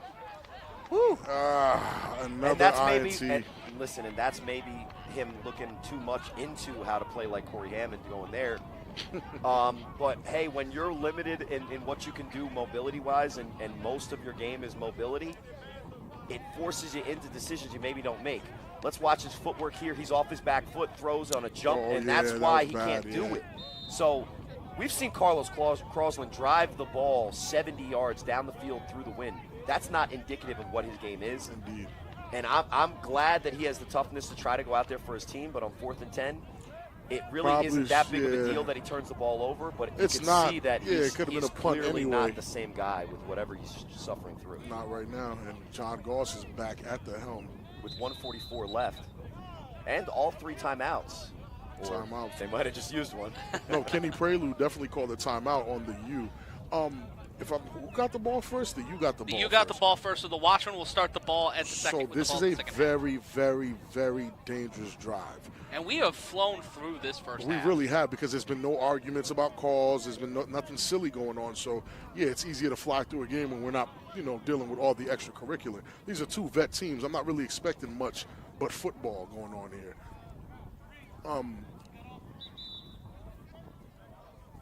Indeed. Well, listen, it's 1st and 10. There's a lot of guys on the field for a 7-on-7 team, but yeah, but you don't want to be in this position right now as the U with your backs against the wall and the Watchmen trying to score just to get the ball again back at half. Because if they score here, run out that clock, don't give you the opportunity to score and get the ball again. It's the same position the Watchmen were in against BIC when they put in Lenny. But the receivers they have out there, these are the moments that Tony Toe-Tap does something, aren't they? Yeah, they are. So trips to the bottom of the screen. Bone is in at tight end. The snap. Gauze will throw this. He'll do it to the check down. Get the first down and more, and runs out of play at the 44. That's number 5? That's number 9. That's number Dinkins. 9. Oh, wow, David Dinkins. Not the mayor. I mean, again, it's like we discussed. I discussed this with a lot of people. The matchup here is a little bit better. Same look. There's Dinkins in motion on the jet. The quick screen. Matthews. They corral it very quick. Kels Gallimore and Craig Pitts were on that. They had their eyes on that from the jump, and it will be 2nd down. I just saw Buck run onto the field. I'm not sure if it's for a play call. He's giving play calls. Yeah, it's usually play calls. They're swapping there. They definitely communicate, which I have to give them that. Doesn't look like timeout called by the Watchman. Clock will reset to 1:22. And the dynamic here of these, this is a Baltimore super team. We've talked about. We mentioned the Insomniacs and what they're doing out there in Vegas, and due to circumstances, Baltimore had to combine. But it's interesting to see the dynamics here, as OG Buck has always been about the team first. And very true. I've criticized him for putting in other guys, but him coming in the huddle, talking with his team, laying out the play for John Gauze, that just shows the type of championship-level commitment that OG Buck has. And that's very honorable. That's something you can always look at and actually admire. And shouts out to Frédéric Moraz from France. We see you out there. Bonjour, Frédéric. Thank you for watching, Frédéric. And the snap. Gauze will throw this to the sideline, wide open. Who was that? I just mentioned Bye. What are we doing not covering Tony Toe-Tap ever? Marlon Anderson and everybody from Baltimore celebrating. It is. It's Tony. We already said your name, Tony. Oh, wow. Oh. And now in the first half, first touchdown of the game, only up 6-0. That is definitely a statement. Yikes. But I will say this. Unsportsmanlike conduct, obviously, And on I Baltimore. think he's fine with that. That's But fine. let's look at the replay here. You can't not cover him. And Deion is just sitting there. Kels Gallimore and Deion have a miscommunication. No one knows who's covering Tony toe tap. And fans were wondering when they ran the first quick screen on this exact same look, right?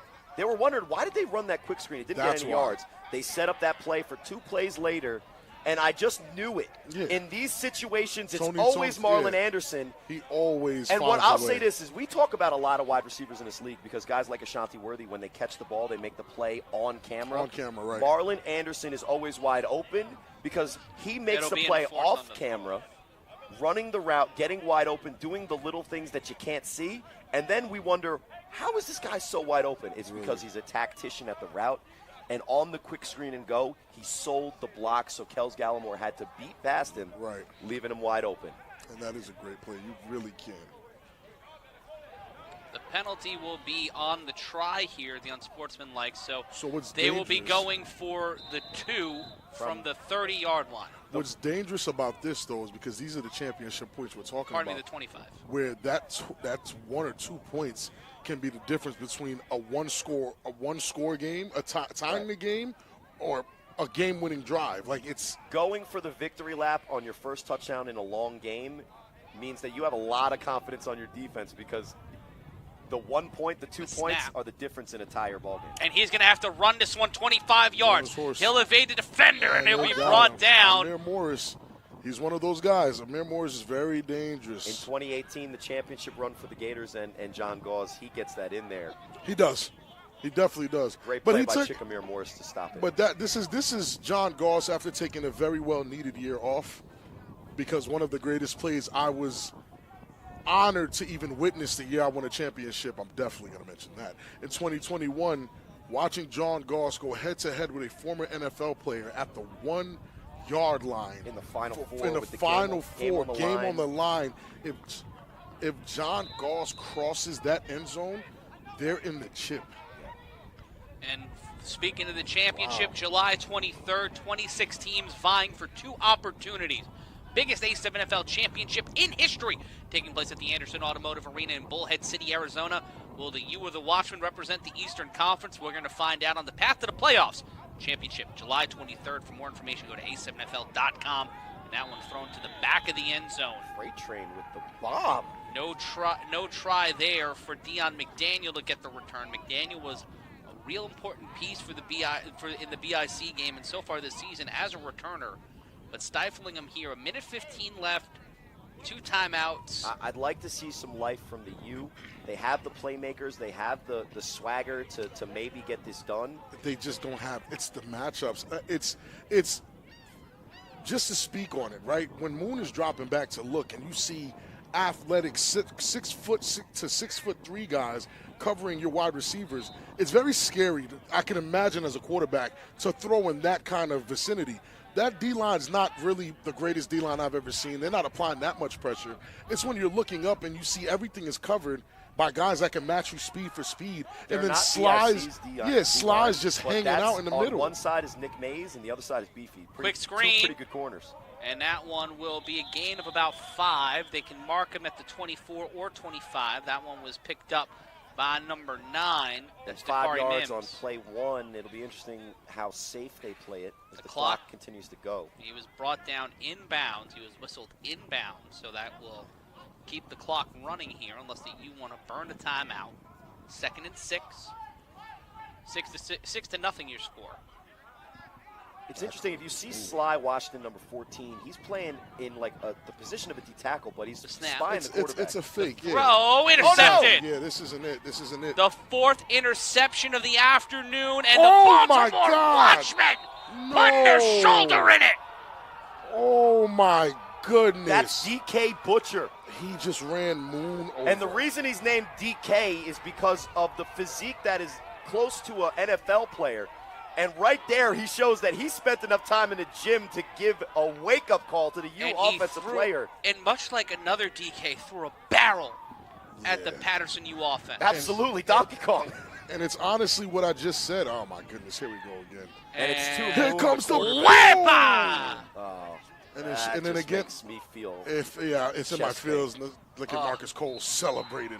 But yeah, you got to give him that. Shouts to Moon for going in there to stop the touchdown. But again, as a quarterback, you're looking back there, and bro, you see nothing but guys that height, that speed. Night and day difference from this Patterson U team, and we saw just 6 days ago. Indeed. And Rob, you mentioned it. The two biggest reason are two big people. Here's Buck. They're not here. Oh my goodness. And then just popped. Okay. Definitely caught up. And with But 26 again, seconds left, it's he is down. off with a Goodness. LeBron James-esque move there.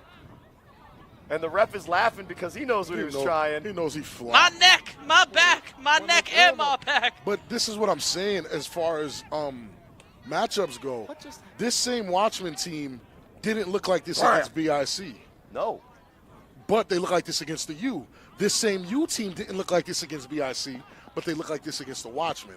This is really a rock, paper, scissors situation where this team is good against this team, that's good against this team, and what it that's good does- against this team. It's just the way football is. It's It all is, about man. matchups. It's about tendencies. It's about And how what- can you out-scheme your opponent. And now 6-0. And if this result stays, and there's plenty of game left, this so this it's is not nasty even if it close. stays, bro. But if it stays, that makes this Northeast Division even that much more interesting. Yeah. Because even if the Animals, if the Watchmen will win, Animals are number one. But guess what? The Animals have the U A and t- a BIC tough three-game slide. in successive weeks. The snap They can't throws afford to them to the score end here. zone. Oh, No, he dropped it. incompletion. No! He dropped it. Why is he yelling at him? It touched your hands, my boy. Nah, listen, the hardest pass sometimes to throw Is is the the guy who's easiest? so wide open that you don't know. When a defender's there on a receiver, you throw away from the defender, you keep it in the catch radius. When you see a guy by himself, you just try not to panic, and he And misses The there. problem here, though, is if they score here with 16 seconds, again, And they get get the the ball. ball back, which would mean we've seen 2 scores in under a minute for them to get the ball back and bring this high-powered offense right back out. But the other thing, too, is we Ooh, talked yeah, no, about he it dropped in that ball. last game when we were talking about the buzz, and it was a Mark Diggs and a Lenny Manziel situation, another Baltimore team using 2 quarterbacks. This John seems- Gauss, the last time he was on this field, threw an easy touchdown pass to a wide-open guy. Right. Yes, that is a hard thing to do that Buck just missed, and Buck is a very good quarterback. But why take out the hot hand? because this is what they're doing. And right I now. guess They might I guess trust they're gonna Buck live and die inside with the it. 20. I guess they're going to live and They're die going with to live and die with whose turn The is it. snap on 3rd down. I don't think they were supposed Buck, to go the back on throw. offense. it. There's Bone. Oh, my. Bone Oh, my. crushing them. Looking for them And to call will a be timeout driven. here. And there's a flag on the play, so the clock will stop. And taking a look in Las Vegas, it's 14-0. Force over the gold right now. That's gonna get- in I believe the first quarter. Roughing the passer. That Roughing the game, passer call. That game out in Vegas is going to get as pretty as the Kardashians would look through the lens that Jack Black looked through in Shallow Hal. You know what I'm saying? Which means they're ugly. Oh, disgusting. That was a long road to a bad very reference. short bridge. Yeah, to the ugly. And a 20-year-old reference to an awful movie. You That didn't might like be. that? You know what? It was a bad movie. It's That's a nostalgia. terrible message, movie. too. It's a nostalgia terrible song. message. And I'm someone who likes saving Silverman in terms of Jack Black movies. I wanted to feel like there was what is the appropriate way on a broadcast to say ugly, and I went the wrong way. So I apologize to all of them. While I just said ugly with no idea. No You hesitation. were just trying to avoid it. No, but like it's as ugly as, and then I Right. can't say myself which would work. I just don't want to make myself feel that bad when in a couple of minutes I And have also- to face BIC. This is a preview of what we're going to see in the playoffs. Right. I cannot Oh, wait. man. And one of these teams playing against Florida. Are you allowed to go 7 yards back? Yes. Oh, there he goes. Now he's 5. I'm a narc. Sorry, The Maryland. snap. Uh-oh. In Ooh. trouble. Uh-oh. Thrown. And it almost Oh. intercepted. Ooh. Off the hands of Deion Davis. Because I think there's no one catching Dion if he gets that. Oh no! And another opportunity. If he missed. would have taken it 95 yards to the house. Wow. Corey, you're the coach for the Watchmen right now. You see what's happening. There's 3 seconds left. With 2 opportunities to put the ball into the end zone, Timeout called by the Watchmen. Rakeem Cheney failed. Listen. Are you starting him after halftime? Corey, come on. Talk to me. I wouldn't have taken out the quarterback that just threw a touchdown pass to Tony Totap in the. You could say that this drive is almost meaningless because there was only a couple of seconds left. But based on where they had the ball, field position, and the type of team that the U is, that's an opportunity you almost don't want to squander. So with 3 seconds left, unfortunately, they don't have enough time for 2 plays. It's just one. They have to score here. And listen, Buck has a lot of really good plays in his playbook. But against a team like the U, sometimes I feel like the misdirection stuff that he's always trying to do is almost counterproductive because he's facing a team that can get pressure on him. And when you do misdirection, if you can't get people to go for those fakes, then you just have constant pressure in your face. So you're seeing the plays that John Gauls is running are a little bit more quick developing. Buck's ad-libbing a little bit more, and that's giving the U a little bit more time to get the pressure and make it an uncomfortable throw. If Buck can't score here, It's a mistake. I'm benching him. 2nd and 3, 3 seconds left to go. The Watchmen up 6 to nothing. The snap, last play of the half. He's going to have to bring it in, and he There it does. is. He Touchdown, scores at the Watchmen. buzzer. He scores at the buzzer. This is tough. This is very tough because the U has not. They haven't been here. They hit him with the dirty I dancing, Rob. know. I've seen it. Oh my goodness. The time of my life. So both quarterbacks score against the U today, and it's not. They're going to go looking for good. 2. They're going for 2 here. And they should, because if they go for 2, they get the 2. It's 14. And it will be a two-score lead, no matter how you slice it. And just see there again, that hesitation stopped number 10, Rashad Knight, from making the tackle.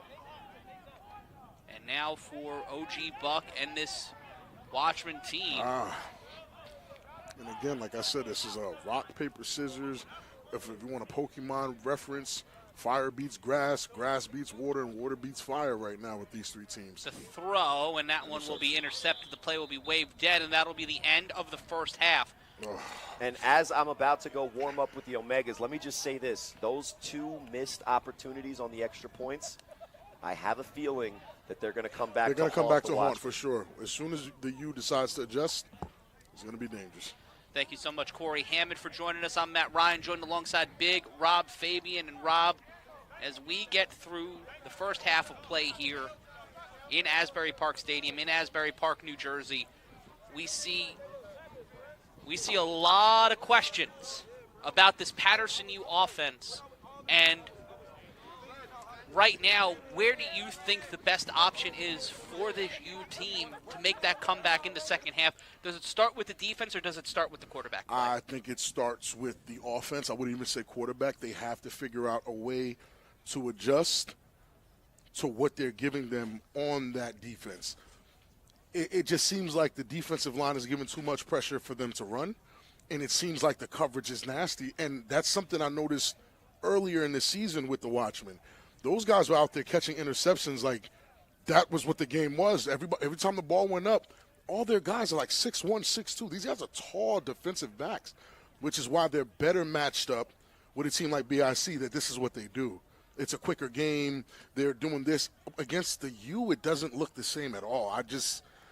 I don't know what they can do, but I know they need to do it quick. And when you see because the Watchmen have made mistakes on offense as well. Right. But are the interceptions, there's 4 turnovers in the first half for the Patterson U. Are those unforced errors, or are those great defensive play by the Watchmen because they've been trying to keep pressure on both Crosland and Kareem Moon under center? And why not shift back to that run-first offense? It was paying some dividends early on. Every time they tried to pass the ball, it felt like that's where things kind of got mucked up. I mean, it's looking like the same reason why, everybody thought the U wasn't as great as they actually were because of the offensive line. Again, this is not just a Deshaun Johnson situation, but when you can move Deshaun Johnson and work him around in different spots on the offense, he becomes more of a weapon than when you have to put him on the offensive line. Because without the Miller brothers there to create that overwhelming size difference between most of the D linemen you're going to run into, it doesn't look like they can open things up the way they opened them up last week. Last week it was every play they were punching, running the ball. They had a game plan. I wouldn't say that they don't have a game plan this week, but it just doesn't seem to be working. And it's just it seems like it's time for them to make the necessary adjustment to get it going. Carlos Crosland is hurt. That's just clear as day. That throw he made, stepping back on both his heels, that's a bad throw. It's a bad play. We need the U to make the necessary adjustments to actually look like they want to win the game. Because right now it doesn't look good. It looks like this U team understood the challenge ahead of them, but as you get dragged into deeper water, understanding your assignment gets a little bit harder, and momentum is such a powerful thing. Yeah, man, yeah, for and sure. when it's a 2-score game, and we saw in our first game, 2-score games can become 1-score games or closer. Just like that. Real quick. So it is kind of, right now, I think it's on the U defense to set the standard here, get a stop like they were doing in the first quarter. Yeah, they need a stop here. They need an opportunity to get their defense, to get their offense time to get back on track. Because if the U doesn't get a stop here, that's 3 possessions straight that they allowed. Yeah. Even though I understand your offense put your backs against the wall, I hate that too. But they just allowed them to score 3 drives straight. I mean, yes, it's only going to be 18 if they don't get the championship points. It's only going to be 18-0, but that's tough. Like, you don't want to be down 18-0 at the start of the third. No. You know, with no plan on how you're going to move the offense forward and no way of actually slowing down that offense. So I'm really looking forward to see what adjustment the U can make. And I'm checking the chat here on A7FL.tv. Jermaine Simmons, what's going on here? You're down 14-0. Don't you guys want to win? Do it on the scoreboard. Right. Von Brown, hashtag Knicks tape. Let's take a look at the tail of the tape here. The Baltimore Watchmen have out-yarded the U. Right. And they've passed more than the U have had in total yards, but the biggest number right there at the bottom, 4 turnovers. None from the Watchmen. And the rushing yards are closer than you'd like. Even, the passing game, which was something that we've had questions about all season long, about who's going to step in there. Carlos Crosland did a great job managing that. Right. Got hurt last week. Kareem Moon came in, had an excellent game.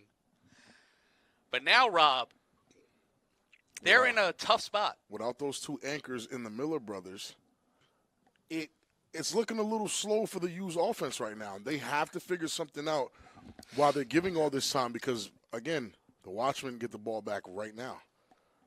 And it's time for the 3-on-1 throw-off. It will be thrown by Dion Davis, and he will throw a high-arcing ball that will land at the 15-yard line. Ooh. Gets into the 30. Great hustle. Ooh, and bringing him down is Dion Davis. The returner was number 22. I believe that was Damon McCombs. So it'll be 1st and 10 for the Baltimore Watchmen. So it's as you said, right now that defense has to wake up. Yeah. That defense has to realize what's going on, where they are, and what they have to do to stop John Goss right now.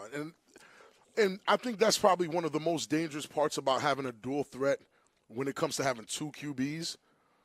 Maybe the dangerous aspect of it is when you're going series by series, it's hard to adjust to one without messing up with the other. Yeah. So now John Goss is in. There's a whole different style of play you have to deal with. It's a harder adjustment to make for your defense than it would be if it was just one steady quarterback. And it'll be 1st and 10. Ball on the 35. The handoff. Marcel Bates with nice. He's always good for these long arm stretch tackles. That was Omari Thomas calling himself the Crown Prince this season. 25-year-old getting to the 35, and it will be 2nd down. Looks like they marked him at the 36. Marcel Bates with the, if you want to win, let booby spin. Another shiesty wearer. In Vegas, it's 27-0. Sheesh, who versus who? The Gold losing to the Force, 27-0. The Gold? Yeah, the Vegas Gold. And it's 12-0 here in Asbury Park, New Jersey. That's Big Rob Fabian, a.k.a. Corey Handsome. I'm Corey Hansen, a.k.a. Matt Ryan. And it will be 2nd and 7, gain of 3 on the first play of the drive. And it's like the reverse of what we saw last week. They're oversized on that Watchman line.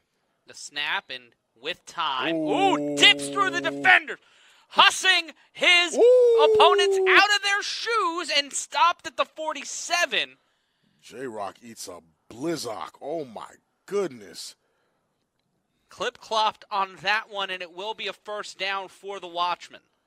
And that was a very, I can say his name here because he's the only one that did something like that, a Huff-like play. Two guys are coming towards him. He ducks underneath and just takes off running. It's, again, that's the edge that ace John Gauss has brung to that team. Take a look.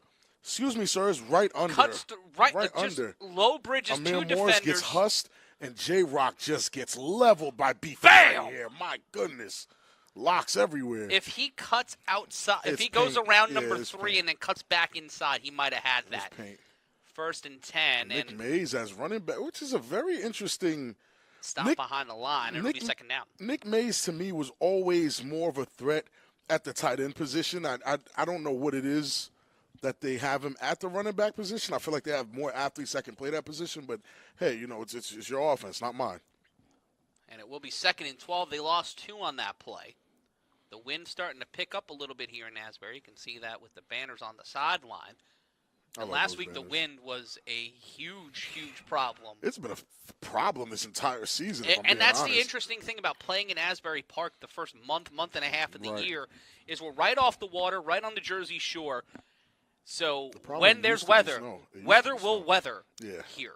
It We've used seen to be it snow. We've seen it rain. We've had almost hurricane-like conditions. The snap on 2nd and 12. And there he go. Oh, And my John goodness. Gauss Jr. will go right There down he Broadway. is. He'll cut to the left, and he will run out of play at the 28-yard line. And honestly, John doesn't look like he missed a step. And maybe that taking that full season off last year is what he needed to recoup and go back to the player he was in his championship run in 2018, because that's what I'm seeing right now. He looks good. He looks good, Matt. And right now, this is what the Watchmen were promising, in theory, leading into this season. And we see it here again. Yeah, this is what John Gauss was always doing. Quick little hezzy, and that's it. This is his style of play. This is what made the Gators and most of these Baltimore teams that featured him a threat. John Gauss was always this kind of guy. So to see him back in this rare form, it's actually a little refreshing. And it's good to see this team fulfill that promise, because it is seeing the Eastern Conference stronger than ever is insane. The throw caught over the middle, sheds the tackler, Beefy. Bye. Did he get it? Did he step out? Did he get it, or did he step out? And it looks like they will They're call him calling out him of play at the bounds. 2. Wow, this is you couldn't have, listen. This is a dissection. I'm not going to lie to you. You could not have told me this is what you expected.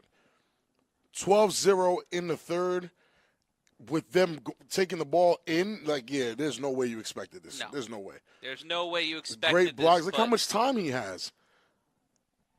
And Unhand me, Kenny. And in Vegas, it is 34-0 Gold goodness. down to the Force. So the Force battling back here and just getting to the 2-yard line. Oh, Jay Char, I said Huff did it because he literally just did it a week ago. Relax. We know who Ace is, all right? Relax. Everybody thinks you don't say one positive thing about their favorite player, somehow you're hating or not knowledgeable. And halftime in Ohio, it is the Heist 38, the Olatanki Volcano 7. No, they scored. And they will wow. go. Bone at the quarterback. Sorry, they have 3 quarterbacks. I apologize. They're unselfish inside the 10, and Oh, Bone. Bone meets Burton, and Bone is still on his feet. Bone still moving, still J-Rock. grinding. Who was that, J-Rock? Jarvis Rogers in on the tackle, and it will be second down. They'll mark him at the 1. And they're just trying to get a quick score and being so close. I mean, after 84 votes in the chat, it said 55%. Or picking the U. Yeah, I don't know. It's starting to change a little bit. In that everybody but Bone on the line formation, the snap, the handoff, and stopped again at the door by this U defense. You were doing a great job stopping them here. It's very important that they do. But look at what the Watchmen are doing, Rob. There's 2 numbers on that scoreboard that aren't changing. But you see another number ticking down quickly. That time Every is second matters. That time is going. A great stop from the U, but again, they're running that clock. If they get the stop here 2 more times, they have to go 99 yards to score. Right. And they haven't shown that they can do that today. I mean, I understand the U is the U and they're capable, but as of right now, as of what we're watching today, you know that sideline better than almost anybody in this league. What's the attitude right now on the Patterson U sideline when you're down 2 scores to a team from Baltimore? And if you're thinking rivalries don't matter in this league, they're huge. Oh, this matters more than almost any other game on the schedule. And boom, drives it in. Watch this touchdown, cutting straight to the bone. Watchman up 3 scores. And a few guys messaged me from the Watchman this week and messaged me #, watch this.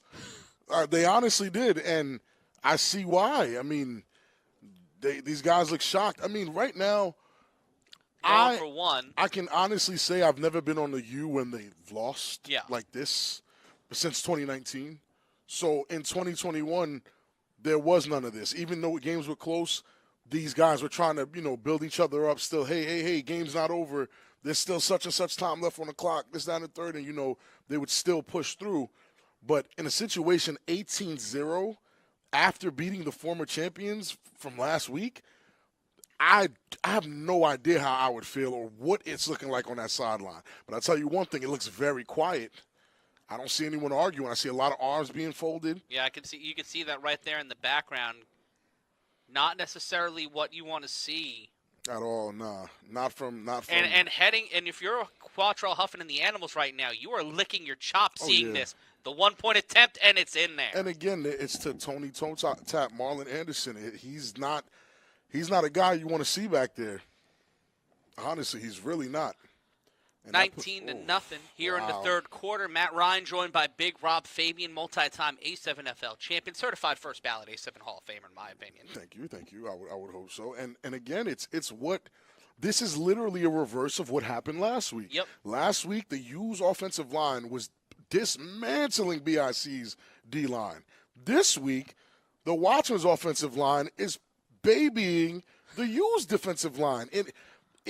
But then the Watchmen lost to BIC, who looked very dominating against them. So it's right now. This is wonky. It's the toughest conference to win. It's the toughest division in the A7FL to win in. We see it in every game. These guys are getting manhandled. And this one will be caught at the 1-yard line. Dion might have the spark. Dion McDaniel gets through one defender, gets through another, but will make a business decision and go out at the 30. Freight train slapped the floor. He broke the turf with that. Yeah, he definitely did. He created a sonic boom or did some sort of E-Honda stuff. And with 7:59 left to go in the third, the Patterson U will get the ball for the first time in the second half. An effective move by the Watchmen, driving down the field, eating up clock. We saw them do that against the BIC in week 2. It was effective to a point, Rob. Right. But take a look at what the Watchmen come out with on defense. If I'm not mistaken, that's Ant Mo out there playing corner. Yeah.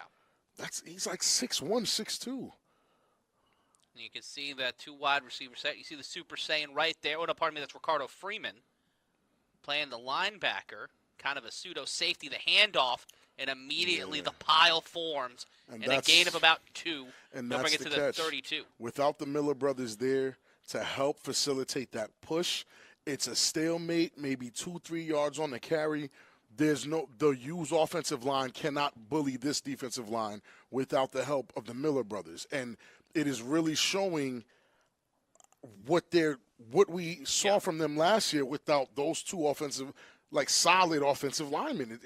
It shows the weakness in the U right now. To John Webster asking, is this the hangover from last week's win? No. On 2nd and 8, Kareem Moon huffing and getting brought down. And they contained him the whole time, which is, again, it's not much he can do in that situation. It's like a 4-man spy because they know that Moon can beat them on the legs, and they got to force him to pass. They have to force him to play quarterback. And they only have one true lineman out there he can only block one person at a time. And with the way the Watchman is set up, there's not one of those D linemen I think, in my opinion, are better than the others. They're all solid. All 4 of them are solid up front. And coming out of today's game, if this persists and this holds, The Insomniacs looking like the #1 team in our unofficial top 10 Right doesn't now, seem so ludicrous. It doesn't, and it's going to be a long phone conversation. I must stop Vegas from being number 1.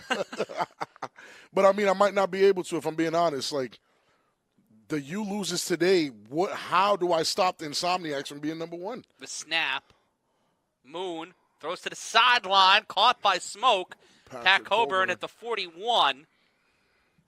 And Moon has to do his best to look for the mismatches and not throw it over the middle because, again, Sly is another 6-foot defensive back playing linebacker, the hybrid safety linebacker position, and he's snatching stuff out the sky. Yeah. You can't throw it across the middle like that. It's just not – and without Carlos Crosland there to supply that speed and, match them size-wise, it's just not looking too good right now.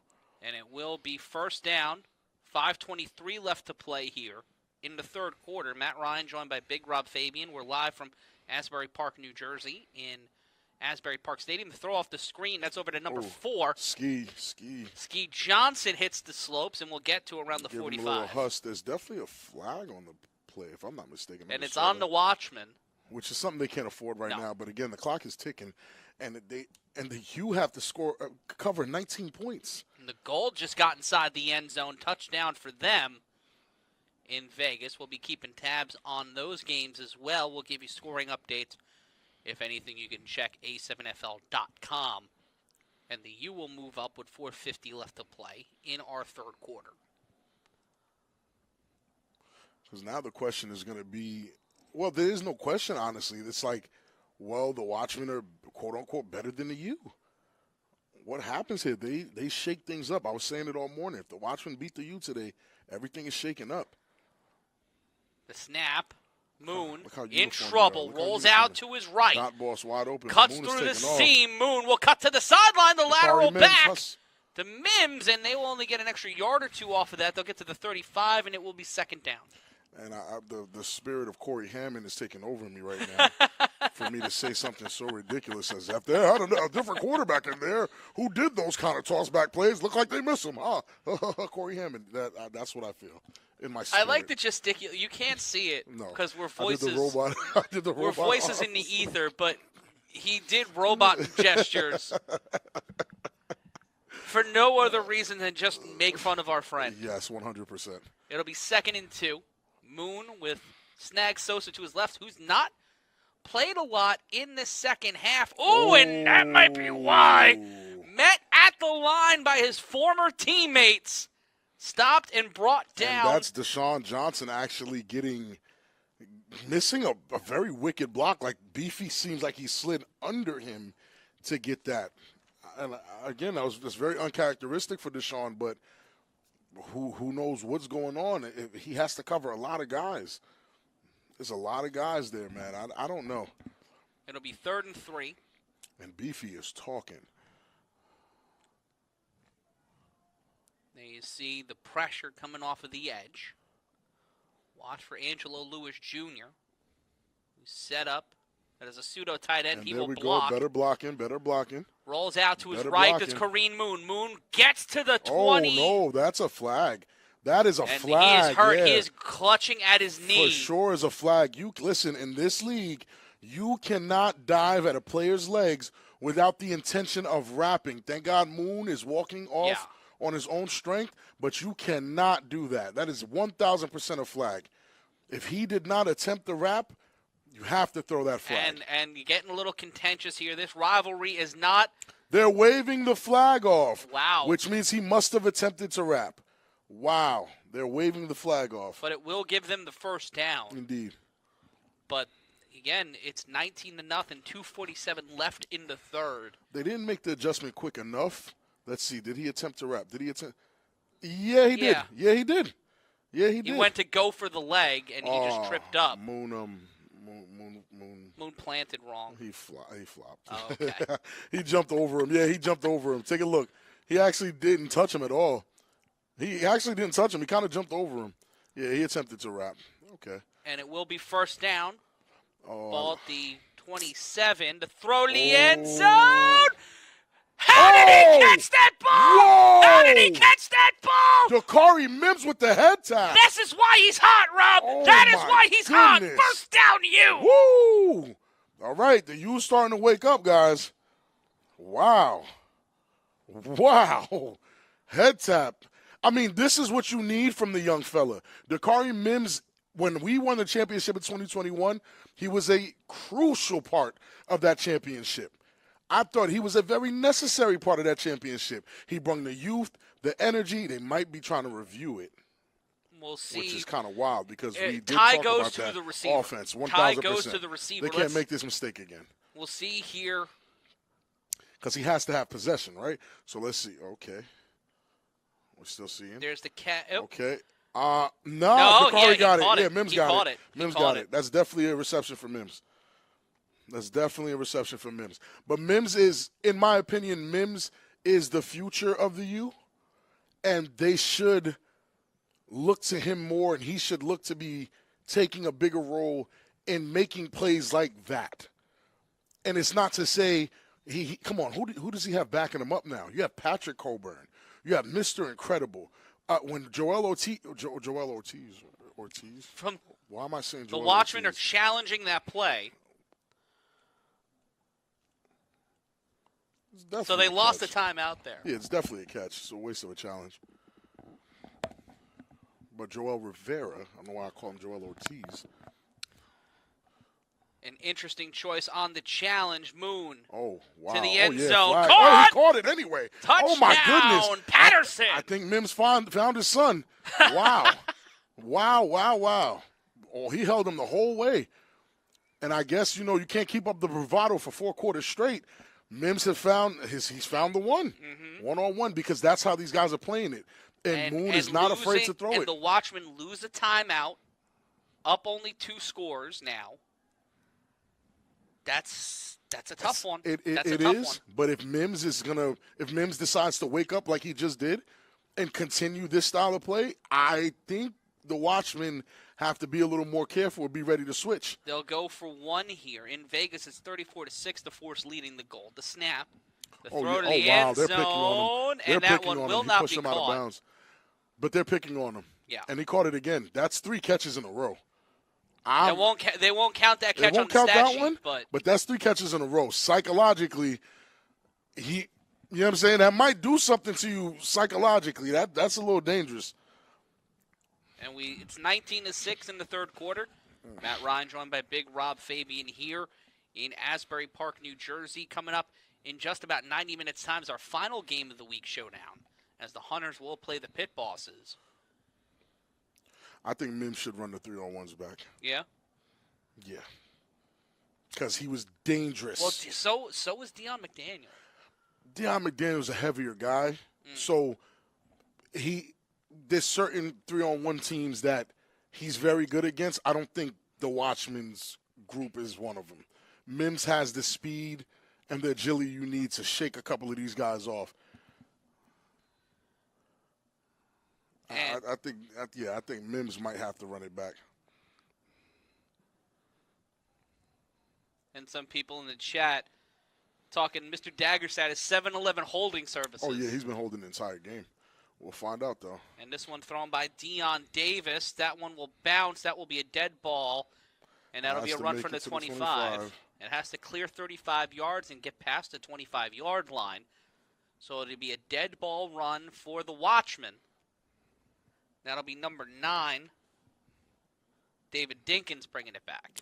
Is that Dawkins? Because Dinkins looked a little different. We called Dinkins' name earlier. That might be Dawkins.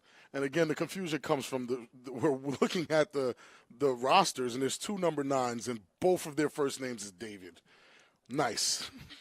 And off the dead ball whistle, he'll get to the 50. He'll cut inside. He'll plow through a tackler that snags Sosa. In solid field position for the Watchmen with 2:08 left to play. You scoring for the first time this afternoon on that drive. Going from down 19-0 to 19-6. The defense needs a stop here. And this is kind of their chance. I mean, if you feel more comfortable going against OG Buck, this is your chance to prove that and do it, because Ace is going to burn you in a lot more ways than Buck can.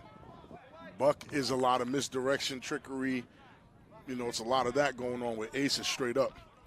Pump fake, go, hezzy. He's going to make a few of you guys miss, and you got to deal with that. I'd much rather deal with Buck, if I'm being honest.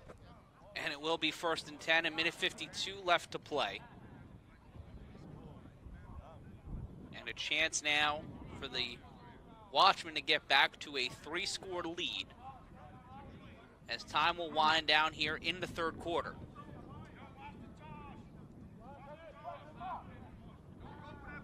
Snap from Cheney, the handoff. Cuts to the outside and is immediately bouncing. brought down. Definitely a lot of great bouncing, but couldn't get it done. And it will be 2nd and 10, trying to crack through. Is this Patterson U defense? I don't think anyone, listen, you are probably the greatest prognosticator ever if you're telling me you knew the Watchmen would be up 19-6 right before the 4th quarter. There's no way you would have known that. And right now, this U sideline has to be a little more excited, a little more amped up. They have to be. They have to wake up a little bit. Do you think that it took them a while to adjust, or was it just a little bit of persistence? It's hard to adjust to a team that you're going against that's always changing it up. I don't see what they have to adjust to. That D-line's not getting any pressure. Watch number 10. Oh, wow, they're lining up. Very familiar. This looks very familiar. A snap, pressure, in trouble. There's a flag on the field. Surf with the missed tackle. Throw and incomplete. Might have been play. Was intended, I believe, for number 9. One of the Davids. Yes, David and/or David. And it will be 2nd down unless it is an offense. If it's a defensive penalty, penalties decline, so it will be 3rd down. And right now, the best that you can hope is some type of 3-and-out situation where they get the ball back, then go back to the matchup with Mims versus Tillman, because they've been winning that matchup. And if that's a matchup you can continuously exploit until you force a switch out to create another mismatch, why not do it? 3rd and 10. I would definitely do it. This will be the last play of the 3rd quarter if they get it off. And they will not. It's the end of the 3rd quarter, so through 45 minutes of football, the Baltimore Watchmen have the 19-6 lead over the Patterson U. And it feels a little bit of the deja vu from last season. It's insane. It's insane to, like, get over that hump of beating the former champs that beat you 3 times in a row last year, to then beating the team that beat you in the regular season in the playoffs where it mattered the most, to then running into the super version of them and actually being down 19-6. And it's that 19 is such a weird 19. We're talking 2 scores, 12 points in under a minute. Then get the ball back in half. That's what can happen in this league with the untimed downs, with the quick fire offenses, or even just a big defensive play. This can happen at any point. And to John Webster in our chat saying this is a big drive. This is a drive of the game, and it looks like the U took a timeout with 1 second left. Ooh. An interesting choice there by Patterson. Let's see. Because Buck likes to hide behind these massive linemen. They're running double tight right now, but I'm not sure if that last guy closest to us is eligible. He didn't raise his hand. The snap, in trouble, the throw, caught. Has to get the 1st down. He will get to there. He'll get to the 20. He'll stay upright to the 19. And that'll be the end of our 3rd quarter. Wow. 45 minutes of football down. Another 15 remain. And the Patterson U are on the outside looking in. They are down 19-6. Yeah, this is not good. And I mean, Thomas Ratliff was speaking out about how the U can win. I really don't think that's what we've been doing. I truly don't think I don't think that's what we've been doing. But they're also the team that's down, and you're trying to trying to see what they can do. But I truly don't think we've been saying too many ways they can win. And also, what else can we say? Like the Watchmen are gonna, if the Watchmen keep doing what they're doing, they're gonna keep doing it, and that's it. And we just stay quiet. Oh, the Watchmen is still doing what they've been doing. Please, Please and thank you. But again, this 2-quarterback setup, and there's Ace communicating with Buck, then going back to the sideline. It's working, Matt. Like, it's actually working. Do you think if BIC sees this same Watchman team, the result's the same? Because they didn't see this Watchman team. They didn't. And again, I think matchups, styles make fights, right? I still think BIC matches up better against the Watchmen than the U do, but this is tough. Like, the U is legit getting bullied.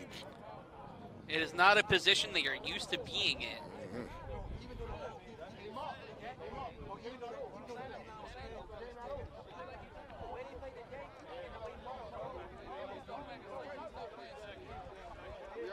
Really wondering.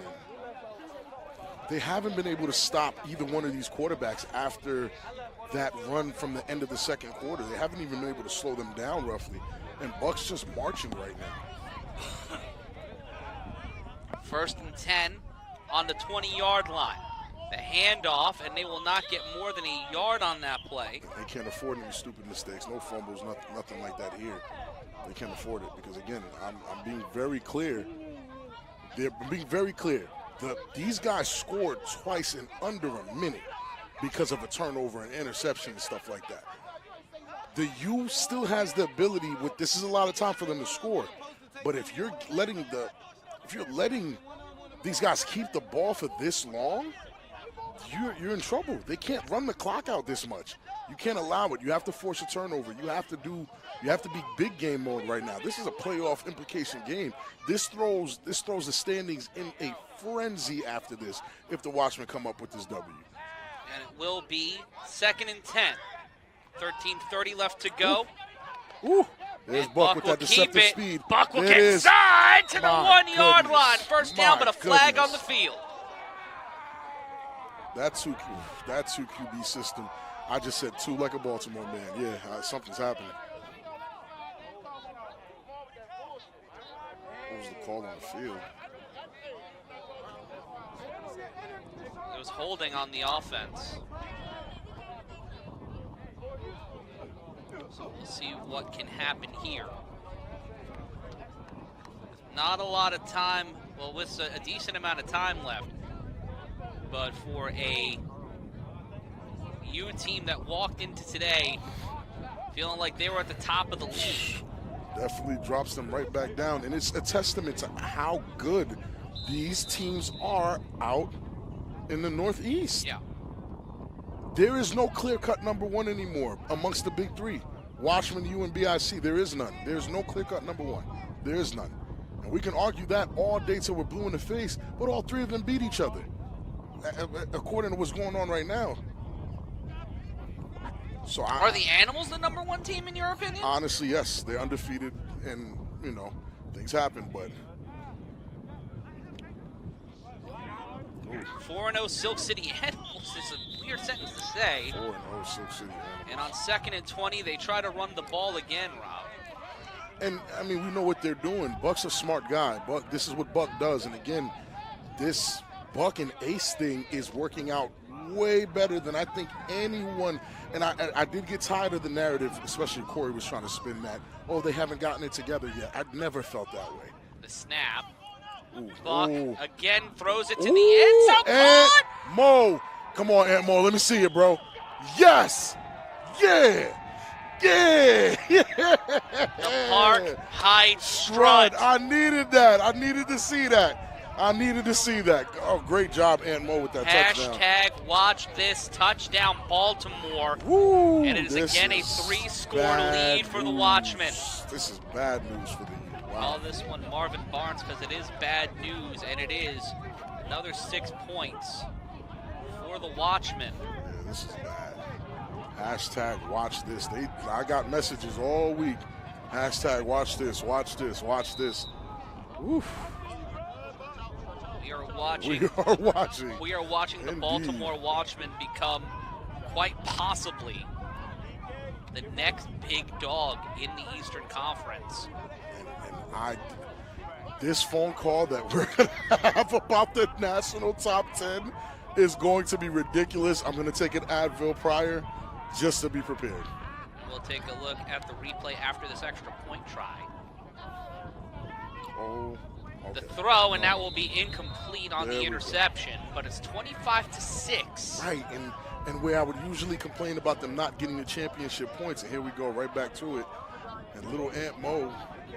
Oh no, this is Buck's run. Yeah, my this is the good. yeah. This is the throw. Oh, that is the throw. Touchdown. My goodness, they Defense. just let him go. It's been the story with the U-All game. They kind of stopped playing. There's a miscommunication. There it is. There's a strut. There's a strut. Listen, they got to put that "I love your girl" beat right there while he's doing the strut. Chuck Johnson said it best, styles make fights, and we said that on the 100%. 301 podcast. Talk to me, big fella. And it is 25-6. Watchman in the lead. Did he say hi, Matt? I think so. I think he said hi, Matt. Hello. Yeah, I mean, I love how Deion McDaniels runs it. I would, at this point, 12 minutes left, I'm definitely putting Mims back there. Oh, my, he let that thing go. That's a rocket caught inside the 10. There it is. But Deion McDaniel Huss. will get to the He'll 44. get there. He does great runs. 43, pardon me. Does great runs. I'm not taking that away, but for sure. We're blessed to be with you. I'm Matt Ryan, joined alongside Big Rob Fabian. Your score 25-6. We're in the fourth quarter. 12:08 left to play. Now, the Money Man says something very unique, that this is just a bad game. But BIC can say that for last week. The Watchmen can say that for the week they lost to BIC. These are the three best teams in the nation. Is this the worst we've seen the Patterson U? This season? Yes, 100%. 100%. There's no question that this is the worst. But, again, styles make fights. And they just might not have the answer for the Watchmen, but have the answer for BIC. Quick screen, and that one completely evaporates, and they're stopped at the line of scrimmage. Tillman got down there fast, man. He got down there real fast. It'll be 2nd and 10 with 11:50 and counting left. I mean, 4 INTs isn't pretty. Nope. And Crosland is back in. I don't know if he's just having a conversation or he's hurt. He can't. Yeah, he's just giving some type of play advice, because if he's hurt, he has to go. But, I mean, that's a lot of pressure on Moon right now. I mean, but this is Moon we're talking about. He knows the game, too. He has to step up, and we're looking at a flag on the play, and it looks like it might be delay game. Yeah, delay game on the offense. Yikes. So that'll make it a U's harder actually road. falling apart here. But can we be honest here? What does this loss actually do for the U? In retrospect, this loss doesn't do anything, except makes them now net points matter more than you think. Oh yeah, net points. This is a net point battle now. If the U only walk out of this game with 6 or 12 points. Yeah, it's a net point nightmare. And Moon will throw this one. That will be to Pat Coburn. Coburn will get stopped around the 43-yard line, and it will be 3rd down. And again, if I'm a quarterback, this is a nightmare for me to look at all these 6-foot DBs that can run and tackle. Like, nah, I'm good. I'm running the ball. Yeah, and Thomas Ratliff probably put it the best. It's like I said earlier, BIC's better than the Watchmen. The Watchmen are better than the U, and the U are better than BIC. What does that leave us? Moon on the run. Oof. Moon in trouble, and will be dragged out of play. See if they give him the 1st down. And it just doesn't seem like they have the energy that they need to secure a win here. Yeah. And that's what I'm starting to notice. Time is ticking. There's no real sense of urgency. It doesn't look like they have anything really planned out or figured out. And I can't really attribute it to anything but the missing pieces and an injured Carlos Crosland. And with 9:48 left to play, it's on Kareem Moon and this Patterson U offense to go 3 more yards on 4th down. Oh my, they're sending the house. Moon in trouble, has to throw, throws not deep. let it fly. Ooh, and knocked out. Looking for a call. And that one will be a huge stop by the Watchman, and it'll be 1st and 10. DK Butcher on the stop. Did not want to be on a head tap. He did not want to be head tapped at all. Wow. And just like that, the Watchmen throw a complete wrench in the standings. Just like that, for fun. For fun. And there he is, the Wolverine. Ricardo Freeman. Guy never had fun blocking. And it will be 1st and 10 for the Watchmen. 9:27. As the BIC players load in for this easy win, according to them. Is anything easy in this league anymore? Apparently when you play against Corey Hammond. I feel so bad because he's not here. I'm sorry, Corey. I'm sorry. We love you. We love you. Running behind 76 is a great idea, but when 3 people are coming, from the side, behind them, it's not really. They have Patrick Colburn on defense. He's coming off the edge. Right. And they have John Gauze Jr. back in, and a flag timeout called by Patterson. That'll be their second charge timeout. And it's just what do you say is stopping their defense from doing what their defense did last week? Or is it more of the offense doing so much that the defense didn't have to do as much? Is this U team with a loss going against a 4-0 Animals team mentally going to be there to deal with them if they're missing the Miller brothers? It's a lot. Can the U keep pace with the Animals? Yeah, can they keep pace? It's the speed. It's really that question. Can they keep pace with Huff? And a flag, and it's false start on the offense. They'll go 5 yards back. It'll be 1st and 15 on the 46 yard. Pardon me, 44 yard. And at this point, with 9 minutes left, you're up 25-6. You can afford a few mistakes. These guys are vets. Like when we were talking about the Nightcrawlers versus I always forget the name. Rare Breed. The Nightcrawlers versus Rare Breed. The Nightcrawlers weren't used to this style of game anyway, and being up by whatever they were up by. They thought it was safe. They were dancing. Where these guys here, the Watchmen, they don't feel safe with 25-6. They know they're winning, but they're not going to do anything to jeopardize this W. 9:01 left to play, 1st and 15. John Gauze Jr. behind center. Hands it off. Plays J-Rock with the missed tackle. Craig Pitts and Marcel Bates with the cleanup. Gain of about 1 on the play. They'll put it at the 47. It'll be 2nd and 14 after the rush. And it's not as if they're not getting there, but I mean, at this point, he's drawing with, J-Rock is drawing with the sideline. He has to get back in the game. I was never the one to talk to a team when I'm losing. Yeah. I talk, but man, when I'm losing, it's not much to say. It's not much to say. And right now, the Watchmen are really showing how J-Rock with the missed tackle. Craig Pitts comes up, followed by Marcel Bates. It's a rough. That is, it's a rough road ahead. It is. It is. That you see the clock winding down. The throw over the middle, caught, and that one will be dropped. He had no possession? No, he probably never secured it. Yeah. In Covington, in Columbus, it's 38-7, still the Heist in the lead. Nice. In Las Vegas, it's 54-6. The Force with an emphatic lead on the goal. Because right now, what the Watchmen are showing me and everyone in this league is that you have to watch film for them twice. Yeah. You have to prepare for 2 completely different offenses and have the right personnel for both, which is what I think the ultimate form of that 2 QB system turns into.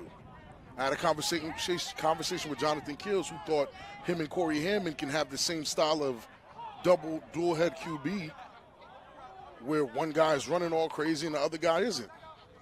Snap. Oh, my. In trouble. Buck Woo. will keep it and roll and around and brought down behind the 50-yard line. Surprised he got caught. And look at the size of that offensive line. Man, oh, man. Talk about beef. No pause, I know what I said. But talk about beef. These guys are getting bullied, and it's not. I don't think that's something that you was used to whatsoever.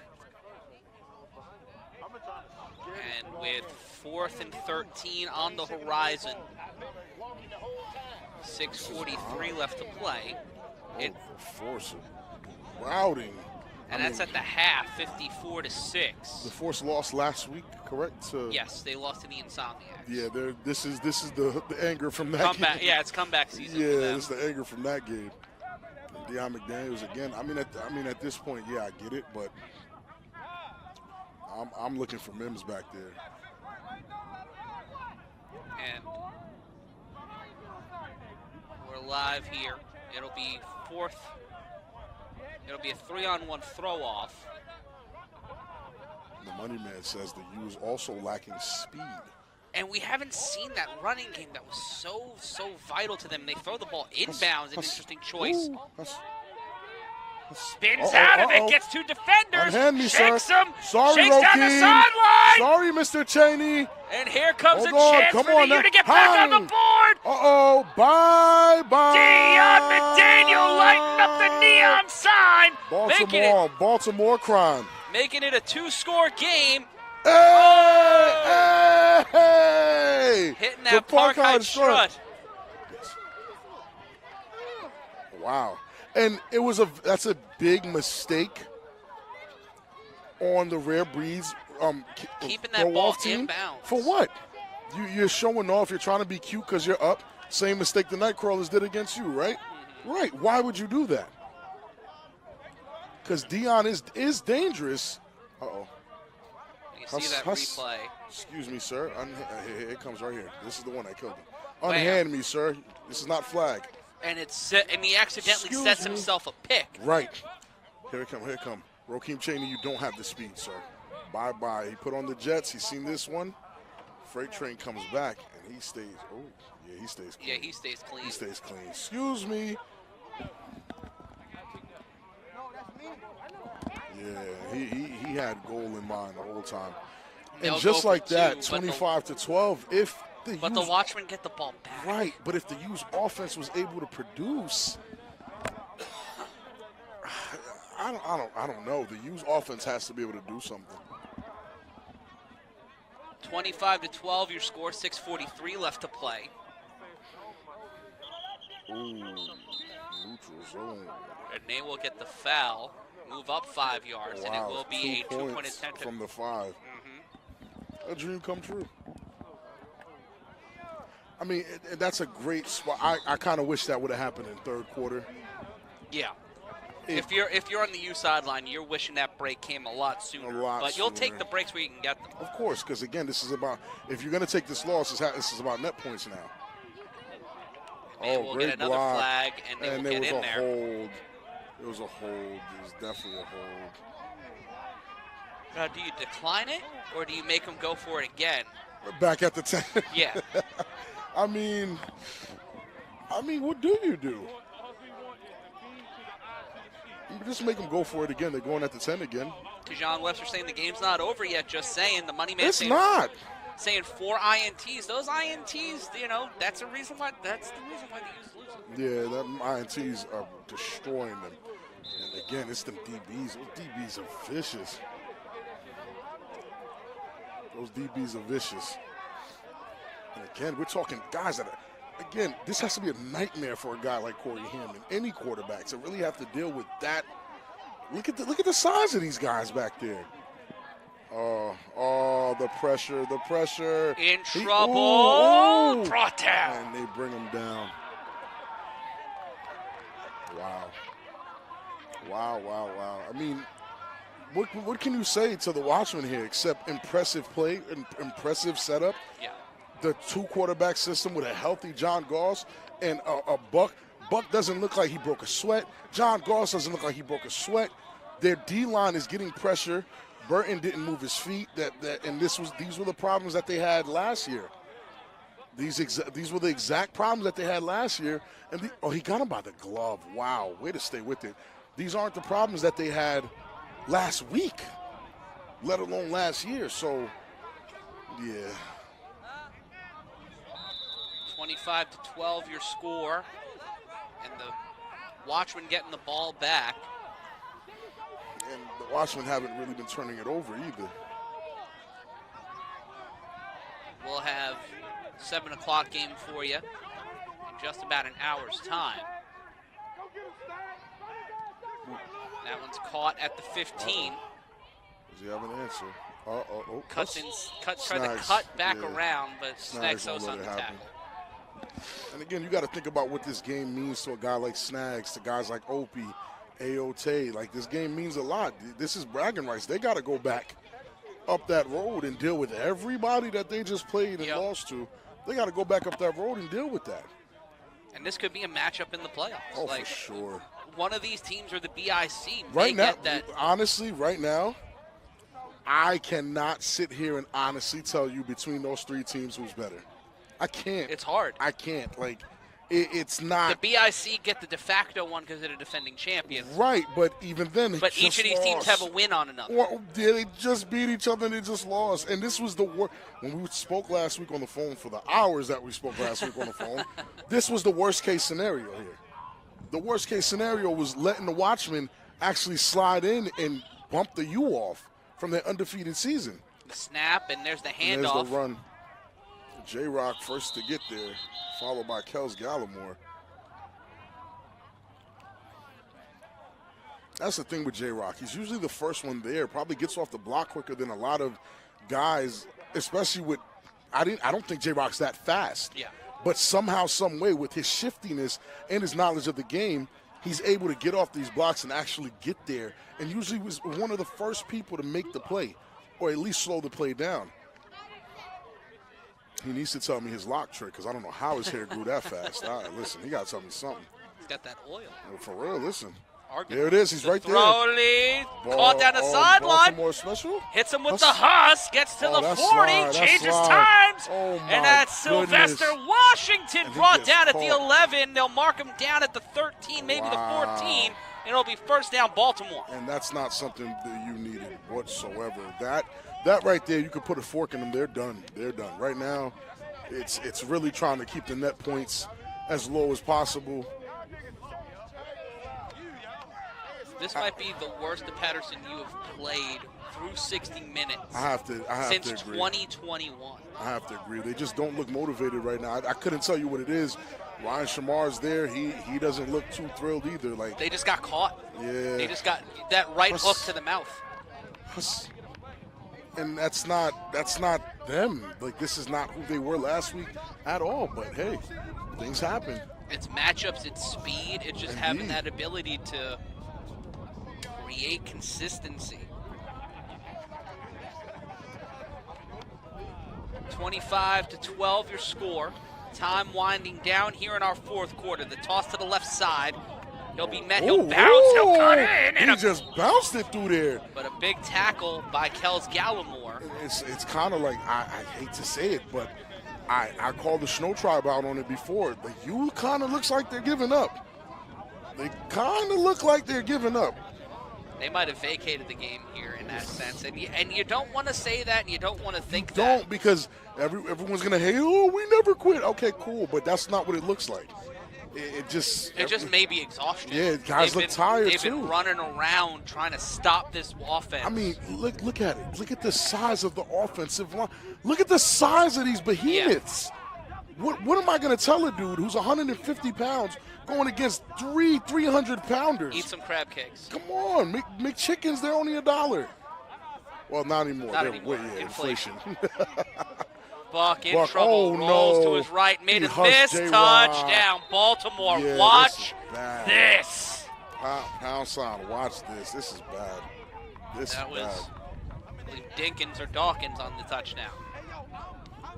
I mean, and Ratliff, I understand that. I understand giving Ashante Worthy is that dangerous of a player that he can give an edge over all three teams. He's what him and Quattro Huffin are the argument for the MVP, easily. and Sterry Codrington right in that argument too, because he's been so consistent statistically. Offensively. Yeah, and that's why I think, if anything, it's the same discussion we had last year. Yeah, I think Sterry Codrington is probably the front runner for offensive player of the year, but as far as most valuable player, Ashante Worthy got iced out. Sterry Condren had a good game last week. He did.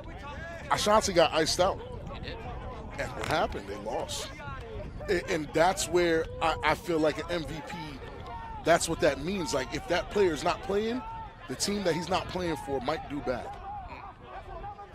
That's why the Huffians and the Huffers, whatever we call them, the Huffimals. Oh my goodness! And going for the 1-point attempt, and he will take a business decision, and he will get right in the face. I would too. Of number 10, and that is Rashad Knight, aka Surf. Well, they are riding a wave here. Are the Baltimore Watchmen? They're up 31-12 here in the fourth quarter. The Watchmen are, listen, Pound Sign, watch this. They really came here to make a statement. They did not come here to lay down. They said they were not going to come to Asbury twice in 1 year and lose.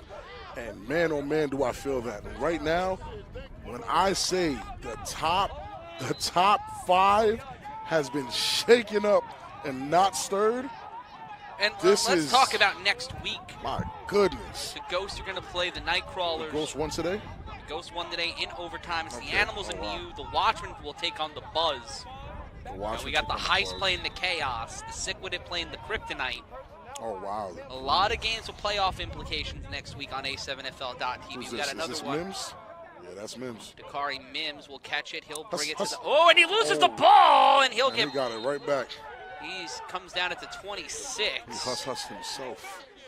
Hussed himself out his shoes, and it will be 1st and 10 for the Patterson Youth. And he's usually very dangerous on those 3-on-1s, man. He's a dangerous guy. If I'm the U, I run the clock out, allow the time to go, keep my guys here, go back to the drawing board. We have a couple tough games, not one more tough game next week, Yeah. and then we're skating until the playoffs.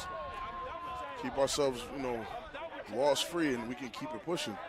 But right now, oh my goodness, I don't envy what we have to do when it comes to making these national numbers. I don't envy how this playoff seeding is going to suss out. No, it's going to be bad. This is what I kept saying. If any guys that were on the Renegades that were talking to me, the Watchmen win today, everything I said to you today is null and void. The snap.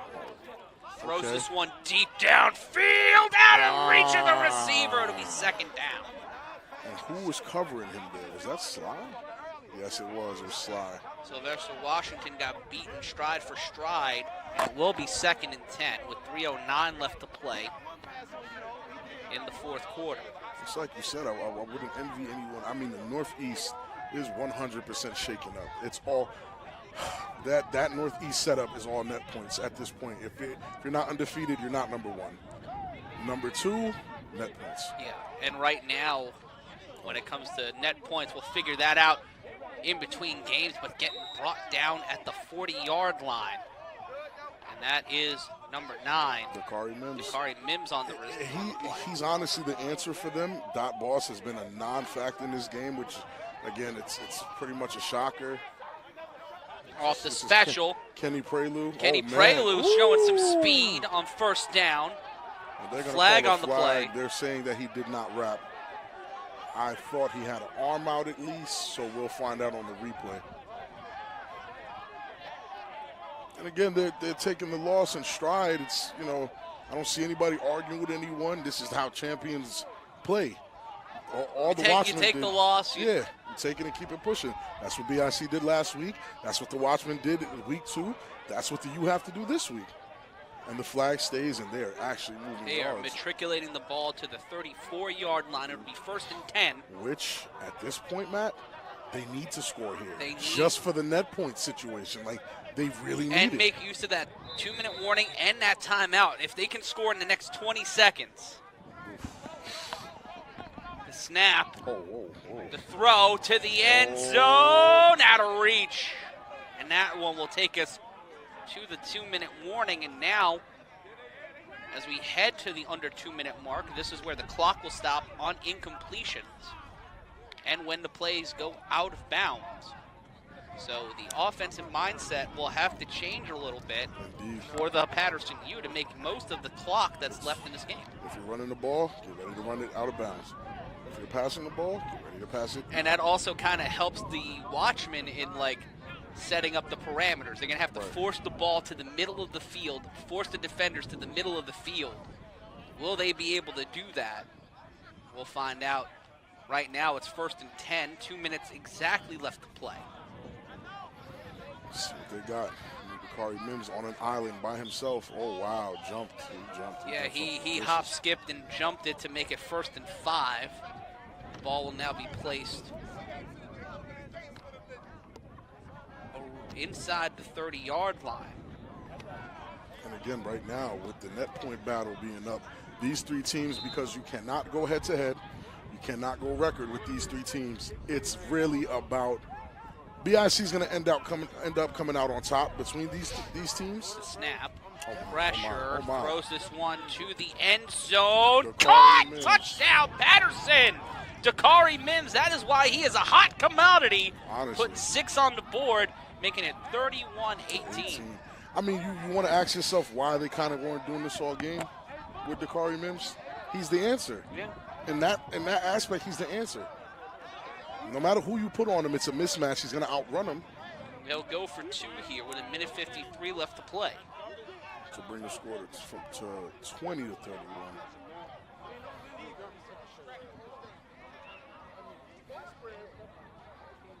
And with 1:53 left, the Watchman will get the ball back and more than likely just run the rest of the clock down.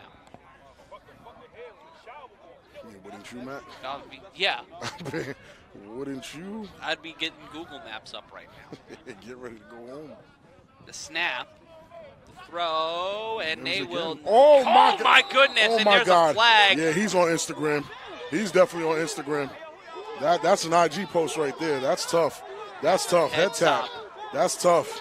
Morally, that's a moral victory right there. That's a head tap. Scoreboard, indeed. I agree. Scoreboard. That's always my response. But man, oh man, morally that hurt. But look at Ace Boogie, Yeah. John Goss Jr. That hurt. That hurt. Let's see the replay Yeah, that hurt. here. Oh yeah, he held him the whole way. Oh wow. Ooh. He held Yeah, him and caught the ball. That's tough. Nah, that's tough. Yeah. You can't flaunt a head top like that. Yeah, nah. When listen, you collar and elbow tie up a guy. the whole way, and he's upset. It's embarrassing, but he's 100% correct. You point at that scoreboard, you are up. That's it. But Mims definitely annihilated that entire team by himself. That entire team by He had himself. a little help though. Not that much. Oh man, yeah, this is ugly. He got inside the cuff of that jersey. And that's what makes it so ugly. And they head top him because I think they just announced the penalty, and now they're just having fun. Yeah, that head tap is nasty. But again, scoreboard. That's always my thing. I told you, me and Ant Live were lined up next to a guy. We made a phenomenal block. Dude was on his back, legs in the air. We're like, yeah, boy. He looked at it, he said, bro, it's 21 zip. Y'all should have been off the sticks. Never spoke again. I didn't say another word that game. I was humbled. That's a smart play there. Oh, That's the 100%. heady play. And we'll see what all these flags are, offsetting as many penalties as possible.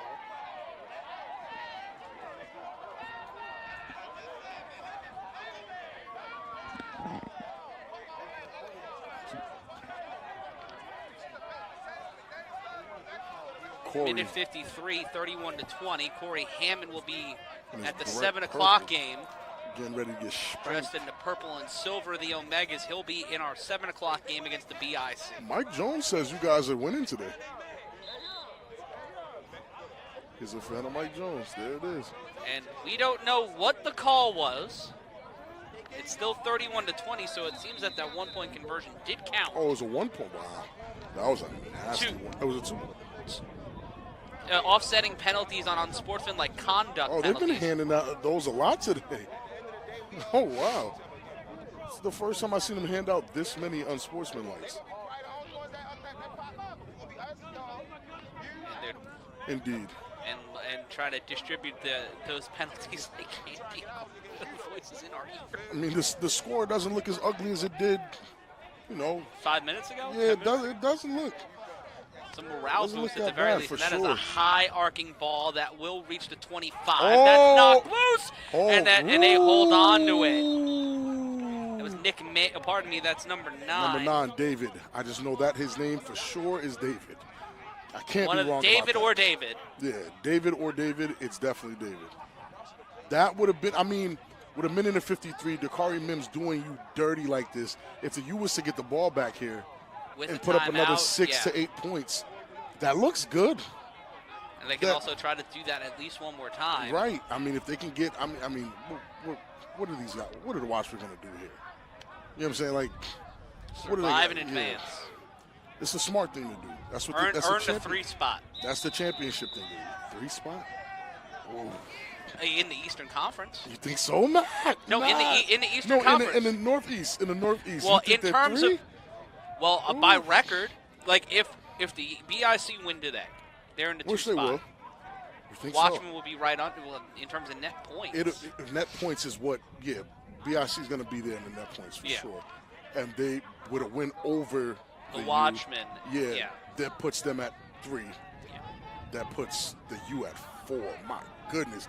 These, I've never seen teams And if the drop playoffs like started today, the animals. it would be the U taking on, I believe, the Renegades. Oh my Big goodness. breaking off a big run here and keeping the ball inbounds. The clock will continue to run.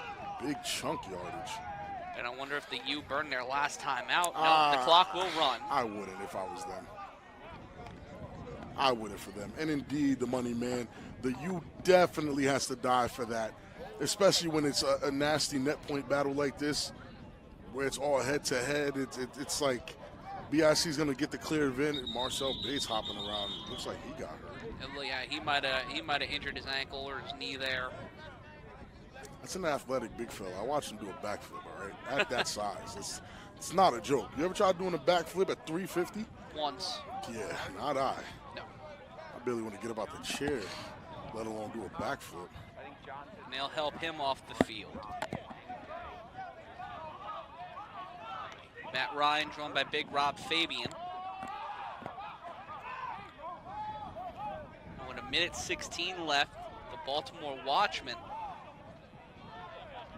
will secure, at the very least, a playoff berth. So they did use that timeout? No, they still have that time. That was just an injury timeout. Oh, wow. And OG he'll Buck. cut to the outside, and OG Buck will take the tumble and get to the 49. They said OG Buck runs a 5'9". Ah, man, that's hilarious. They said he runs a 5'9". Well, that's what Snag said on our Yeah, podcast. he did. He definitely that was the said name of an episode of our podcast. 5'9". Well, Buck runs a 5'9". Yeah.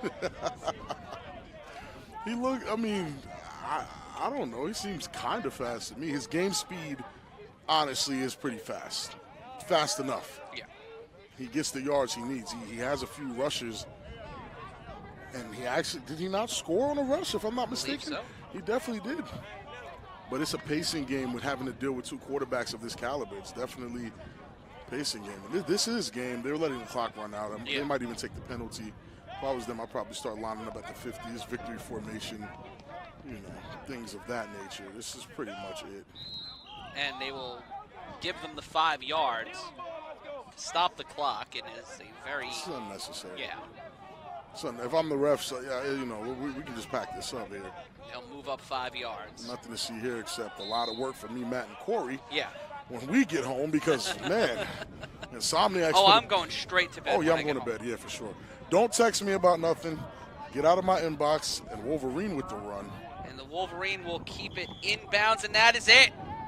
The Baltimore Watchmen defeat the Patterson U and give them their first loss of the 2023 season. They will walk out with the win 31-20, making both teams 3-1, and it is going to be an interesting day on Monday morning when we take a look at the playoff rankings. This coming Sunday. Wow. It's moving day in the A7FL. The Watchmen with the 31-20 win.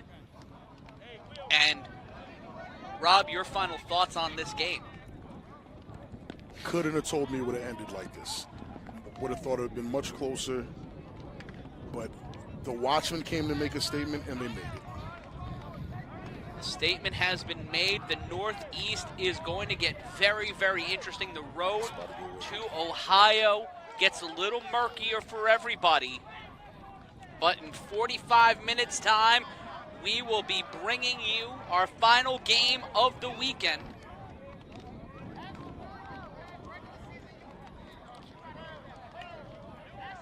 And we'll take a look at stats.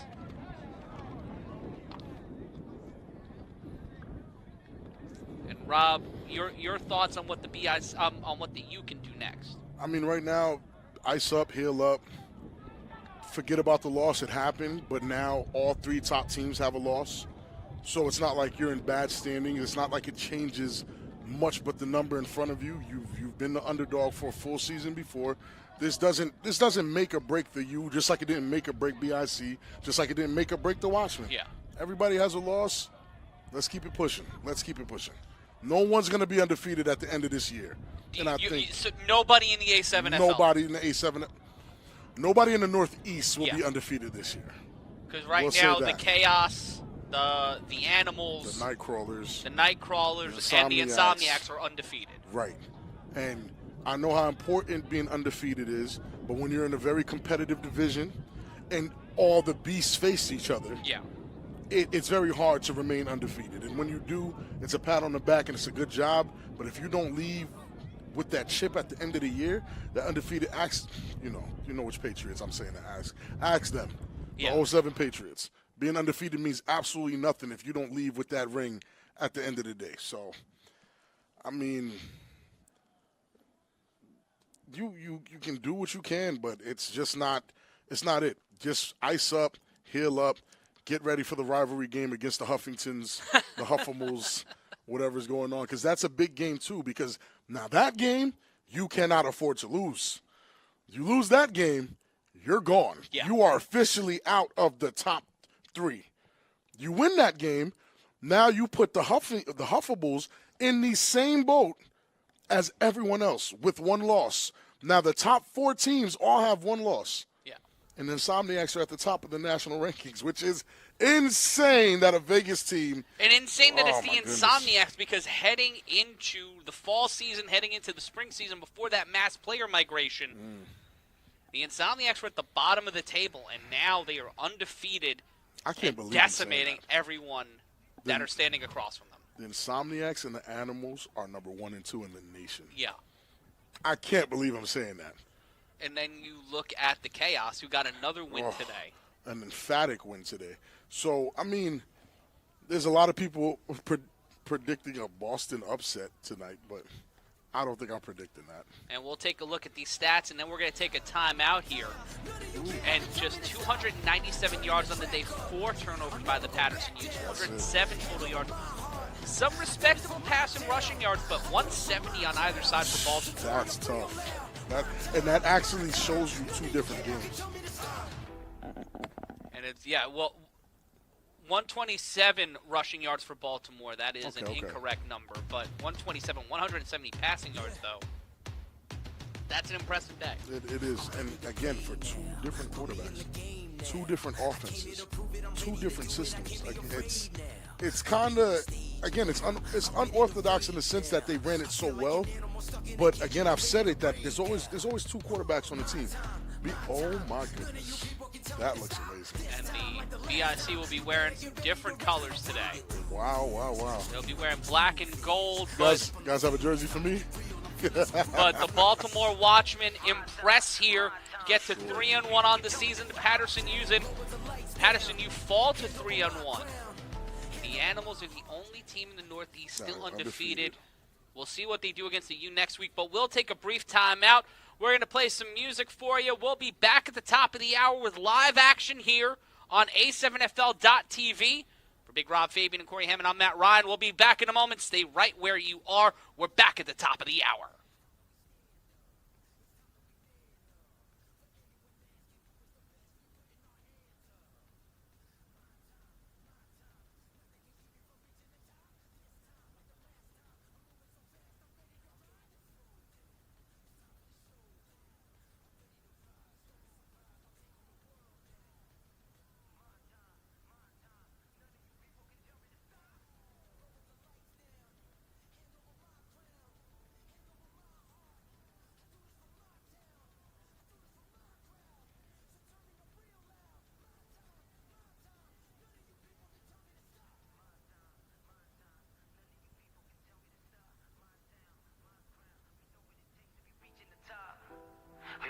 top.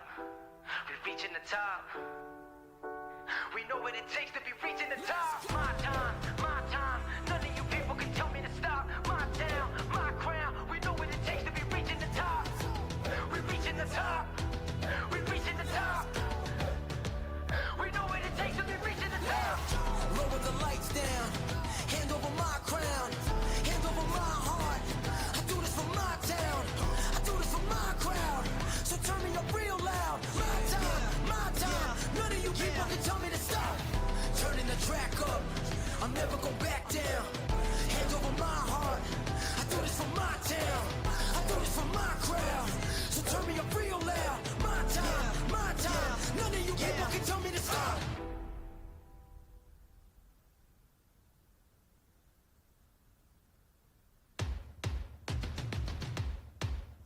Yeah. I'm ready to play now. Put me in the game now. I came here to prove it. I'm ready to do it. I can't be afraid now. Put me on the stage now. I'm ready to rage now. I feel like an animal stuck in a cage and I'm ready to break out. My time, my time. None of you people can tell me to stop. This time, like the last time, you better get ready to race to the top. I'm ready to do this. Show you what the truth is. I step on the field. It's time to get real. I'm feeling so ruthless. My time, my time. None of you people can tell me to stop. Lower the lights down. Hand over my crown. Hand over my heart. I do this for my town. I do this for my crowd. So turn me up real loud. My time, my time. None of you people can tell me to stop. Yeah. So what are you afraid of? Those feelings are made of. Get in the game, your moment of fame. Show them what you made of. It's time that we stand up. It's time that we man up. For anyone asking who is the best, we putting our hands up. My time, my time. Nothing can keep me from reaching the top. This time, like the last time, I'm moving so fast, I'm ready to ride. I'm ready to throw down. It's time for the showdown. I'm ready to rise. Don't be surprised, I'll take on the world now. My time, my time. None of you people can tell me to stop. Lower the lights down. Hand over my crown. Hand over my heart. I do this for my town. I do this for my crowd. So turn me up real loud. My time, my time. None of you people can tell me to stop. My time, my time. None of you people can tell me to stop. My town, my crown. We know what it takes to be reaching the top. We're reaching the top. We're reaching the top. We know what it takes to be reaching the top. My time, my time. None of you people can tell me to stop. My town, my crown. We know what it takes to be reaching the top. We're reaching the top. We're reaching the top. We know what it takes to be reaching the top. Lower the lights down. Hand over my crown. Hand over my heart. I do this for my town. I do this for my crowd. So turn me up real loud. My time, my time. None of you people can tell me to stop. Turning the track up. I'll never go back down. Hand over my heart. I do this for my town. I do this for my crowd. So turn me up real loud. My time, my time. None of you people can tell me to stop.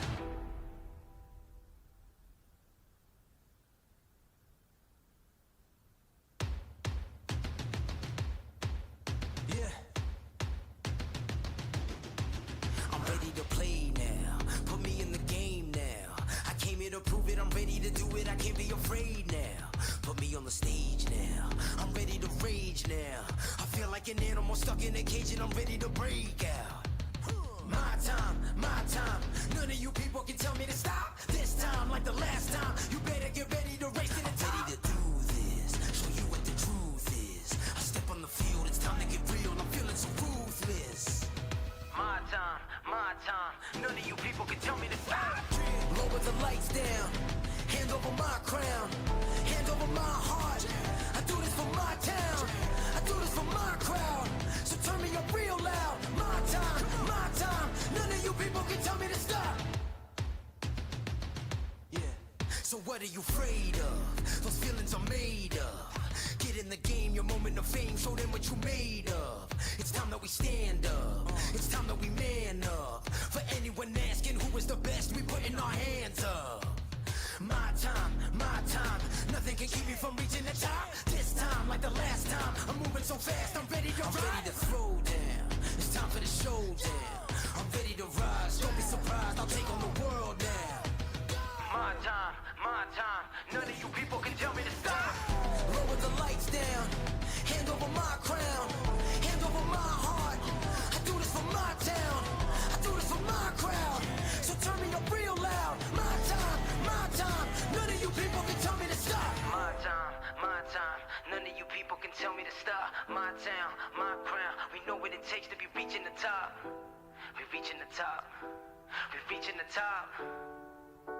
We know what it takes to be reaching the top. My time, none of you people can tell me to stop. My town, my crown, we know what it takes to be reaching the top. We're reaching the top, we're reaching the top. We know what it takes to be reaching the top. Lower the lights down, hand over my crown, hand over my heart. I do this for my town, I do this for my crowd. So turn me up real loud. My time, none of you people can tell me to stop. Turning the track up, I'll never go back down. Hand over my heart, I do this for my town, I do this for my crowd. So turn me up real loud. My time, none of you people can tell me to stop.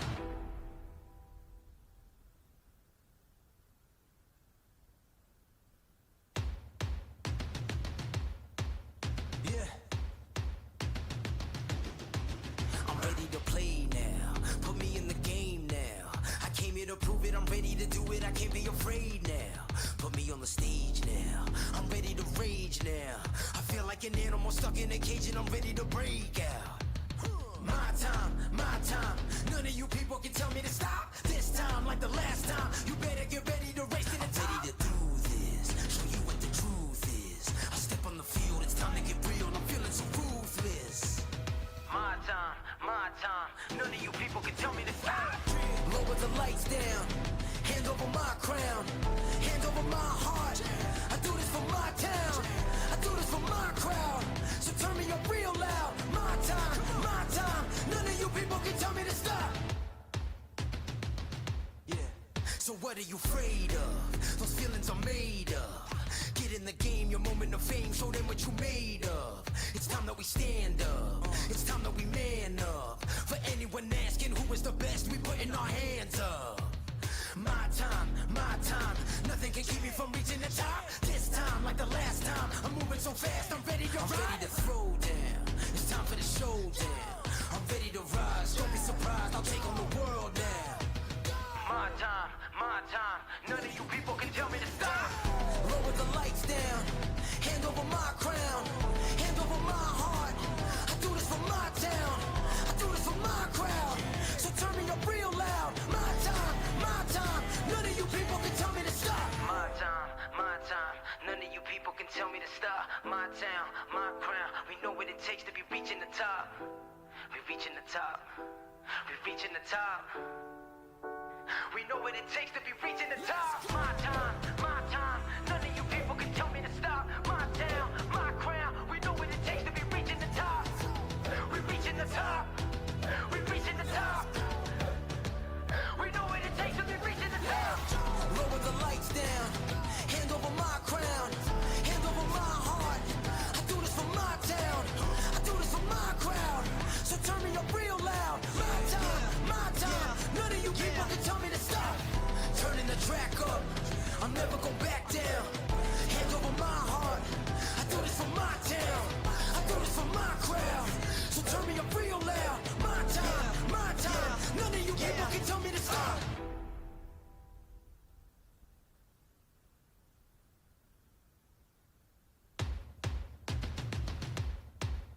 Yeah.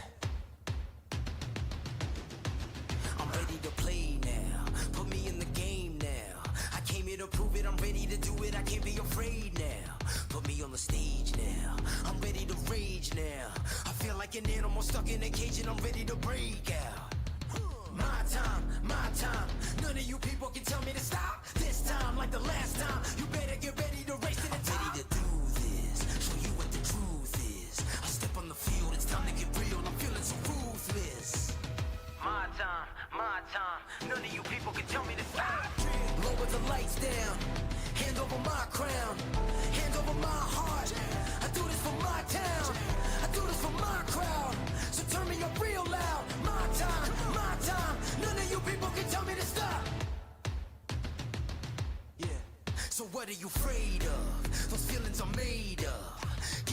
game, your moment of fame, show them what you made of. It's time that we stand up, it's time that we man up. For anyone asking who is the best, we putting our hands up.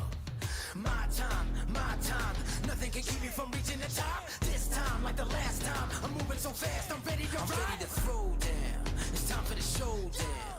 I'm ready to rise, don't be surprised, I'll take on the world now. My time, none of you people can tell me to stop. Lower the lights down, hand over my crown, hand over my heart. I do this for my town, I do this for my crowd. So turn me up real loud. My time, none of you people can tell me to stop. My time, none of you people can tell me to stop. My town, my crown, we know what it takes to be reaching the top. We're reaching the top, we're reaching the top. We know what it takes to be reaching the top. My time, none of you people can tell me to stop. My town, my crown, we know what it takes to be reaching the top. We're reaching the top, we're reaching the top. We know what it takes to be reaching the top. Lower the lights down, hand over my crown, hand over my heart. I do this for my town, I do this for my crowd. So turn me up real loud. My time, none of you people can tell me to stop. Turning the track up, I'm never going back down. Hand over my heart, I do this for my town, I do this for my crowd. So turn me up real loud. My time, none of you people can tell me to stop.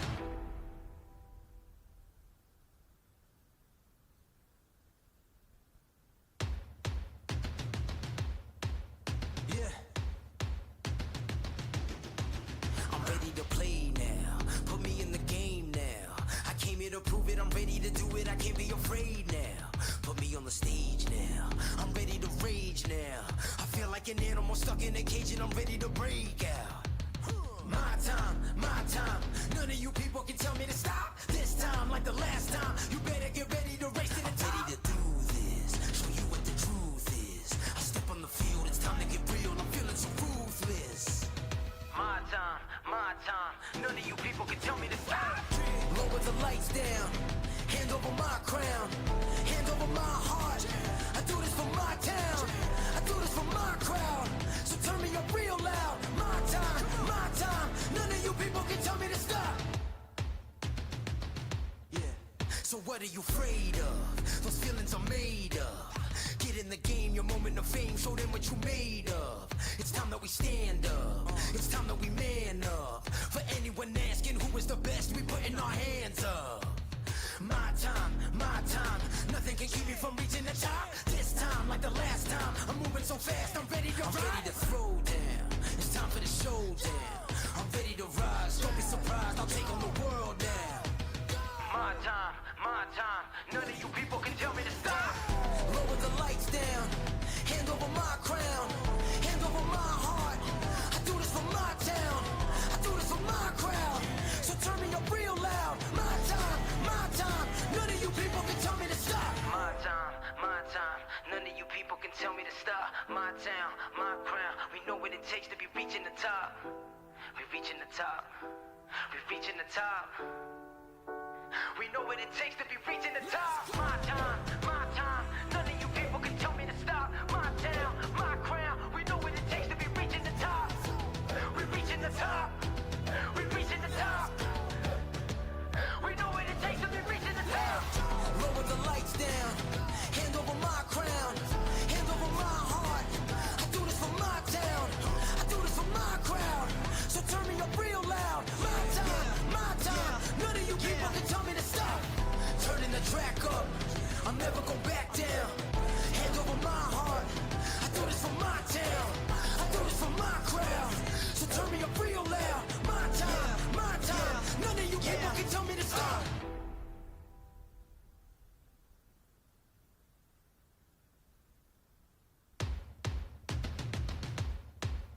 Yeah. I'm ready to play now. Put me in the game now. I came here to prove it. I'm ready to do it. I can't be afraid now. Put me on the stage now. I'm ready to rage now. I feel like an animal stuck in a cage and I'm ready to break out. My time, none of you people can tell me to stop. This time, like the last time, you better get ready to race to the top.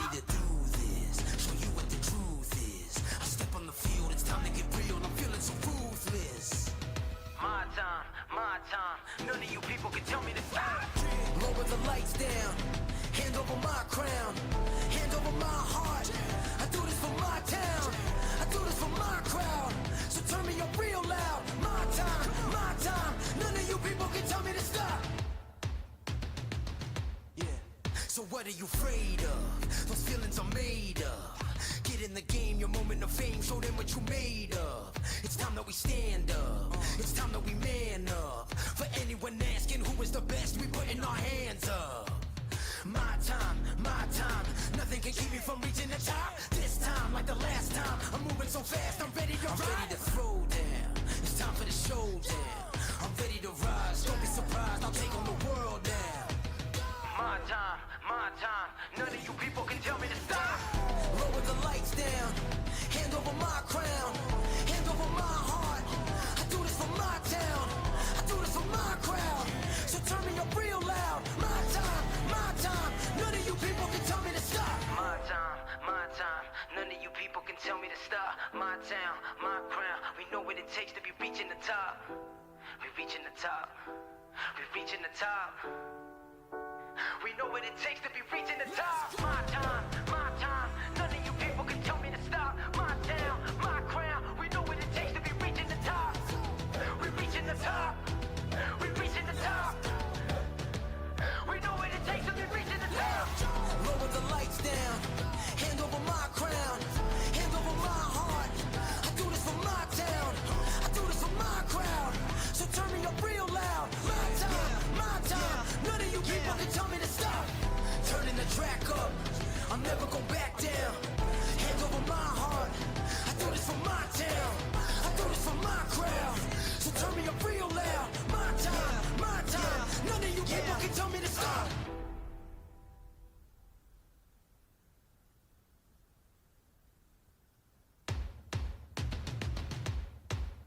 Yeah. I'm ready to play now. Put me in the game now. I came here to prove it. I'm ready to do it. I can't be afraid now. Put me on the stage now. I'm ready to rage now. I feel like an animal stuck in a cage and I'm ready to break out.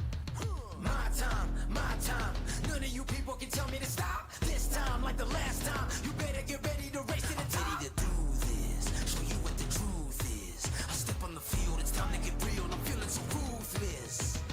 My time, none of you people can tell me to stop. Lower the lights down, hand over my crown, hand over my heart. I do this for my town, I do this for my crowd. So turn me up real loud. My time, none of you people can tell me to stop. Yeah. So what are you afraid of? Those feelings are made up. Get in the game, your moment of fame, show them what you made of. It's time that we stand up, it's time that we man up. For anyone asking who is the best, we putting our hands up. My time, nothing can keep me from reaching the top. This time, like the last time, I'm moving so fast, I'm ready to rise. I'm ready to throw down, it's time for the showdown. I'm ready to rise, don't be surprised, I'll take on the world now. My time, none of you people can tell me to stop. Lower the lights down, hand over my crown, hand over my heart. I do this for my town, I do this for my crowd. So turn me up real loud. My time, none of you people can tell me to stop. My time, none of you people can tell me to stop. My town, my crown, we know what it takes to be reaching the top. We're reaching the top, we're reaching the top. We know what it takes to be reaching the top. My time, none of you people can tell me to stop. My town, my crown, we know what it takes to be reaching the top. We're reaching the top, we're reaching the top. We know what it takes to be reaching the top. Lower the lights down, hand over my crown, hand over my heart. I do this for my town, I do this for my crowd. So turn me up real loud. My time, none of you people can tell me to stop. Turning the track up, I'll never go back down. Hand over my heart, I do this for my town, I do this for my crowd. So turn me up real loud. My time, none of you people can tell me to stop.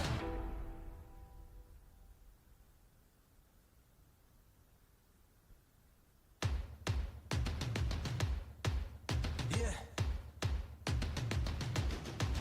I'm ready to play now. Put me in the game now. I came here to prove it. I'm ready to do it. I can't be afraid now. Put me on the stage now. I'm ready to rage now. I feel like an animal stuck in a cage and I'm ready to break out. My time, none of you people people can tell me to stop. This time, like the last time, you better get ready to race to the top. I'm ready to do this, show you what the truth is. I step on the field, it's time to get real. I'm feeling so ruthless. My time, none of you people can tell me to stop. Lower the lights down, hand over my crown, hand over my heart. I do this for my town, I do this for my crowd. So turn me up real loud. My time, none of you people can tell me to stop. Yeah, so what are you afraid of? Those feelings are made of. Get in the game, your moment of fame, show them what you made of. It's time that we stand up, it's time that we man up. For anyone asking who is the best, we putting our hands up. My time, nothing can keep me from reaching the top. This time, like the last time, I'm moving so fast, I'm ready to ride. I'm ready to throw down, it's time for the showdown. I'm ready to rise, don't be surprised, I'll take on the world now. My time, none of you people can tell me to stop. Lower the lights down, hand over my crown, hand over my heart. I do this for my town, I do this for my crowd. So turn me up real loud. My time, none of you people can tell me to stop. My time, none of you people can tell me to stop. My town, my crown, we know what it takes to be reaching the top. We reaching the top, we reaching the top. We know what it takes to be reaching the top. My time, none of you people can tell me to stop. My town, my crown, we know what it takes to be reaching the top. We reaching the top, we reaching the top. We know what it takes to be reaching the top. Lower the lights down, hand over my crown, hand over my heart. I do this for my town, I do this for my crowd. So turn me up real loud. My time, none of you people can tell me to stop. Turning the track up, I'll never go back down. Hand over my heart, I do this for my town, I do this for my crowd. So turn me up real loud. My time, none of you people can tell me to stop.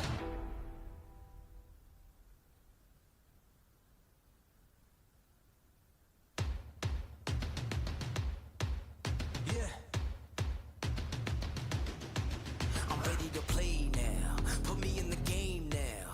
I came here to prove it. I'm ready to do it. I can't be afraid now. Put me on the stage now. I'm ready to rage now.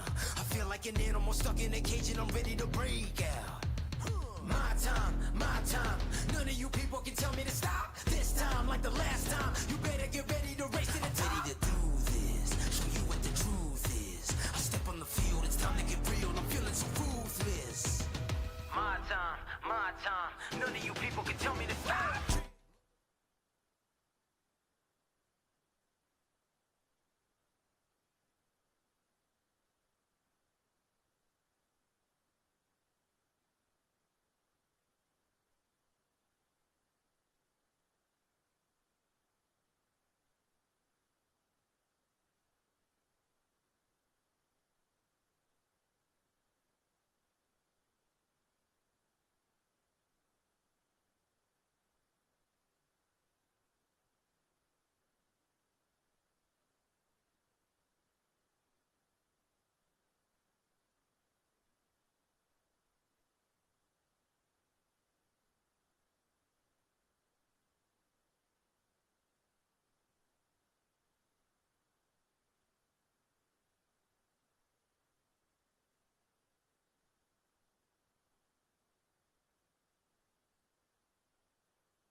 here to prove it, I'm ready to do it, I can't be afraid now. Put me on the stage now, I'm ready to rage now. I feel like an animal stuck in a cage and I'm ready to break out. My time, none of you people can tell me to stop. This time, like the last time, you better get ready to race to the top. Ready to do this, show you what the truth is. We are live from Asbury Park Stadium in Asbury Park, New Jersey. As day turns into night, it is time for the Boston Omegas and the Trenton BIC. I'm Matt Ryan, joined alongside Big Rob Fabian, and somebody else joining us up in the mix. It's Zach Morgan making his Games of the Week debut. Zach, you've done literally almost everything so far here in the A7FL except play. And now you're joining us here on the broadcast. How you feeling? Feeling pretty good, especially since you guys called me down here, yes, as opposed to Corey calling me to go out there against the Trenton BIC. Did he try to recruit you? Because he's been trying to recruit people. No. I didn't say he was successful. I meant that he tried to recruit you. No, I think he took one look at me, 150 pounds soaking wet of dead weight, if I'm lucky. I think he took one look at me and said, I will not get this person killed. He feeds me some stats sometimes, but he also keeps track. Maybe he is trying to get me killed. I'm not sure. It might be possible. But Rob, the BIC taking on the Omegas. The second seed right now is up in the air. Indeed. In the Eastern Conference, in the Northeast. One of those teams is going to get a bye. Will it be the BIC? Will it be the U? Will it be the Watchmen? We're going to see over the next 3 weeks, but a win here for the BIC and an emphatic one will lock in the 2 spot for at least another 7 days. 100%. And, I mean, I'm not expecting the BIC to do anything but come out here and play the game that they're used to playing. And I just want to see if the Omegas still have that same spark they had week 1. Well, it's going to be dependent on Corey Hammond and Goose, who has been having a star turn this season, a Rookie of the Year candidate, in my opinion. For sure. Being able to be on both sides of the ball. And on the All-Pro Jaffos, we spoke with them yesterday on the All-Pro Jaffos. Goose is an unselfish player. He's about his teammates. He's about trying to get things going. And we're going to get ready for the 3-on-1 throw-off here to start things off on our final game of the afternoon. It'll be the Omegas throwing off to the BIC. Good luck to us all. And we'll get the scoreboard reset in a second, and that one won't matter because it won't fly into the 25 anyway. So it'll be a return off the dead ball. BIC is, do not adjust your screens. BIC is definitely wearing championship black and gold jerseys. An interesting choice to wear the week after their first loss in over a season. The last time the BIC walked into a game following a loss was week 1 of the 2022 season. Right. And we saw them defeat the Rare Breed, and here's an opportunity for the BIC to get on the board early. Cuts to the sideline. He will push in and get pulled out around the 25, and that's Taheem Takeoff Black, who will set up the first down. I know he wasn't trying to actually go out of bounds on that one, like at all. I'm pretty sure he was trying to take one home just to say he took one home. Now gives BIC a great field position against an Omega team, and 2 former BIC players once upon a time, Jay Roller and Corey Hammond, who I'm pretty sure is not going to play any defense today. You know, the internal line on that, guys, was 3.5 tackles for Corey Hammond today. We just don't know if he was the one being tackled or doing the tackling. How was the line that low if it was taking into account him being tackled? No disrespect, Corey, but we've seen he was BIC. the one who set the line. Okay. He set the line? It'll be 1st and 10. It'll be the first time we see the BIC on offense today. I love those jerseys. And it'll be Sterry Codrington sending Ashante Worthy in motion. The snap, fakes the screen to throw over the middle, caught! And that'll be at the 30 and brought down at the 29 as you look on the water here in Asbury Park Stadium. A beautiful day for football. Zach, you and I rode in together this morning. And it was a little rough sledding on the GSP and the Turnpike. But as soon as we hit Asbury Park, it turned into a beautiful day. We started our day with the Renegades defeating the Snow Tribe. Then we saw the East Orange Animals the Silk City Animals remain undefeated, defeating the DC Buzz in probably the game of the day. But the most shocking thing in our third game of the day, our second game here on Games of the Week, it was the Watchmen defeating the Patterson U in Asbury Park, something that Nobody can honestly say they knew was going to happen. Definitely a close game, but wow. it will be second and 1. They'll toss it off, slip, slide. Bye-bye. That is Umar Lewis, touchdown, BIC. BIC breaking the seal early there. Really, really great screen pass. And dancing on them. And again, those jerseys look real smooth. I'm a fan of those. Those might be my favorite BIC jerseys. I like Do you know what my favorite thing about these jerseys is? What? You can read the numbers? All the numbers and letters, like all the numbers and names are contrast correct. well. They contrast well and they're correct. They're correct. Shout out to Carl Meisner and Kenny Stansberry. Yeah, great taste in jerseys. They're very reminiscent to the championship blues, as they call them. And I like the homage paid to those jerseys in these brand new jerseys. And they will go for 2 on a day where the New York Knicks won another playoff game, which is just a weird thing to say out loud. Yeah, just like saying the Silk City Animals are 4-0. Yeah. And the #1 team in New Jersey. And that Ryan Garcia got dropped from a body shot. That was insane. Hurt. That hurt was me, insane. and I wasn't even watching the fight. That was insane. But trying to go for a body shot here by going for 2. 4 wide receiver set, and it'll be 3 on the line. The snap from Codrington. He'll throw a moonbeam to the end zone, and Beautiful. somehow that one caught. By Q Bell. What is it? F his face H. That's what it says on his jersey. That's actually his face in the middle He put his face on his own jersey. Yeah. I mean, I love this league. Me too. I have It's to great. say it again. I love that we are in a league where a dude's number can just be his face. And I can't wait till the video game comes out and we can really get weird with the customization of your character and put all types of funny hats on his head and whatever. We have a strange obsession with hats in this booth. I'm not going to This is speak for kinda Zach, cool. but for me and Rob, well, there was also the Hoodies. dude on the Animals who had the bowler hat. Yeah, we can't forget the bowler hat. I don't think that was the Animals, though. I think they were playing against the Animals, no? No, it was the Animals against the Omegas. Oh, that's what it was. You're right. And once upon a time, my former teammate, DeBray, he had a hat that when you squeezed the side, it clapped. Like it did a clap thing on the head. Like it was insane. I love that. I loved it. I had a bucket hat phase. I had a beanie phase. Then on my way out, I had like a not an actual hoodie, but one of those inside your jersey hoodie. I had that phase, so it looked like a towel because it was white. But you know, You sound like a high school girl with that. And I'm not seeing, and that ball will bounce out of play, so that will give the Omegas a chance. it's a fun time. That's great customization. And that one was number 21 trying to bring that return. That's Michael Amankwa. He calls himself Sherigan_MA. That's on the back of his jersey.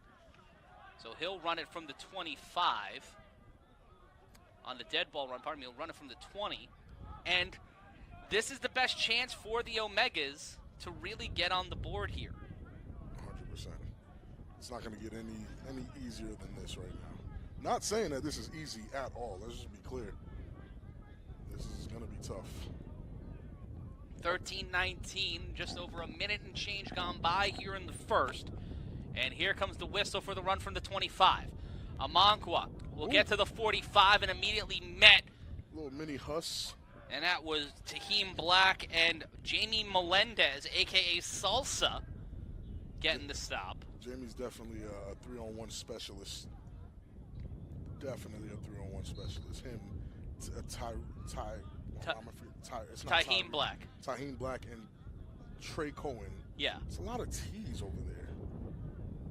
Well, they are from Trenton. Yeah, indeed. So it's just kind of the mnemonic device. I think it's just helpful to them. I'm kind of scared here. It'll be 1st and 10 for Corey Hammond. That's our friend. And you can watch the pressure off the edge. And Zach, this is going to be a long day for Corey Hammond to snap. Without a doubt. The handoff cuts inside and will be brought down at the 45.5-yard line. They'll get back to essentially the line of scrimmage, and it will be 2nd down. Are we at the point for the Boston Omegas where we consider back to the line of scrimmage a successful play, given what we know about the BIC defense? Yes. Yeah, anytime where the net yardage isn't a negative in front of it. And this is the kind of the Kobayashi Maru of an expansion team in this division. We saw it with the Snow Tribe last year. We saw it with a couple of other teams in the past. When you're entering this league, especially in our toughest division, in our in our most historic conference, and you're facing off against the BIC, the Animals, the U, the Watchmen, the quick throw on the screen, and that one bounces. That was intended. That was getting over to number 1. That is Jason Ree. Pardon me, Xavier Vinny. Xavier Vinny making that one. That's Goose. But gets the ball knocked out, and it looks like he is down on the field. Goose is actually their best player. Goose has been a cornerstone for this team on the offensive and defensive side of the ball, and he is down on the sideline. Slow to get up, to say the least, and even then with assistance. Not what he would want in a situation like this when he is the cornerstone of the offense and done work on defense. When you look at what he's been able to do as a safety and wide receiver, he's only 22 years old. Yeah, Goose is a phenomenal player. 21. Great teammate. That's a guy I would love to have on my team if I was like playing still. Yeah. And he's actually what we coined, Matt, New Jersey good. Like Goose is good enough to play for and help out any New Jersey or Northeast team, aside from the Boston Omegas, who just need more help. And that's what I was talking about before. It's like trying to get more athletes on this team, trying to create a sense of because how hard was it for other divisions like Florida? We saw that in year 1. We saw that in Los Angeles in year 1. We saw that in Nevada in year 1. Now there's 8 teams in Las Vegas. We're seeing Florida turn into championship contenders with the Nightcrawlers. And as we head towards the playoffs, guys, we can see some potential spoilers. Like we saw the Animals today. They can give the U, if the same U that steps onto the field next week is stepping onto this field on Sunday, they can give them a run for their money. I really like the Animals' chances. If Patterson U comes out and plays the way they just did, I really, really like what the Animals can do. Quattrell Huffin has this team looking incredibly different. Not just on offense, but this is a guy who doesn't come off the field at all anymore. No. He's playing linebacker, and he's doing well. He returned a 3-on-1 today. He did? Yeah. What in the world? Is he still throwing more interceptions than he's caught more interceptions than thrown? He's had three interceptions caught on the season. I believe only one thrown on the season. That was last week. He didn't get picked off this week. Not today. But David Silverman, our statistician, will keep us honest. As you can see, it's 11:21 left to go. An injury on the field. If you're just joining us, I'm Matt Ryan. That's Big Rob Fabian. This is Zach Morgan, who's done. You've heard his voice before on the program. I've seen Zach on the program before, Yeah, there were a few times last year where I may have had to run out onto the field and stop everything from going. but a lot of fun. Yeah, but Zach earning his, oh no, Corey's playing. Well, Matt is very tired. Just to let everybody in on the secret, I had a massive adrenaline dump between games and almost passed out. Excellent. I believe it. I was watching Matt, kind of go in and out, and I'm like, I have to get his back. I had his back. And we're going through it. I'm like, okay, Matt's pushing through, but Matt is running on E right now. Well, thanks to the lovely empanadas being sold here at Asbury Park Stadium and a beverage bought by my big friend Bashata Bob. They were delicious. 3rd and 8, Hammond with 2 backs set. The snap, the throw. Hammond throws it deep downfield, looking for a flag, looking for a call, looking for anything, gesticulating like he's in a Juilliard audition. Not going to find it. Relax. But he's another. Well, he played. What's his name? The receiver. That was J.J. Radcliffe on the defense. For sure. But the guy who was receiving is a former Snow Tribe guy. Can't get a good look at his number. I believe that was Jaquise Worley? What number is that? I believe that was number 3. Number 3? I believe so. It could have been number 13, too. We caught him real quick coming off there. I think it is 3 or 8. 3. So that would be Jaquise Worley, yes, the CEO. He definitely played on Snow Tribe. Yeah. Got cut just like Corey did and joined the Omegas. Well, the Omegas have become an interesting way station for a lot of players. And that's the weird thing when you're trying to rebuild, you're trying to build chemistry, you're trying to build this team. And in motion, a wide receiver to snap on 4th down. Hammond will throw, and that will be out of reach of the receiver, and the BIC offense will return to the field.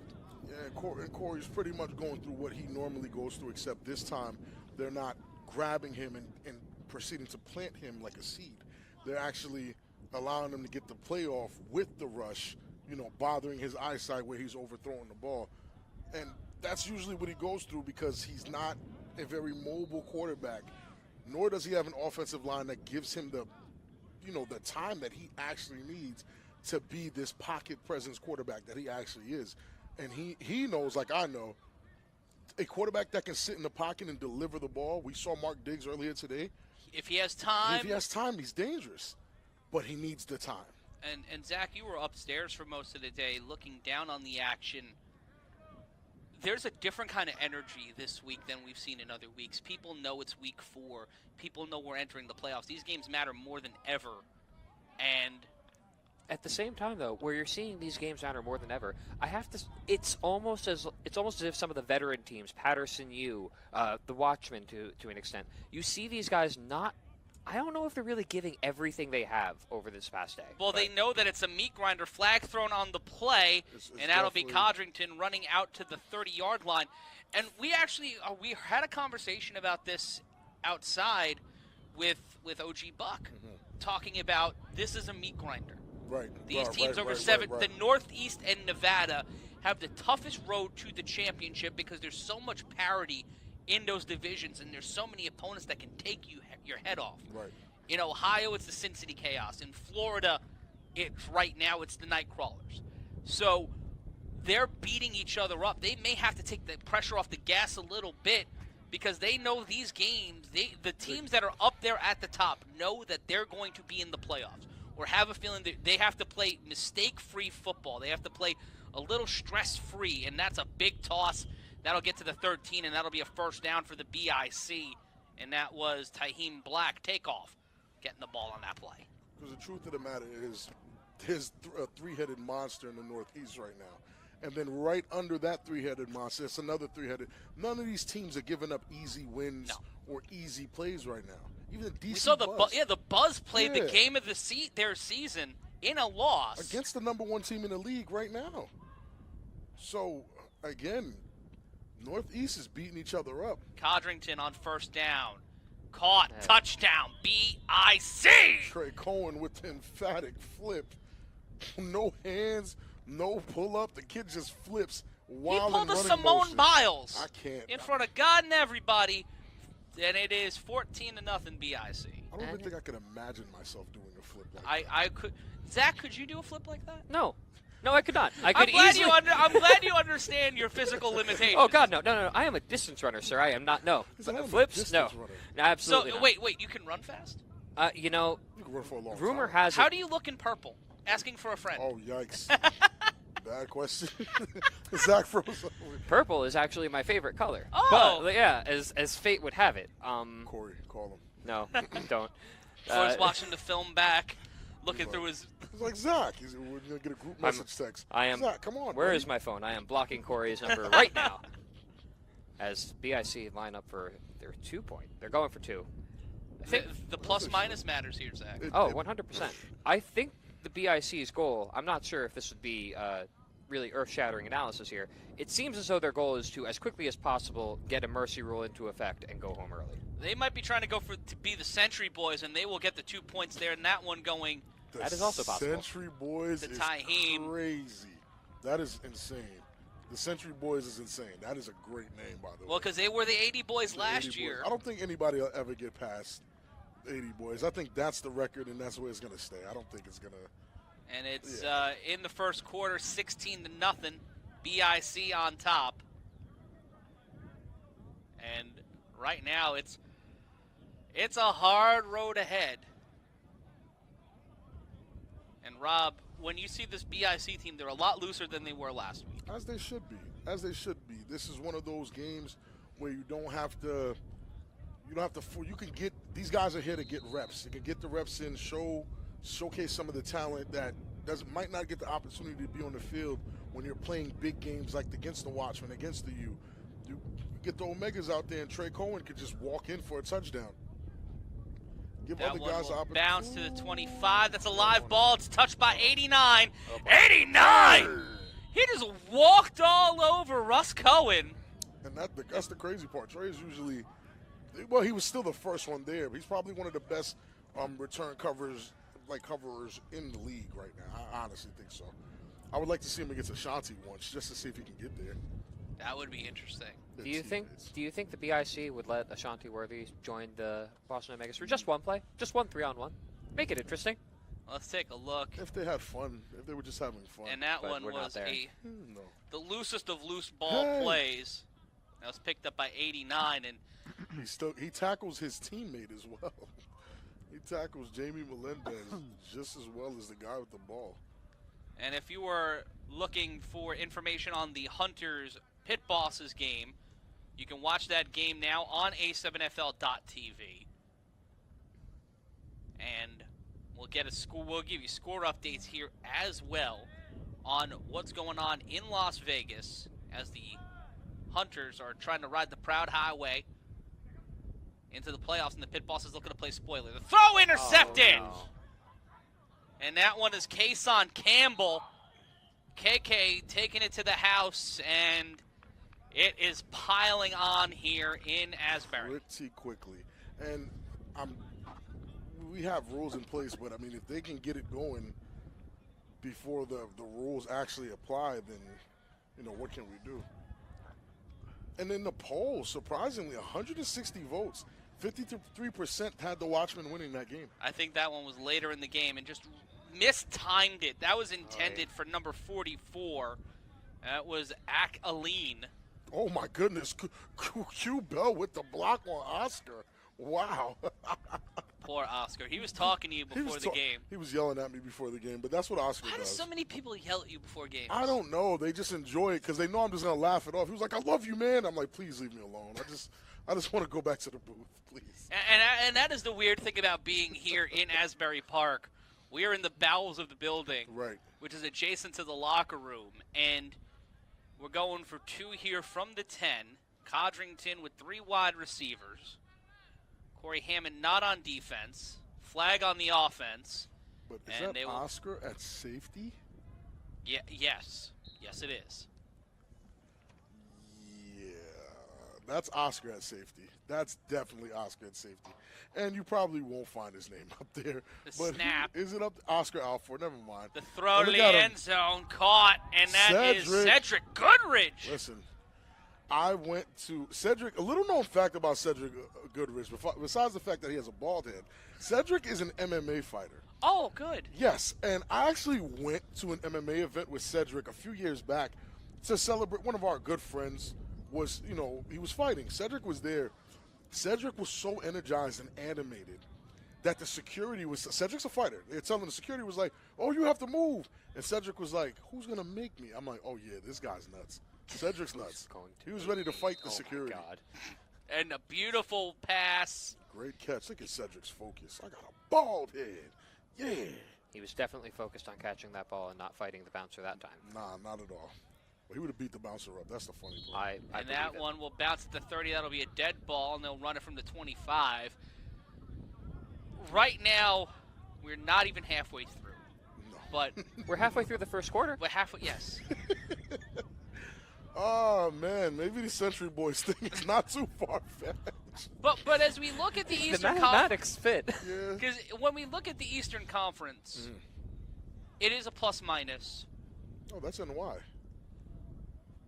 One of my old teammates from the Glass and Grass days in 2009.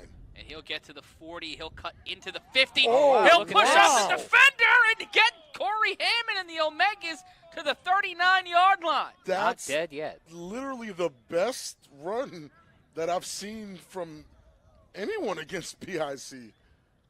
Have we seen anybody get closer than that? Maybe the U. I don't know. What happened? Struggling.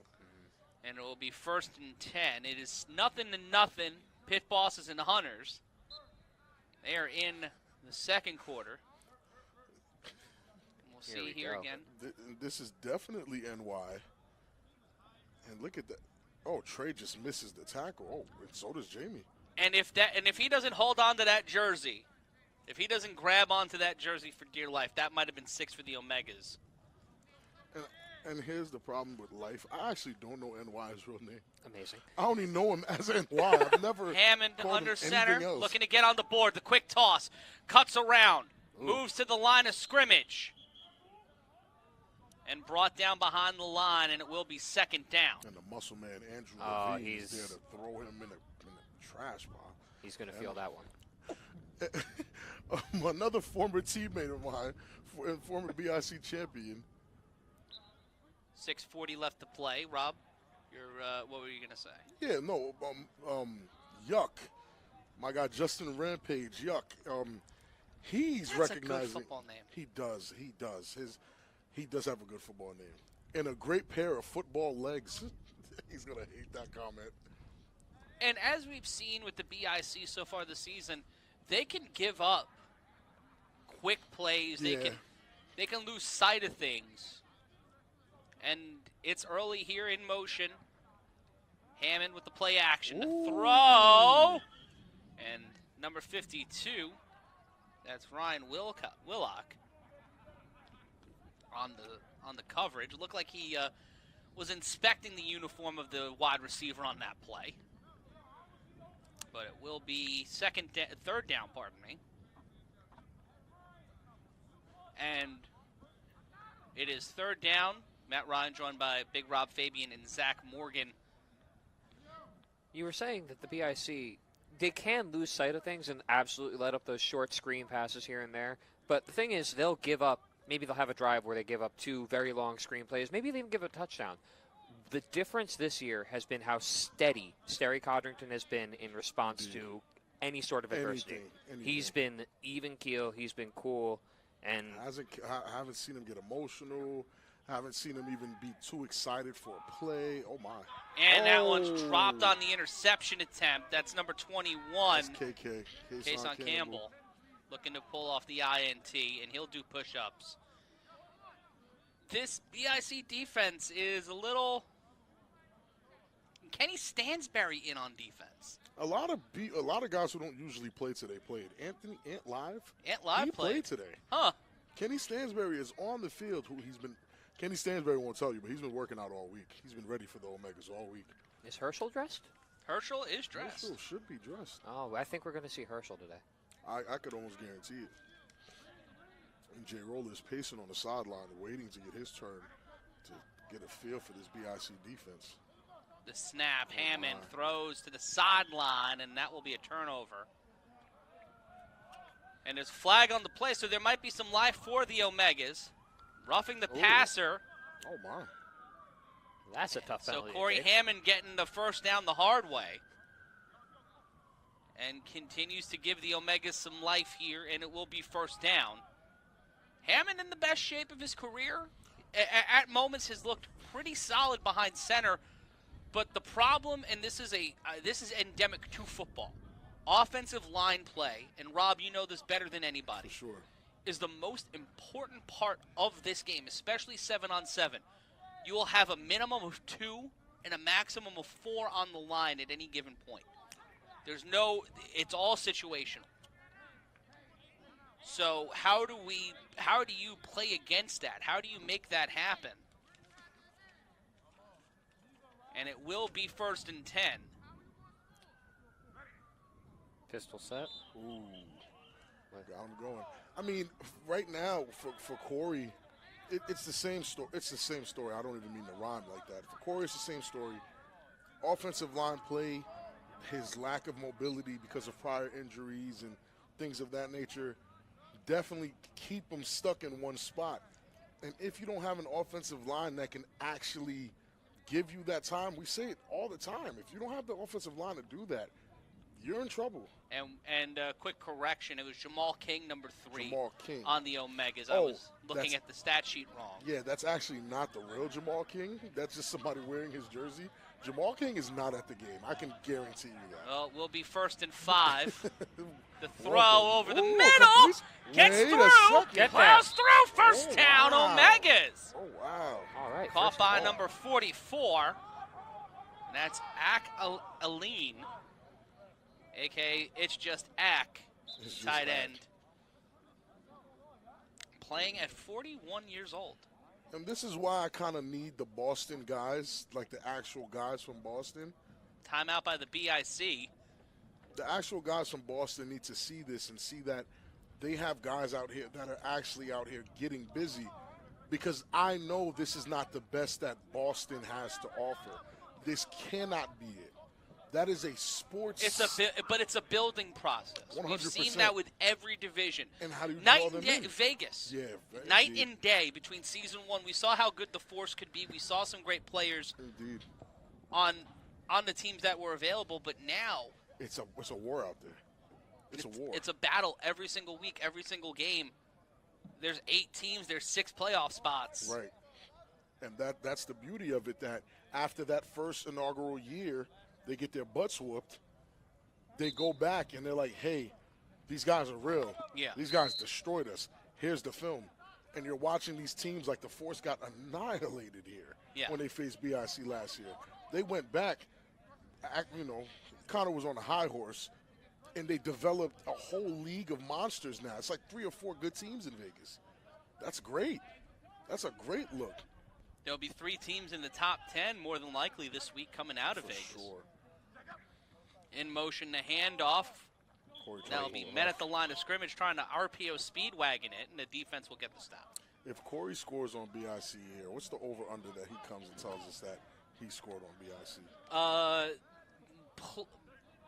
You can't put money on it because you won't be able to make any money on it. It's one of those things. You're going to have to bet $10,000 to make a penny. Right, because there's no way he's not going to do it. It's like that Drake bet last night where he bet $1 million on Gervonta Davis to make $300. Look, if I can win $300,000 in a day, I'd do it. But with 2:22 left to go, the Omega's driving. I actually had a guy trying to hedge last night because he's an idiot and he bet on Garcia for a knockout. I'm like, sheesh, you must not know what you're talking about. And Hammond will get a receiver in motion, set on the line. 2nd and 7. Oh, here we go. The throw to the end zone, incomplete. You try to let that thing fly. And it looked like J.J. Radcliffe tried to get that ball there for the BIC defense. It will be 3rd down. Corey's a good quarterback. I'll never say he isn't. It's just that lack of mobility, man. That ability to stretch the play. We've watched Huff and all these guys do that today, where they're getting pressured and they just roll out just a tiny bit to extend the play just a little bit to get it off. Corey doesn't have that ability, on top of the fact his offensive line is not blocking a soul. It's going to make him – it's going to be a long day. I'd like to see an actual, authentic Boston Beantown QB and see what their style of play is. Maybe it's similar to Corey's. It's quite possible. Hammond will throw, caught, and gets to the 2, gets to the 1-yard line. Will that be enough for the 1st down? You also have to consider that Boston's line is just flat out outsized here. It'll be BIC 4th and is so 2. much bigger, so much Yeah, faster. so much faster. More and there's more of them. It is, and you know what? And where I will give the Boston Omegas the most credit, none of these teams we talked about were able to do this for a full season. Yeah. Not a single one of them. They came out here for one game, got destroyed, disappeared, went back home, went back to Baltimore, went back to Vegas, went back to Florida, went back to L.A. They never came back. And Hammond rushing to the line here on 4th and 2. It? Corey Hammond pushing in and keeps driving. Come on. In there. Did he not get it? Offense wins it if it's The Omega Man makes it into the end zone. Touchdown, Omegas! Corey Hammond. Corey Hammond with a running touchdown of all the dramatic things. We're Not not going to hear the mobile. end of it. We're not going to hear the end of Not it. mobile. Sir, I got a mobile. rushing touchdown against the BIC. He might run a 6-7, but he got into the end zone. Touchdown, Omegas, and this one Oh, my God. getting down to the get down. And let's take a look at this replay. Listen, Let's savor every moment. Look at right the effort in there. here. Corey Hammond battling against 3 defenders, getting over the line Look at and the putting energy. 6 on the board. And Kenny Stansberry not happy with the cracks on his defense. But if we can go back and actually take a look at that, Corey is so close 2 down. Yeah, they're going to challenge And that. the BIC will challenge here. Look at his legs. It's so close to Ooh. down. Oh, no, he's up. No, that's he's he's up. up. He's They're up. picking him up. He's still He's up. up. He's extending. He's still up. Yeah, he's Oh, not now touching the he's ground. down. Yeah, no, that's He's a touchdown. down inside the end zone. Touchdown. Touchdown, BIC. Listen. Touchdown, Omegas. And touchdown for Corey Hammond is a touchdown for the announcement. We love We're to see plus it. 1 on the season, We boys. love to see it. Now Corey's going to say, any team could get it. Okay, Corey, you got it, buddy. Corey Hammond Wow. Let's see getting the a championship rushing points. touchdown in the year of our Lord 2023. Kenny Stansberry's pissed. He's not happy. He has. Look at his face. He's looking he's so down. He is upset. Corey ran it in on me. Corey, listen. Not even ran it in. He ran over a few guys. Granted, there was help. He lowered the shoulder and drove. Corey's a tough guy. That's his. Listen. And going Oh, for the no. conversion, and that Oh, one's no. out of reach and picked up by J.J. Radcliffe. That's Corey's. But the Omegas get on the board, Listen, man. making Corey's it a positive and 2-score negative. game. His positive and negative is that he's a tough guy. Yeah. That's it. Look at him. Look at him. Yeah. Yeah, guys, come on. Heart of a champion right there. For sure. The heart of a lion. Go ahead, Corey. And he'll be at the championship with me and Big Rob Fabian and Zach in Bullhead City, Arizona this July 23rd. Heard it's going to be hot. It's going to be very warm. It's going to be very warm. I'm going to find anywhere with air conditioning and post up there. But we want to see you there. We want you inside Anderson Automotive Fieldhouse. Coming soon to A7FL.com. We'll have ways for you to get there and join us live at the championship game. It'll be a big championship weekend. We'll have more announcements on that in the next few weeks. Hammond for MVP. Shout out to Ryan Rios in the chat. He's my MVP. Right, yeah. In our hearts, Corey, are the defense running laps because they let them score? Yes. That's insane, and I love it. This is the A7FL. I love it. I love it here. I love it. To be fair, we did watch. I think it was Kason Campbell do his push-ups, and Yes, those indeed. were some weak-looking push-ups. I'm going to be the first to tell you right there. The head was not in the right position. No. The whole 9. Real and quick. When did you become Mr. Push-Ups? I am not, but I will tell you right that now one will that bounce. That one's a dead coordinated ball. work, my friend. It'll be a run from the 25-yard You know line. what's crazy? I have an issue when people do push-ups wrong. I'm not going to lie. The defensive line is running. Not a jog. Thank you to Alex Soberman, Wow. our producer up there. As That's see, hilarious. if we did that for every time we blew a call or blew a name, I would not have oxygen in my lungs. Oh, I'll just be in phenomenal shape for that July game. Are we not allowed? Are we not doing sprint drills during the championship weekend? No, 25 from the 25-yard line. Here comes an Umar. opportunity Huss. for Umar Lewis. Lewis cutting down the sideline. can do He wind cuts sprints inside, and he is Excuse- oh, brought that- down. That is, That Yeah, yeah, that's that's got to be flag. some level. yeah. I mean, there's no helmet. He hit him with face the iron mask. claw. Yeah, like ripped his ear off. Like, let me You tell can't something. you can't run High forward facing if you on the can't see. defense. Yeah, like what in that? Got your nose. Yeah, Did he right? do it? He hit him with the got your Got nose. your nose, buddy. Look at that. I mean, I'm surprised he even caught him. And it was a head tackle. That's a foul on the defense. And we'll see it here on the replay. And as we've seen, the only time you can really stop a BIC returner, and we saw this last week against Right. you, is if you put a penalty on him. Indeed. Not seeing Ashante Worthy on the 3-on-1 return so far He's today. definitely here, though. He's He's here. here. He's He's played. definitely He's here. played on offense, but There he is right now, at the top of your and screen. they're running to the line. Jermaine Simmons with a. And this will be very the good last point. play of the quarter, the snap. Oh, they got it off. Codrington with time. There's Jay Rolla.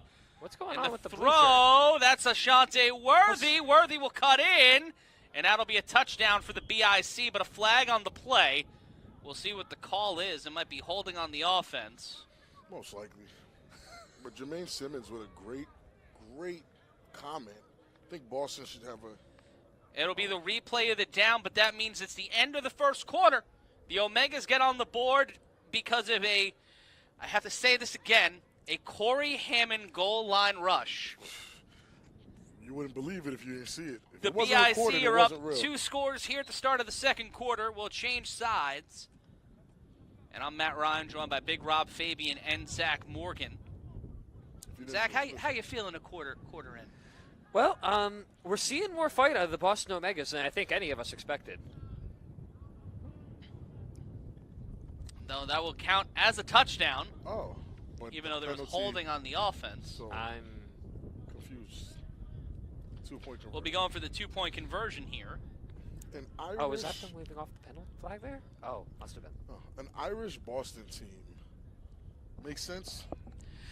Yeah, I guess. Boston That's Tea coming in from Parties. Jermaine Simmons, who's a super fan of the A7FL. We see him in the chat every single week. And shout out to Bren, who watches the podcast. Jenny Pujols, we see every week. Yeah. Thanks to you guys for building our community with us every single week here on the Games of the Week on A7FL.tv and also on DAZN. Look at Oscar playing coverage on who? That's way Are offside. you kidding me? That is way offside. Oscar just got cooked. Pressure on Sterling Codrington from Oscar. Codrington Does not thrown, and that one's tipped Free up, play. but Oscar yeah, it'll be a free play here. Came down like he really plays this corner position. I'm in shock. I'm in shock. You ever thought about a Discord, Matt? A7FL. We have an Discord? A7FL. We do. We're going to set up an A7. We have an A7FL Discord. You can join that right now. Holding on the offense, penalty declined, so it will be the Omegas getting the ball. It's offset. There is offsetting Okay, penalty, so offsetting we will penalty. retry for that from the 10-yard line. Matt Ryan joined by Zach Morgan and big Rob Fabian. You can listen to me and Rob every single week on the 3-on-1 podcast. We interview people from around the league, give you our unofficial top 10 list, and also say whatever else is on our minds. You can listen to it anytime on wherever podcasts are sold, and also A7FL.tv and DAZN. I think our top 10 is pretty official, even though it's unofficial. It's technically unofficial. But it's officially the national top. They live and die by our top It 10. is interesting how that top 10 Yeah. shapes so much conversation and narrative. The snap on the 2-point attempt on the retry. Roller with Jay the Roller running in, but that one off the what hands. Who was that? Kyle? Kyle Ward dropping the ball. All right, those are some good push-ups. And the off Omegas now. knuckles. Yeah, no, that's good. That Yeah. form's good. Great push-ups. Yeah, chest to the deck, close to the touch-in. But here we are at the start of the second quarter, guys. Omega's finding a way to get into the end zone. They're able to keep it going. The Omegas have the lead. I mean, the BIC have the lead. But we've seen some spark from the Omegas, and they can make this game a lot more interesting than it is now when they get the ball. Indeed. A good run back by NY, who I don't know his real name, but that's his name is NY. He'll appreciate it. And then Corey actually getting a good pass off and then running it in himself, which, again, it feels weird to say. That shows the trust that he has in his teammates. Indeed. And that kind of shows leadership. And I think that's the thing that will carry the Omegas in the long term after this season. And you want to see how much the Omegas value this guy and his leadership. Look, go back to that play.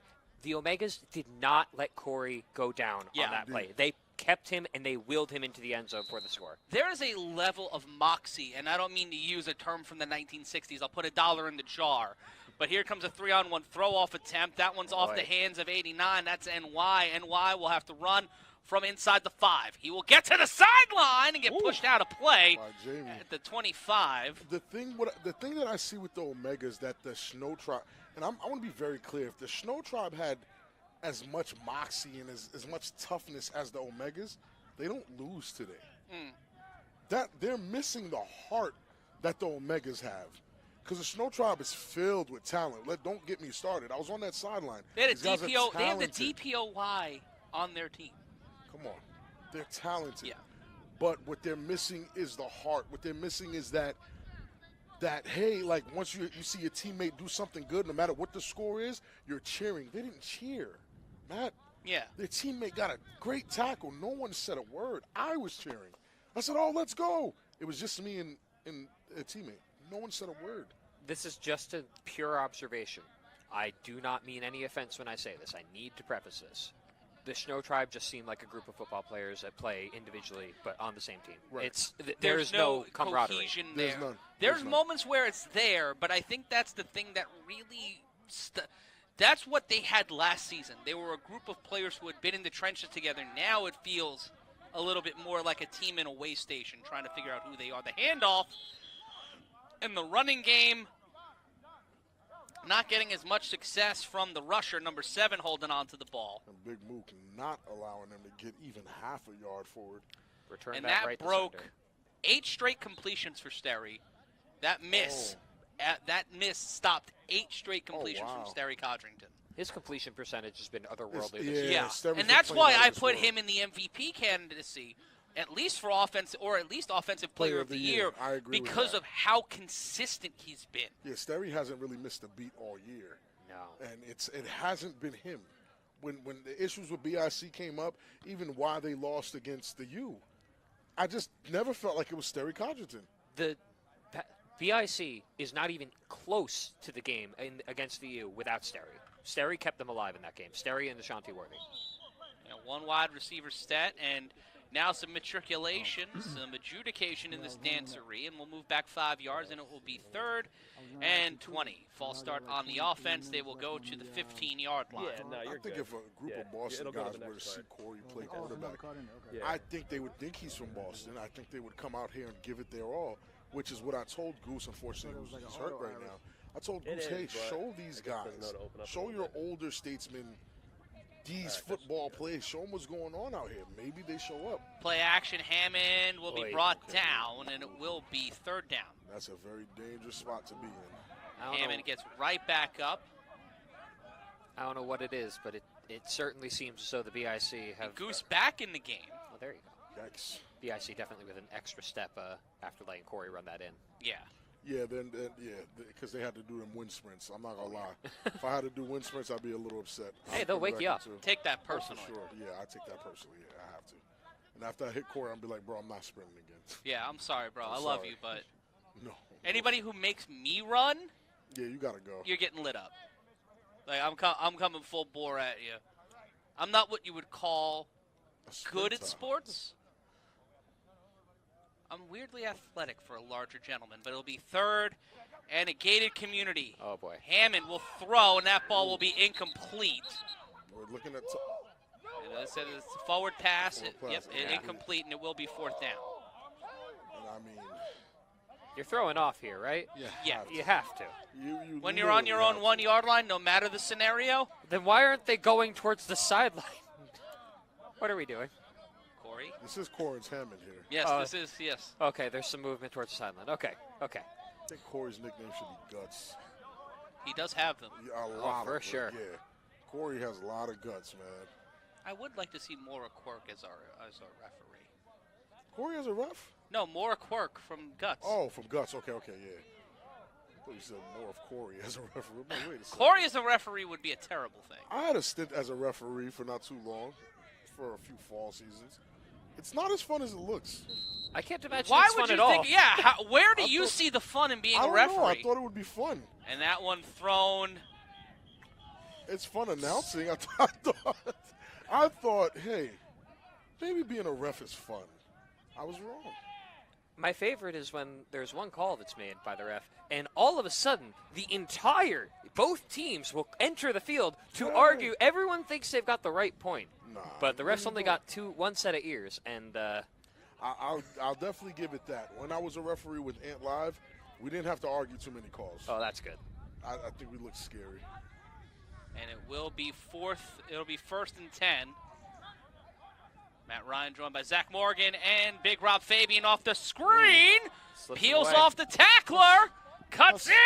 Oh, Excuse Front, me. and that one will be stopped at the 1. That looked like a touchdown. It looked It didn't like extend past the pylon. One. Try to do the Space Jam arms. And that is Jalen Crooms on the Jalen sideline. Crooms on the sideline. I believe he was signaling touchdown, and we've got an injured Timeout called. Omega, yes. Yeah, an Omega Definitely player Omega hurt player. on the sideline. Hurt right there on the 1 at the side of the tackle. I would create an entire highlight tape of the Boston Omega season and literally send it to Boston. There's no way their football players don't come out to play. I think next year, and you can see the sun setting and Omega purple casting over the sky here in Asbury Park, New Jersey. That's Jason Sisson, if I'm not mistaken. Excuse me, sir. Yes. That is Jason Sisson. He comes back. He does not cross. Oh, I think he twisted his ankle That's on the step. Like he took the Yeah, step. he took the and on the it looked- pivot, yeah. step. It looked like he twisted his ankle. And that's a huge loss if he is at all hobbled, because 89 NY, he's been the main returner on the 3-on-1 throws. He's been a key cog in this team so far today. And on July 23rd, Sherry Wachter, right? Who asked when the well, that's championship- in our Vegas chat, but yeah, yes. What July 23rd, Yeah. Sherry Wachter will be in Las Vegas. July 23rd will be in the Silver State, bringing you the A7FL Oh, Championship. that's actually NY. Yeah, right there. Yep. Oh, there yeah, it is. yeah, he Like, tweaked twisted that, his yeah. ankle. Yep.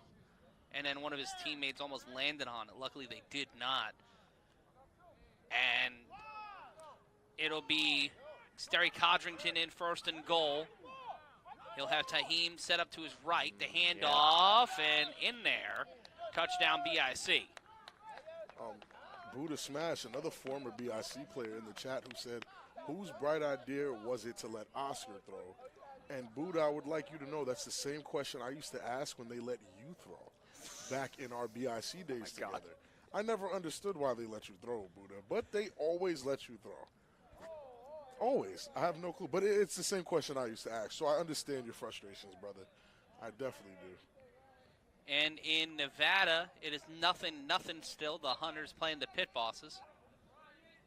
And the BIC look like they'll be going for two. No mercy. No, they're Cobra Kai-ing it. And as we take a look at we've got the West Coast playing out right now, and here dropping the pressure down.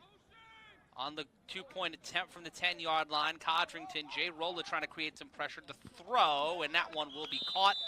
And that's Shedrick Goodrich on the catch. I got a bald head. I got two of them. But, Bren, I agree. I agree. I feel like Boston is such a big football, family-oriented, fan-wise. Like, Boston has huge football fans. Oh, and they're showing draw here. Oh, yeah, for sure. And that's on the replay of the touchdown. Excuse me, sir. Huss. Bouncing in.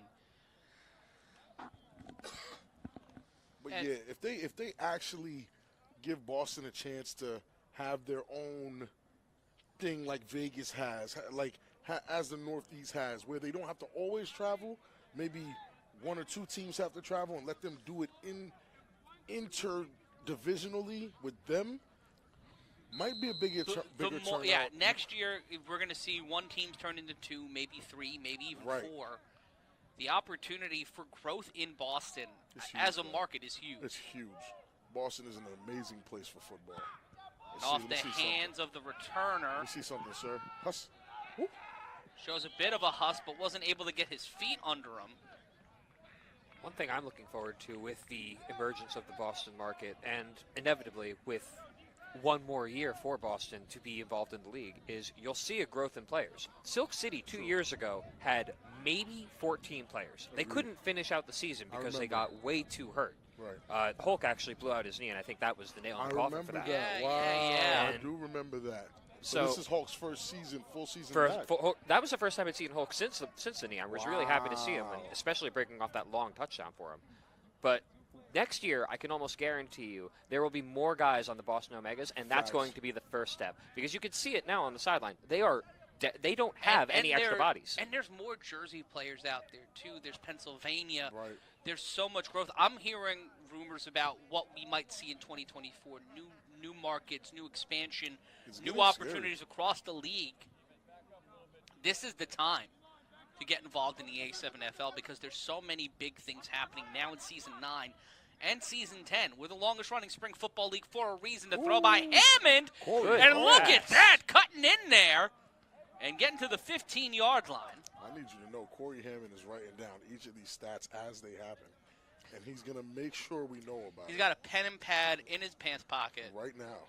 He made sure his football pants had pockets, had them custom made.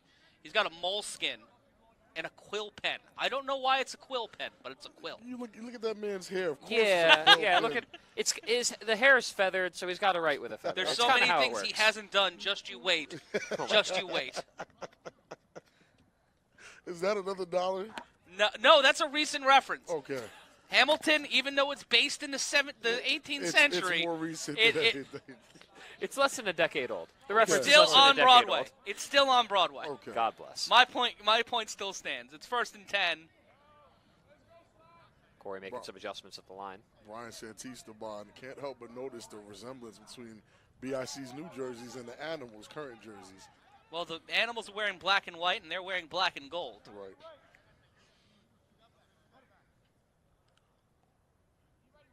Hammond with 9:03 left to play on 1st down. Tried to throw to a quick route, and the ball went one way, the wide receiver went in the other way, and Corey Hammond's in the middle saying, "What do you want from me?"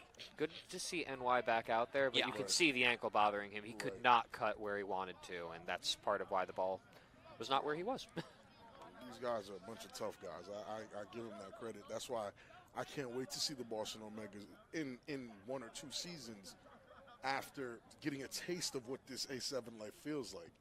Everybody always comes back stronger, and I appreciate that. I think that's the thing with this league, and the type of player that plays in this league, because there's players with NFL experience, Right. so many different levels of football experience, Division I, Division II, but it's a completely different thing. And Rob, you can speak to this. Neither me or Zach can say that. And the snap, Hammond throws it out Too much and had to get sauce. the ball away quick on 2nd Too much down. sauce. I'm not sure I blame him for wanting to get that away quick, because Cedric, as he was lining up there, getting down into his stance, that was terrifying from the booth. Listen, the shine off his forehead running at you full speed like that.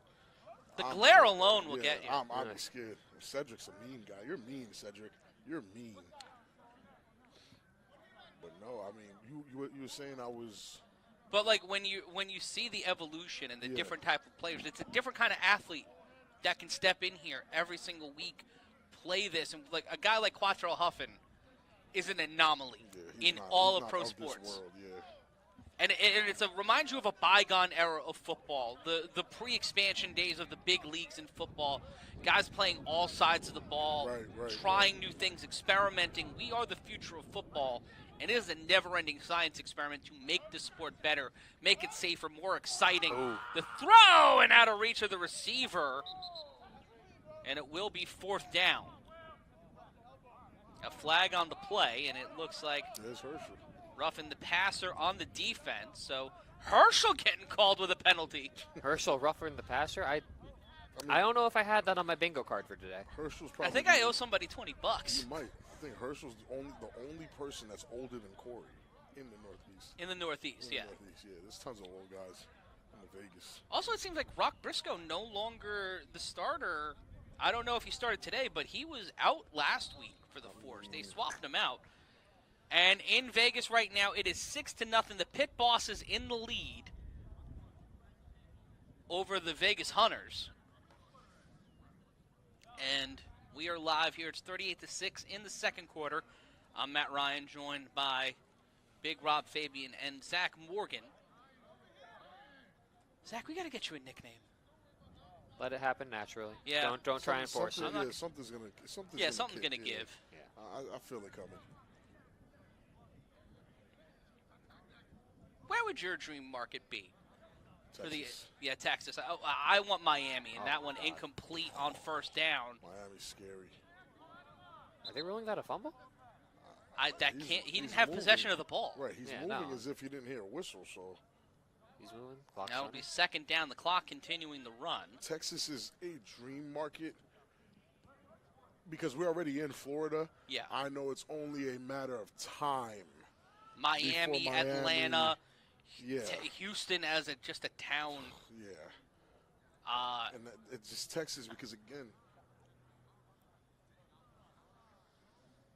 Our producer Alex Soberman saying Aloha Stadium 2024, book it.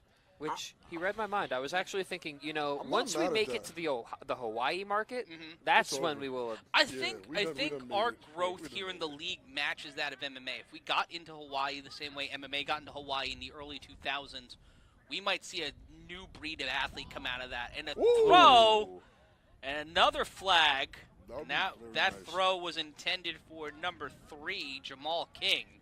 Again, that he's not here. Uh, Yeah, whoever I know. number It's 3 not your is. fault. They have his jersey on. He definitely told me for sure. In the role of In Jamal the, King. In the role of Jamal King. Someone The is understudy. there. It's like when you go to a Broadway play. Tonight in the role of Jamal King is this guy. Yeah, because he definitely hit me up personally to let me know, bro, it's not me not making these plays or fumbling, or it's not me. Ken Dog in the chat on A7FL.tv. Corey needs to relax in the pocket. He's rushing too much. How would you like the defending champions running at you? Not me. And you have 2 seconds to... I understand why he's rushing. I mean, you see number 16 coming off the field now, but I don't know. Something about having him rush down my throat. I really don't want that. I really, really don't want that. Snap, the throw, and that one incomplete. I don't know. And number 3 taken out in the crossfire. I'm not gonna lie, Zach. I don't know too many people who would like somebody rushing down their throat. Like an endoscopy? Just going right for it? However we want to take it. 4th and 10 here in the first half. And my man Big Yuck Gaming is telling me how much he loves 10-3. Wow, wow, wow. That's interesting. Quick shout out to our stats guy, David Silberman. And Kenneth Stewart, yes. Corey ran a touchdown in against Corey BIC. Hammond has the only touchdown today for the Omegas rushing. You see here, oof, Corey got popped on that play. Oh, my goodness. And that was number 3 is Euro. Okay, Euro. There we go. Thank you. Is it because he's got that? Does he have a Euro step? Is it Manu Ginobili? Is Manu Ginobili in the league? Shout out to the real Jamal King for helping us out with that. From one king to another. Also, I'm just noticing the back of these BIC jerseys. What is Only that? the family. Only the family. Very OTF. nice. Ken Dog the Illis, you used to be a Viking? Like a Baltimore Viking? No, a Minnesota Viking. It's actually Alan Page from the Purple People Eaters. Oh, okay, nice. The snap, Hammond Why not let facing it fly? pressure. Throw caught! Ooh. That won't get him the first down, but a solid catch by number 14, and it will be a turnover on downs, and the BIC will step back in. I want to make sure I have this right, but I'm pretty sure Alan Page would be able to. Judge? Yes, he He did was a have a law judge? degree. There it is. Okay. I think he was a judge in Minnesota at some point. Wow. Yeah, the And Purple People Eaters were very accomplished, not just on the field, but outside of it as well. yes, exactly. 1st and 10. 3 minutes left to go. He was a Baltimore Viking. Timeout call by the Omegas. That'll be their second charge timeout. Baltimore Vikings, number 88. We destroyed you with Corey Hammond. I'm not. Or was that the Kings? No, yeah, it was the Kings. We destroyed the Kings. Oh, Mr. Where Are You Going? Oh, okay. I remember you. I remember that name. I remember that Yeah, name. Mr. Where Are You Going? I definitely remember that. We destroyed the Kings. Corey Hammond had probably one of his best games of his career. And he threw me a 2-point conversion on my birthday. Crazy, Happy right? birthday. Yeah, that was great. That was great. We'll be out in Vegas for my birthday. Like the Nice. week after my birthday. So that'll be interesting. How did the Omega score? Corey Hammond ran a touchdown. If you're in. just joining us, Corey Hammond I'm not going to get tired of saying ran a touchdown in. I hope everyone A keeps goal asking. line touchdown. And as a result, BIC might try and drop a 90 burger. We're not totally sure, but But As a response, we've got I a lot understand. of football left. The Omegas get the ball at the half. Right. It'll be interesting to see how they respond coming out of the first half. And we'll have highlights at halftime. Codrington in trouble, flag thrown. Codrington will throw to the end zone. Caught. And Throwing up the fist, and that is Umar. Umar Lewis on the reception. Yeah, big Yuck Gaming. Definitely. I remember when we played against the Kings back there with Corey Hammond. Big Yuck, for some reason, was a sack magnet. It was sacking at each quarter. It had Jamel Mason in there. That's one of my first introductions to Lenny. It was pretty bad. so we're testing a new stat. Corey Hammond is averaging 2.06 seconds in the pocket. Interesting. Oh, that's a great stat. And it's 20-12 in Vegas between the Pit Bosses and the Hunters Oh, as that we was head something into good. halftime.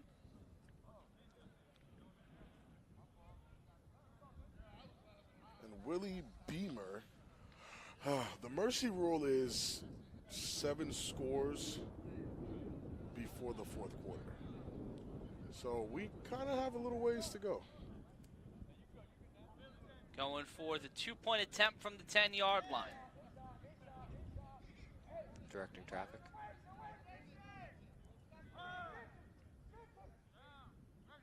The snap, Codrington rolls out to his left, will throw, and that one is incomplete. And no Ken Dog. Flag on the play. You can't get away with saying, okay, you can't get away with saying you guys are just getting started. The Kings were the best team in the league at the point, so much so that our guy, Ryan DePaul, thought we were going to lose to you guys. Holding penalty on the play was declined. So that will be to a 3-on-1 throw-off. Oh. And when we look here at the replay, that is of the touchdown. K-Wag blocking J. Roller, something vicious. Sterry Codrington with all the time in the world. Yeah, just finding that spot, finding that seam, and dropping it right into the bucket. And throwing up the fist. So much young talent on this BIC team we did not see last week against the U. Do you think that would have been a key to the BIC to throw different looks at the U and throw in these younger players? These younger players don't necessarily have the size that would have given them any type of advantage against what the U was doing last week. And that will bounce inside the 20. And that'll be a returnable ball. Ooh. Cuts through, passes it. Uh-oh. Can he make the Leatherman miss? And he can. And he gets brought down at the 39, but another good run back. Did Worthy just get hussed? Great move by Euro. Mr. Right Huss himself, allowing Euro to Euro. Oh, yeah, they got to get a shot off the field. Oh, man. Wow. These guys, they have fight in them. And, again, that's the key. That's what's missing from some of these teams, that exact fight. They're down almost 40 points and have not given up for one bit of a second. They're swinging. They're swinging every play. And most of these guys, even the guys from BIC, will tell you that's how we started. We didn't start winning. We didn't start off winning automatically. We took a lot of losses before we started winning. It's just when BIC started winning, they kept winning after that. But it didn't. It started the way the Omegas are right. Excuse me, right now. Well, let's take a look at the replay. Unhand me, sir. Excuse me, Trey. Come here, Shante. Huss. Oh, he caught him off the back foot.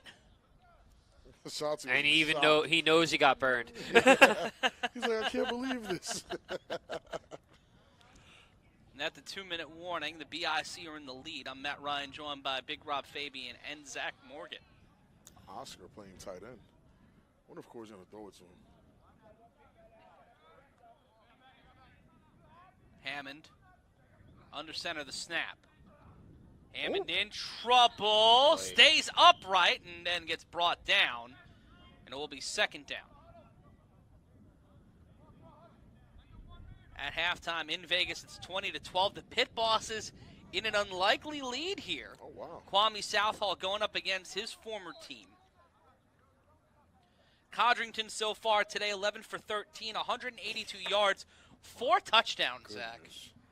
My goodness. We're just past the 2-minute warning. Yeah, my goodness. Sterry is. And that's just, and that would be against, I think, any team in the league. Yeah, Sterry's numbers Codrington this year has been playing.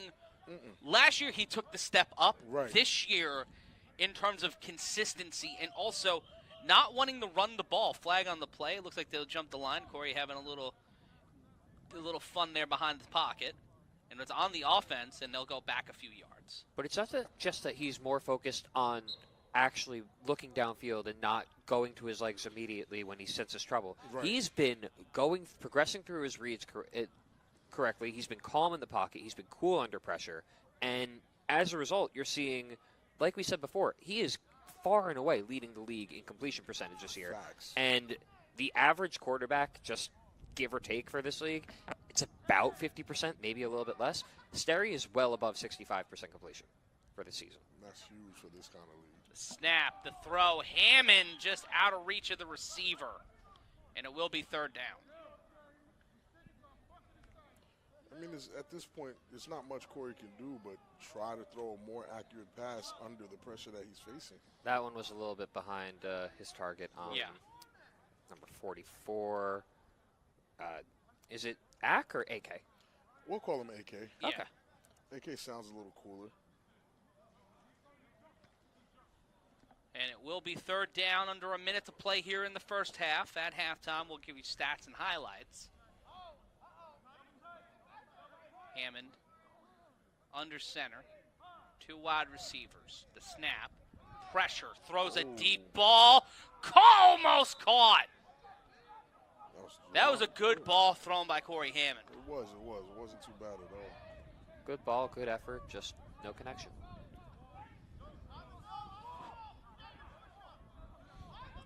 He's still here. That's a limp, though, if I've ever If I'm seen not it. mistaken, it looks like he has the ice pack inside of his sock. But I can't make it out right this second. But I feel like I saw something in there. He's a game day player no matter what. Indeed. I would have got hurt like that, I'd have been at home. I'd have been texting the guys like, hey, guys, how's it going? Oh, yeah, he's definitely got an ice pack. Wrapped Dave around his Grant, ankle. for sure. Boston strong, man. I'm telling you. No quit in this team. There's no Not at quit in all. Boston teams.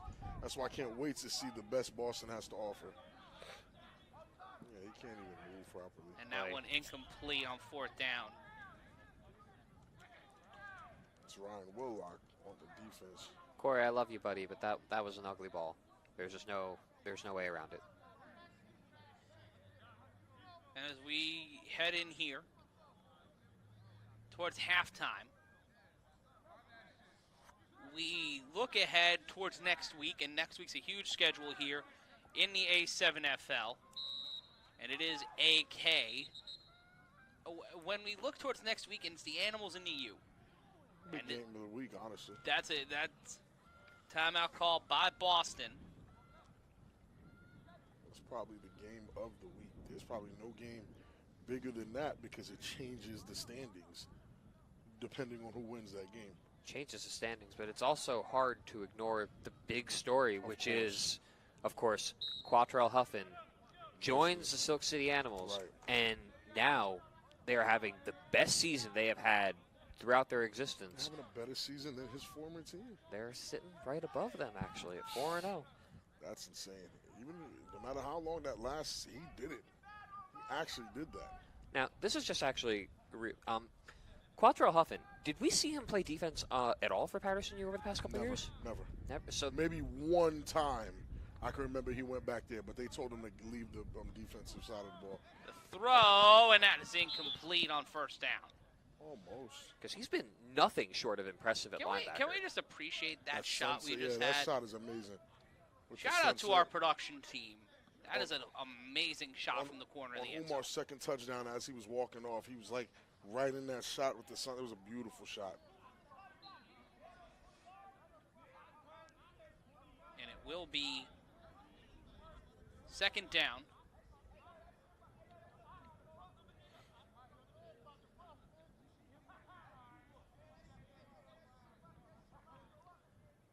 Matt Ryan joined by Zach Morgan and Big Rob Fabian.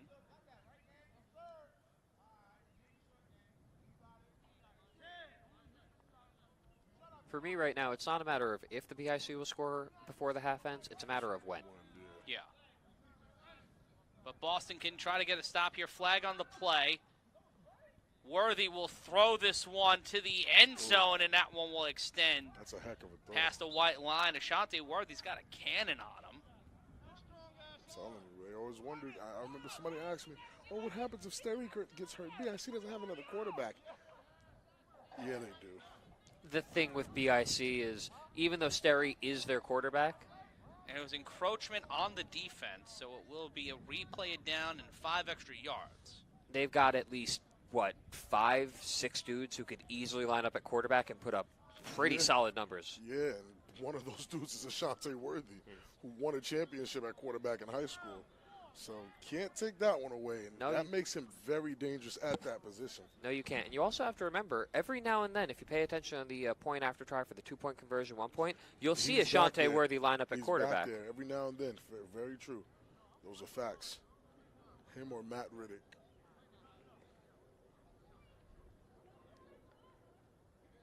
Shotgun set. He's alone in the backfield. Quick pass to number 13. Ward, Slips man, away, there and he that's a goes. touchdown, Kyle Ward. Kyle Ward getting on the board. The former the former Patterson U player was on the Patterson U a year ago and now on the BIC. BIC will get the Pardon 50. me, the BIC. BIC will get its 50 burger before the half. Will BIC look to become the Century Boys? Seems like 25 a quarter right now. I mean, they got it, like we said before, the math works. They're on pace to do it, They really are. which is terrifying in its own right. But it's okay. Not all numbers have to be scary. No, not at all. And if I was Corey, I'd still be happy because I ran a touchdown in on BIC. Oh yeah, no, that Corey. I'm not saying Corey's set. He obviously wants Yeah, to get in again, but that's of course. a good thing to hang his hat on for the night. A chance now for the BIC to add to their lead. They said they should send the Omegas on the bus instead of it being Huss. Keep an eye on Jason Sisson. Huss. The throw, and that out of the reach of the receiver. That was Sterry Codrington Yeah, they threw it back to Sterry. with the dive catch. He tried. That would have been epic to see, though. Oh, that would have been. I That feel would have like given we'll see BIC that. a lot more energy than they Yeah, really needed. I feel like we'll see that before the season's up. Oh, for sure. Sterry Codrington either scoring a touchdown or a conversion. Well, before the end of the season, what we will see on a point after try for sure, we'll see Ashanti Worthy line up at quarterback, Okay. and we're going to see him try. He's done it before. I don't know how to describe it. He spins backwards and throws a pass behind Yeah, I've his definitely back. seen it before. I was questioning how someone allowed someone to do that to them, but I'm questioning the physics behind it personally. How does that work? And the 3-on-1 throw off. Jay Rolla. Jay Rolla will catch it. And Jay Rolla Big boy season. Oh my goodness. will not be denied and will be dragged down at the 36-yard line. Oh my. The big fella. Jason Reeves, a.k.a. Jay Rolla. Used to be the stuff of nightmares when I was younger in this league. That is a lot of man. It is thick boy season here in the A7FL for certain. And it will be the Omegas with the ball as we count down towards halftime.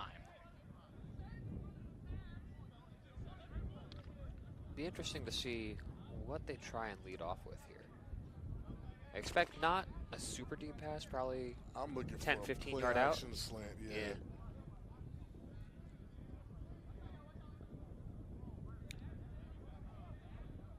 There's nobody in the backfield, so. Well, Omegas with an empty backfield. Oh, Hammond boy. will throw, caught and knocked away by Umar Lewis. right idea though. Quick out, Right. go out of bounds, try and just Gotta catch that make thing, your way man. down the field. But you do have to secure. I couldn't agree more. And it will be second down.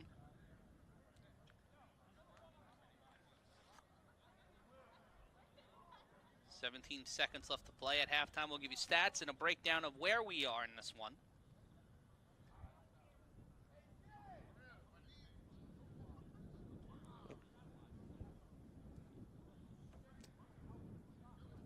And yes, STK Iron, he definitely did used to play on BIC. He's like a BIC legacy player from a while back. But he used to also play against BIC before he joined BIC.